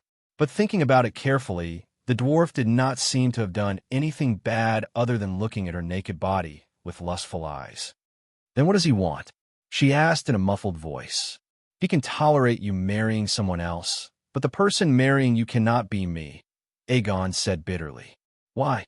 I will only be happy with you. Doesn't he want me to live well? Sansa said angrily. This is a matter of a man's dignity. He and I are kind of friends. If I marry you, it will hurt his dignity more than anyone else. Sansa asked loudly, What is this? You are a prince, his lord. It's his business if he doesn't feel good. Does a king have to worry about every unreasonable thought of his subject? Or is it that in your heart, your lover is less important than the little demon? Is your relationship more than husband and wife? Tyrion is indeed different from the other subjects. He has helped me a lot. Aegon pulled Sansa to a flower bed and sat down. He looked at the orange sunset flowing through the cracks of the mountain and sighed. Every place has its own unique scenery. No wonder Tyrion wants to travel the world. Then let him go and see the world, Sansa said. He is the only one I can use. My cousin Quentyn, Targaryen's direct vassals Valerian and Setagadu sigh. If I chase him away, I can only return to Slaver's Bay. Aegon smiled bitterly. You still have me, my foster father, Bronze Yohn, and countless nobles of the valley and the Northern Territory. Aegon shook his head and sighed. Tyrion told me not to lie to the one I truly love. So I will not lie to you. My cousin Quentyn, my cousin Elaine, and the nobles of the Stormlands arch nobles, are they Tyrion? In this world, other than my aunt and foster father, Tyrion is the most loyal person to me. I don't want to let him down, and I don't want to hurt you.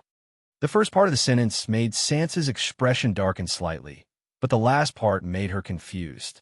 Hurt me how? Do you know why Tyrion killed Tywin? Aegon asked. Why?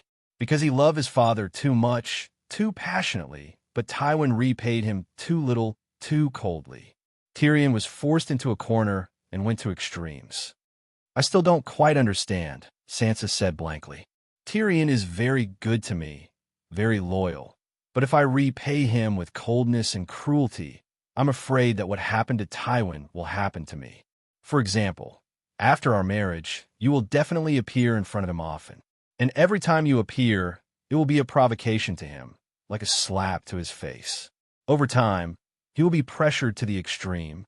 I'm afraid that he will explode, just like how he killed Tywin with his longbow.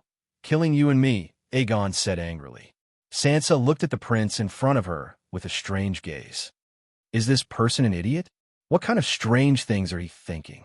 However, Sansa was no longer the innocent 12-year-old girl she once was.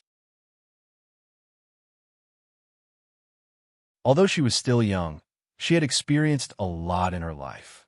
When she saw Aegon, an honest and sincere young man, especially when he was as handsome as the Prince Charming that she had dreamed of when she was a young girl, Sansa was touched. She felt as if she was a 30-year-old prostitute who had met an innocent young man. Prince Aegon was not stupid. The reason he acted stupid in front of her was because he liked her. It was not uncommon for people in love to be stupid. She thought of herself.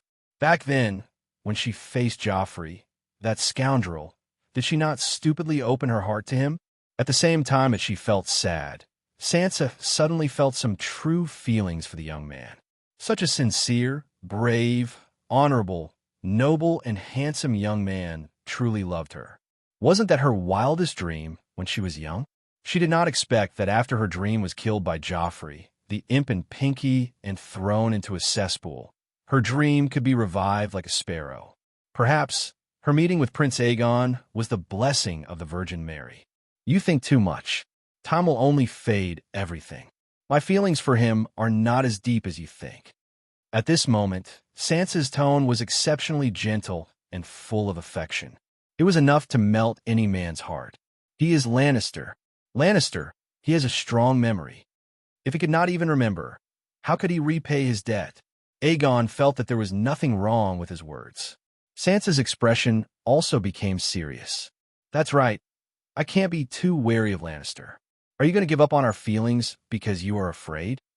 Sansa pulled Aegon's hand and placed it on her soft chest. She said affectionately, I can feel that our feelings are not fake at all. Although we have only known each other for a few days, it is as if we are destined to be together. I'm not afraid. Aegon pulled his hand back with difficulty but determination. He stood up and looked at the vast valley plains outside the balcony. He sighed. I am not afraid of Tyrion. I just don't want to kill him. Kill him, Sansa exclaimed. My aunt told me that if a king and his subject have a conflict because of a woman, he should quietly send his subject to his death. If I marry you, before Tyrion's hatred for us reaches its limit, I will kill him first. This is the magnanimity of a king.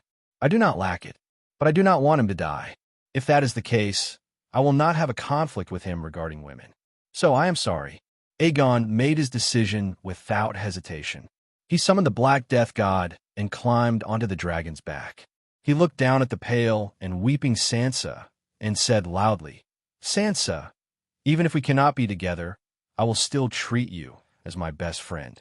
I swear, even without the help of Aaron Valley, I can take down King's Landing within 3 months. Then I will lead my army north and help you take back Winterfell. Looking at the shrinking black figure in the golden sunset, Sansa felt lost. Her eyes reddened, and 2 streams of tears rolled down her cheeks. That night, after learning about Aegon's decision from Sansa, Littlefinger's expression darkened. He cursed, This kid is too arrogant. If I had not interfered with the 2 winged dragons and the allied forces of the Golden Regiment in Dorne, he might have been able to quickly take down the king's descent. But since you have rejected my good intentions, don't blame me for doing something. What should I do? Sansa was worried, but did not show it on her face. Very simple. Secretly inform the Iron Throne and have them invite the allied army to set up an ambush. Littlefinger laughed coldly. Set up an ambush? Sansa's expression changed, and she exclaimed, The allied army's winged dragons? Humph! The winged dragons are considered high-end goods in the Westeros. But in the war zone between the allied army and Slave Bay, just a small patrol team has 5 winged dragons. We only need to invite a small team of winged dragons over. There's no need for a battle. We can ambush around Storm's Rest Fortress and kill Aegon and Tyrion like chickens. Littlefinger laughed coldly. Sansa was worried for the elegant and gentle Prince Aegon. My dear, don't worry. Our plan will not fail. Littlefinger thought that his daughter was upset over Aegon's rejection. We are about to kill Prince Aegon, and the plan is not considered a failure. Sansa frowned. Who said that Aegon will die? If he dies, who will you marry? Littlefinger smiled and said, Didn't you say that you want the allied army to ambush him? Sansa was confused. I only said that I would give the Iron Throne a hint and ask them to invite the allied army to ambush Prince Aegon. But how can I let him die? If he dies, I can only deal with the shrewd and powerful Dragon Queen. She is not an easy person to deal with. She is not as easy to control as Prince Aegon. Littlefinger shook his head and said, What should we do? Let's send a message to our little Aegon. Littlefinger shrugged and said in a teaching tone, For the ambitious weak, the best environment for survival is chaos. Order represents stability. In the Westeros, under the stable pyramid of society, the weak will only be oppressed and exploited by the strong. They will never have the chance to rise again. Only chaos can provide us with opportunities. And the best source of chaos is at the top of the pyramid, where 2 strong people are evenly matched. Now, Aegon has the pterosaur. The balance between him and the Iron Throne has been broken. So, he can proudly say that he can take down the King's Landing in 3 months without the Valley's help. This is not good for me. When I use a little trick and call the allied pterosaur team over, Aegon will be killed instantly and the balance will be broken. This is also not good for me. At that time, I will help Aegon and warn him to be careful of the allied army. The Iron Throne and Aegon's pterosaur have been exchanged, so we can only rely on the army. And the Valley has the strongest cavalry of the 7 kingdoms. Together with the Northern Territory and some of the Hudson County lords, we have the strongest army. This way, Aegon will beg to form an alliance with us. Between victory and defeat, even if Tyrion is his uncle, he will be mercilessly abandoned. Once again, Sansa was enlightened by Littlefinger's teachings. But tonight, she still used the excuse that she was not feeling well and rejected Uncle Finger's physical enlightenment, because the figure of that upright young man would appear in her mind from time to time. His asterisk the next morning, at dawn, Sansa, who had been thinking about something and could not sleep well, woke up from the bed after a loud dragon roar. As if their minds were connected, she let down her fluffy long hair and put on a thin apricot yellow silk nightgown. Barefoot, she ran straight to the open-air garden beside the moon gate. Oh, Aegon was also sliding down the pterosaur's tough wings. When he saw the girl running towards him, he could not help but hug her and kiss her. After half an hour of passionate kissing and comforting, the two finally separated. "Sansa, I want to marry you." Aegon held the girl's face, which was as red as a peony flower after the rain. A day later, Dany received a notice that her nephew was getting married. What did the dwarf do to make him change his mind?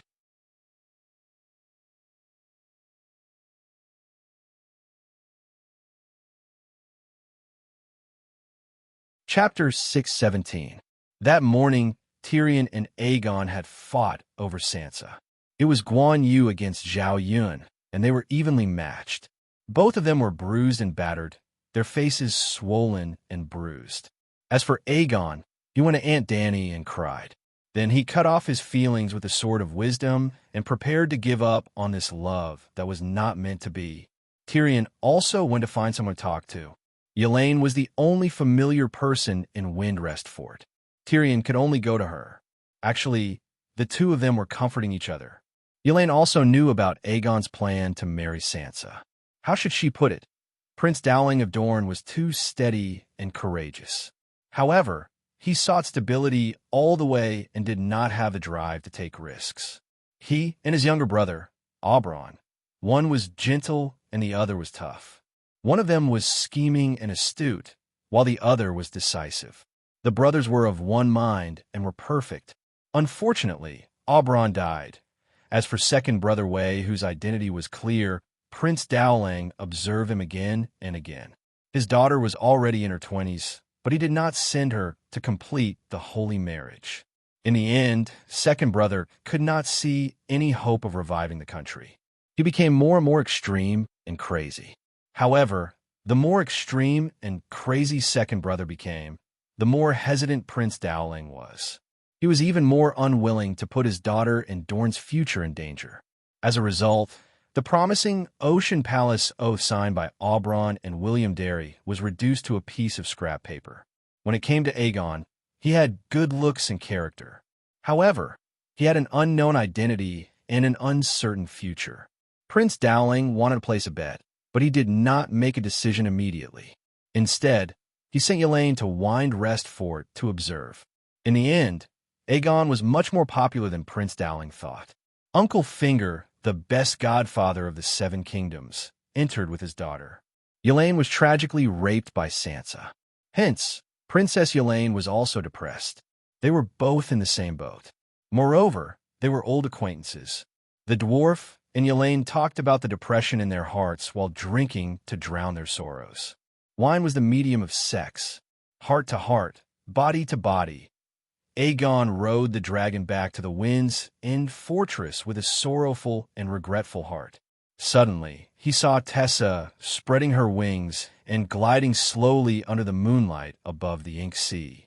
On her back, a pair of adulterers were performing the difficult spring cry art together. They were chanting loudly, and they were extremely unrestrained. The dwarf dragon trembled. Aegon's mind was greatly shaken. Yllian and the dwarf were also greatly shaken. The three of them were greatly shaken. Oh, Aegon's eyes turned red. With a roar, he charged forward on his dragon. "Tessa, run!" The dwarf hurriedly shouted. At noon, Bronn was still wondering why he hadn't seen his old friend. That night, his old friend came. Aegon chased the dwarf all the way to Dragonstone Island. It was almost like a monkey's version of Broken Boat Cove Dance, P.S. Actually, Aegon had also just left Dragonstone Island. At noon, he told Aunt Dany about his troubles. In the evening, he made a decision. After bidding farewell to Sansa, He came to Dragonstone Island again to tell Aunt Dani about his decision. Aunt Dani was annoyed to death. Now, it was already late at night. This was the third time he came to disturb Aunt Dani in a day. Tyrion was helpless.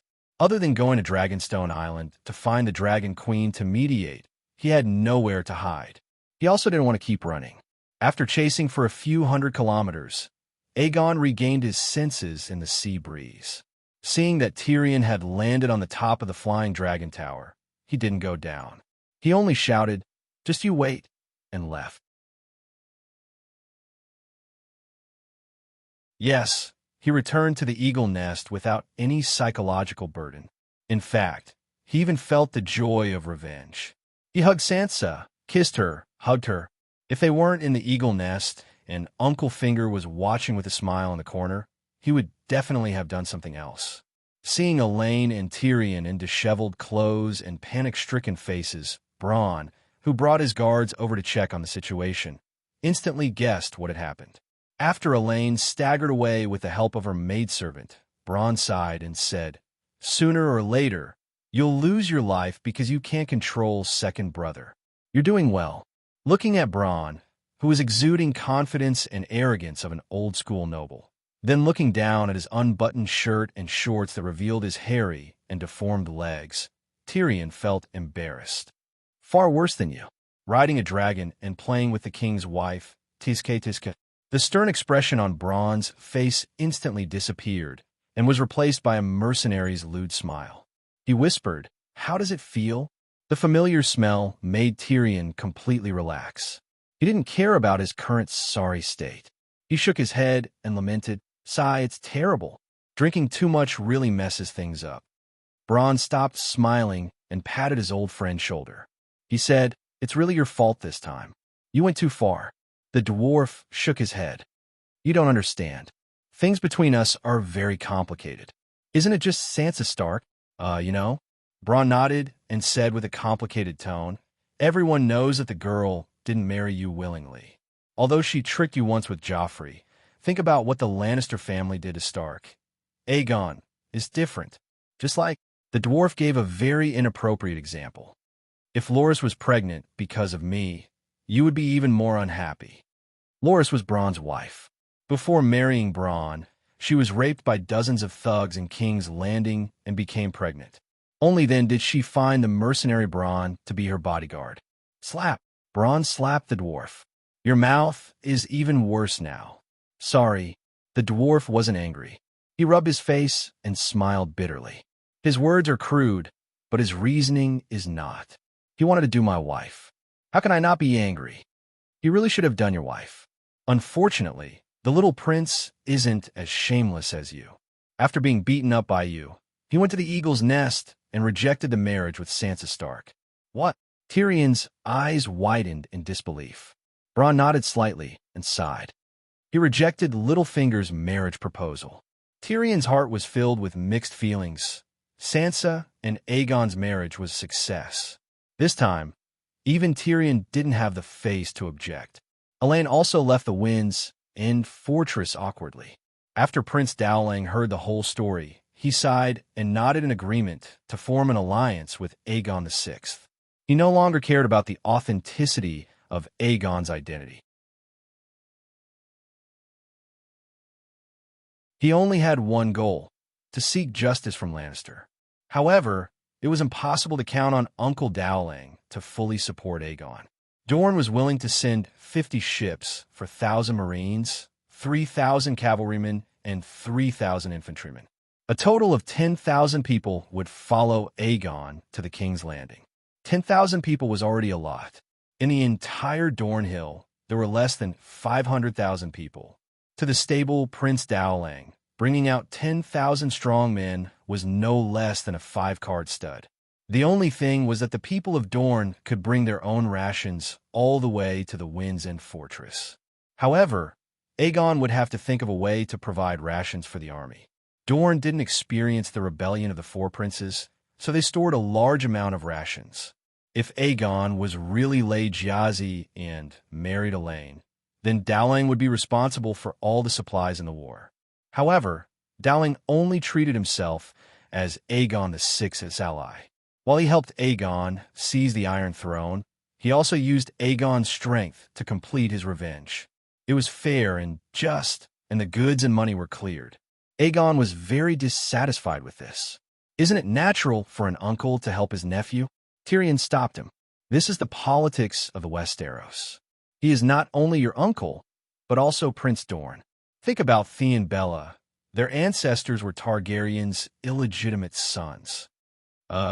These two guys were fighting over a woman before, and now they're shamelessly reconciling. Prince Daelon's support for you has already surpassed Dorne's support for Targaryen during Aerys' time. Because of the matter with Lyanna, Dorne was very dissatisfied with Legger. In the early stages of the War of the Usurpers, they only watched from the side and did not participate. Why was Dany and Second Brotherway able to escape from the War of the Usurpers? But Legger's child died in the King's Landing. Although the Mad King was crazy, he was not stupid. After the Battle of the Bell, he saw that the situation was not right. The first thing he did was to send his pregnant wife and second son to Dragonstone Island.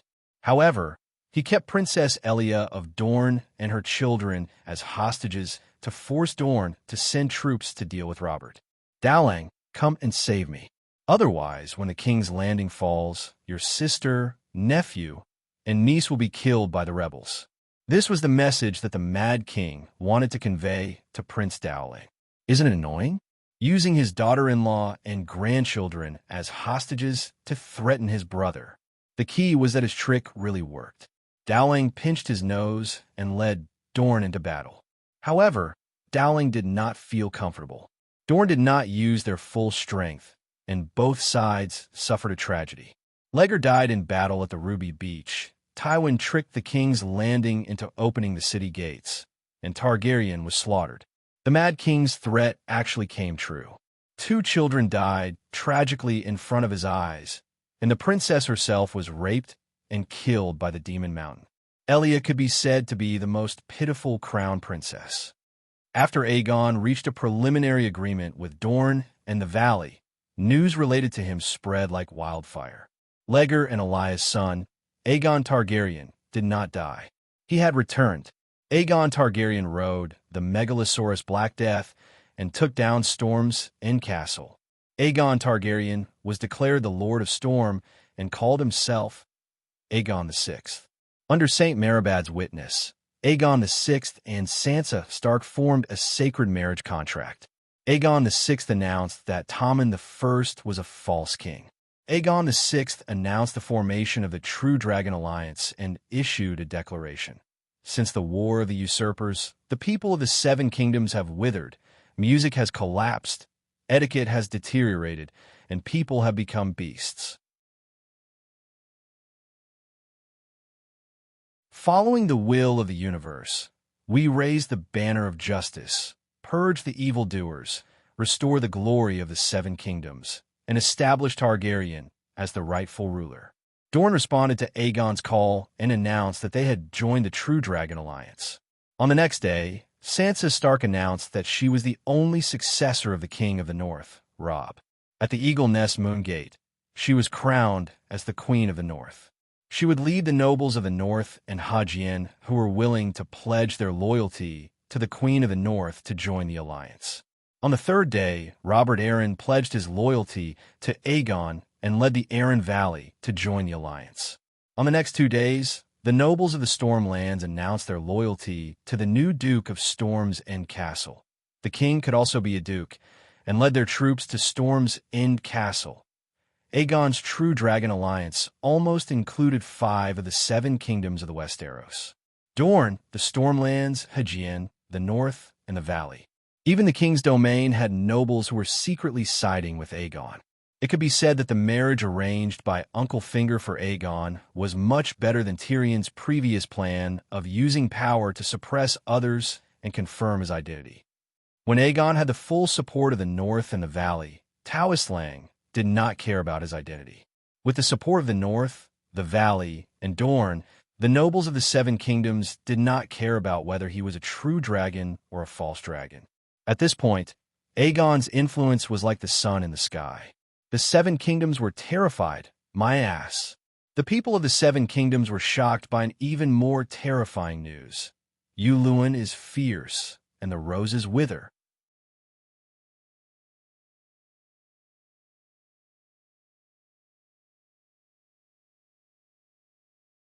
Chapter 618. Tyrion was a smart man. How could he not know that when the clan fought, the fishermen would reap the benefits? According to his original plan, the alliance between Aegon and Aegon, as well as the sacred marriage between Aegon and Sansa, were all top-secret information. His strategy was to keep a low profile, quietly gather allies, and accumulate military strength. In other words, he was building a high wall and slowly claiming the throne. This was because the conflict between Lannister and Tyrell had not reached its climax. Tyrion did not expect a war between Cersei and the High Court to break out when Aegon had appeared. His horse sister might be stupid enough to be willing to fight a civil war to warm up before a great enemy, but Rose was not stupid, and Lion was not stupid either. Yes, in terms of family prosperity and talents, Lion's family could look down on some of the five kingdoms outside of High Court. The great nobles of Riverbend were all descendants of Greenhand Garth, and Beast Garth alone reproduced a kingdom. Lion Tywin, Kevin, Lion Tyrion, and Tiger Jaime were well known, but Lannister was not weak, but not famous. Only not famous among readers, but also famous in Westeros.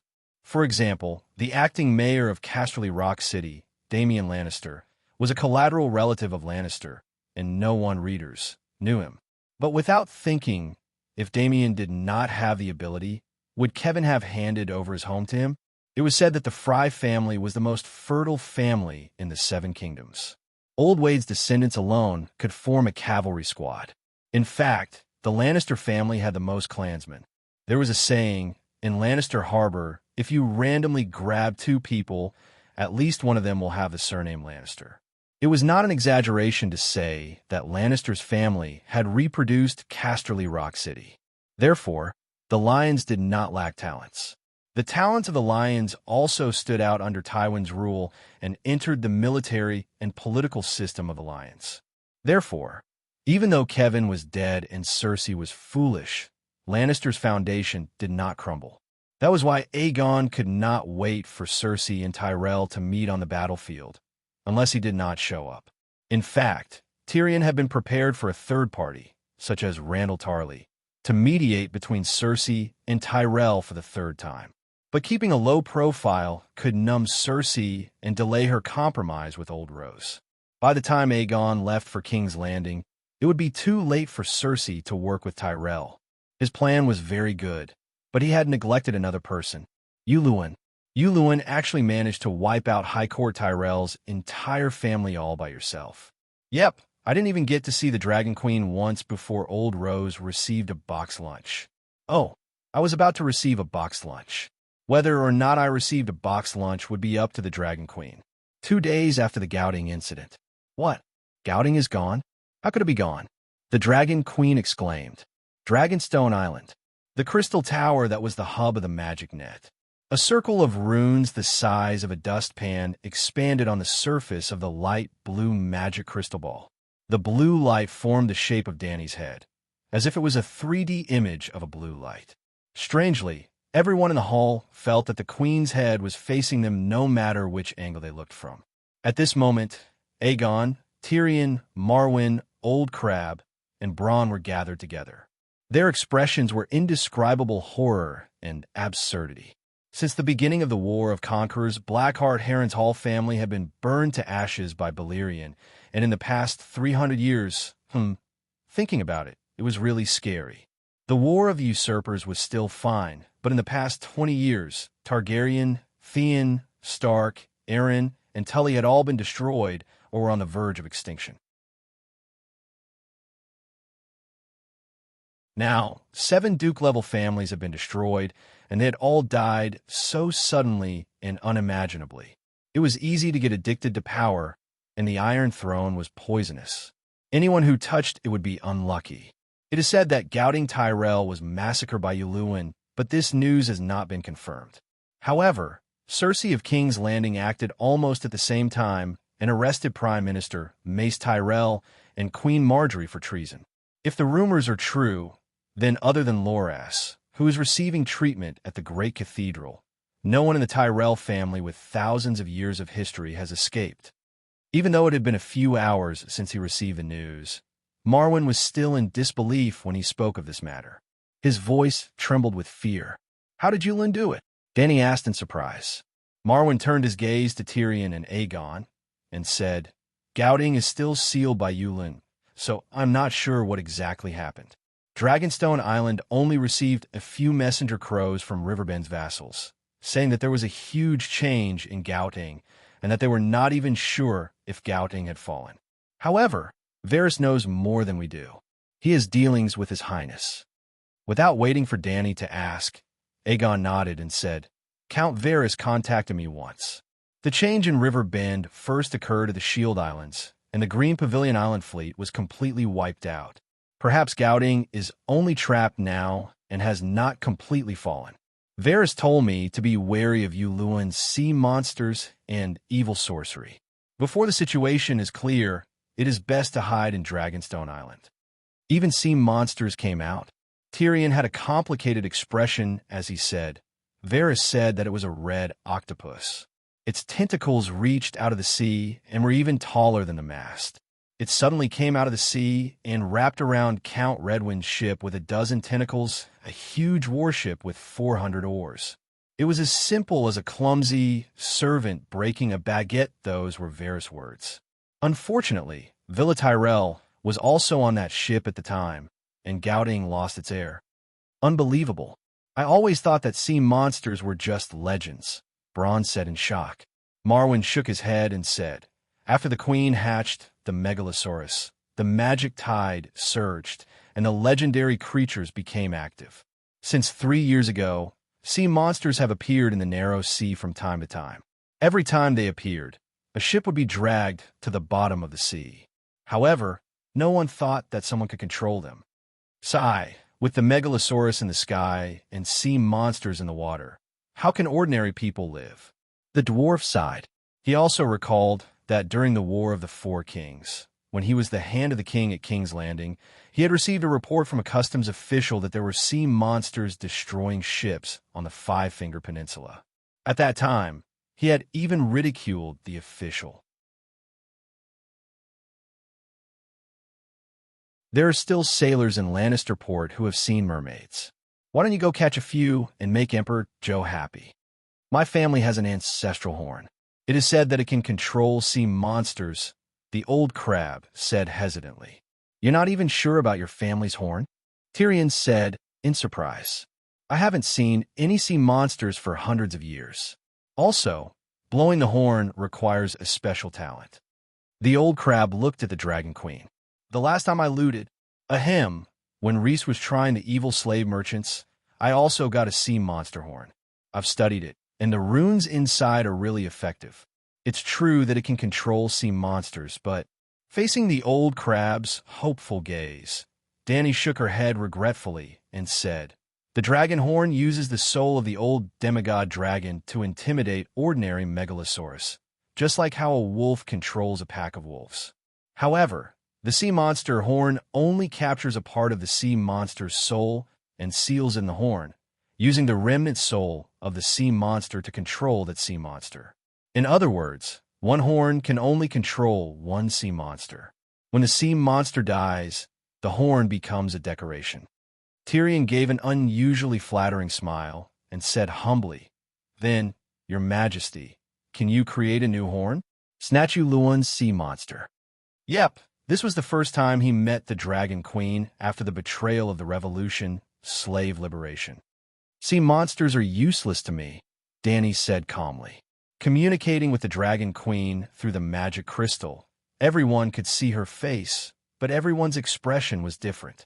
Facing Tyrion, the Dragon Queen's expression was always cold, as if she did not want to talk to him. How can it be useless? A single sea monster could decide the outcome of a naval battle, he said with a mocking smile. If you have the time and energy to look for sea monsters, you might as well train. The sea was vast and deep. How difficult would it be to find a single sea monster? What kind of magic can deal with sea monsters? Aegon asked. The Megalosaurus feeds on sea monsters and dare to use the same method to deal with Qing Ting Island's fleet against Her Majesty. Her Majesty can easily teach you, Lewin, a lesson. The old crab said proudly. What about the pterosaur? Aegon hurriedly asked. This? Why don't you try?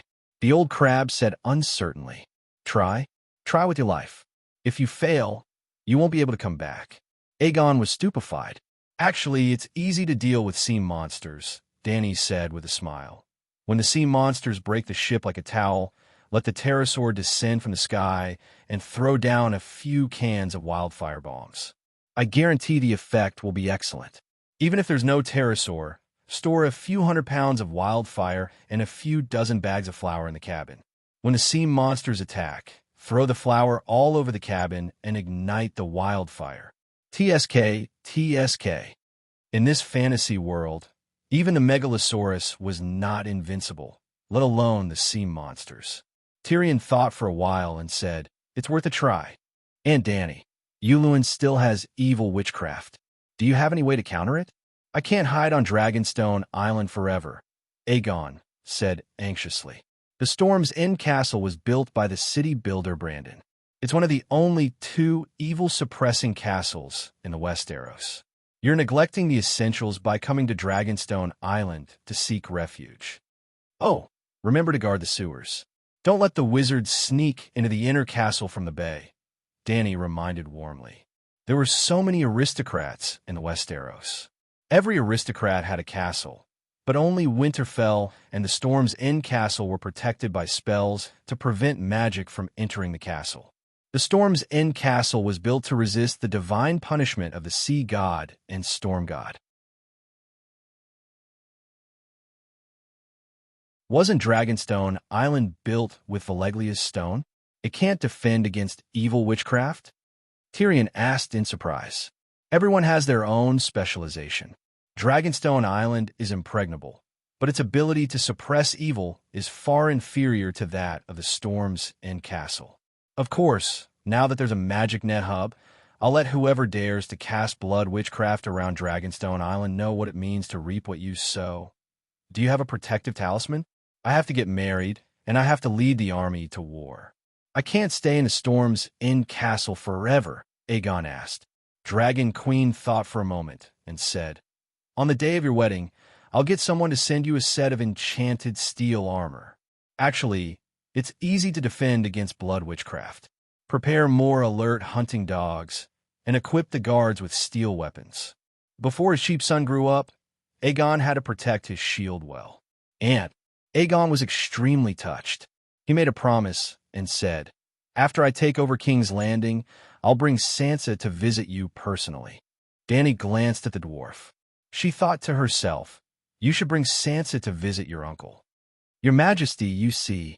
The dwarf rubbed his hands and smiled sheepishly. Can you know? Dany knew what he wanted to say and rejected him without hesitation. You're tuning into the Warrior Lore YouTube channel. Don't forget to subscribe and join us on this journey to catch the most captivating stories.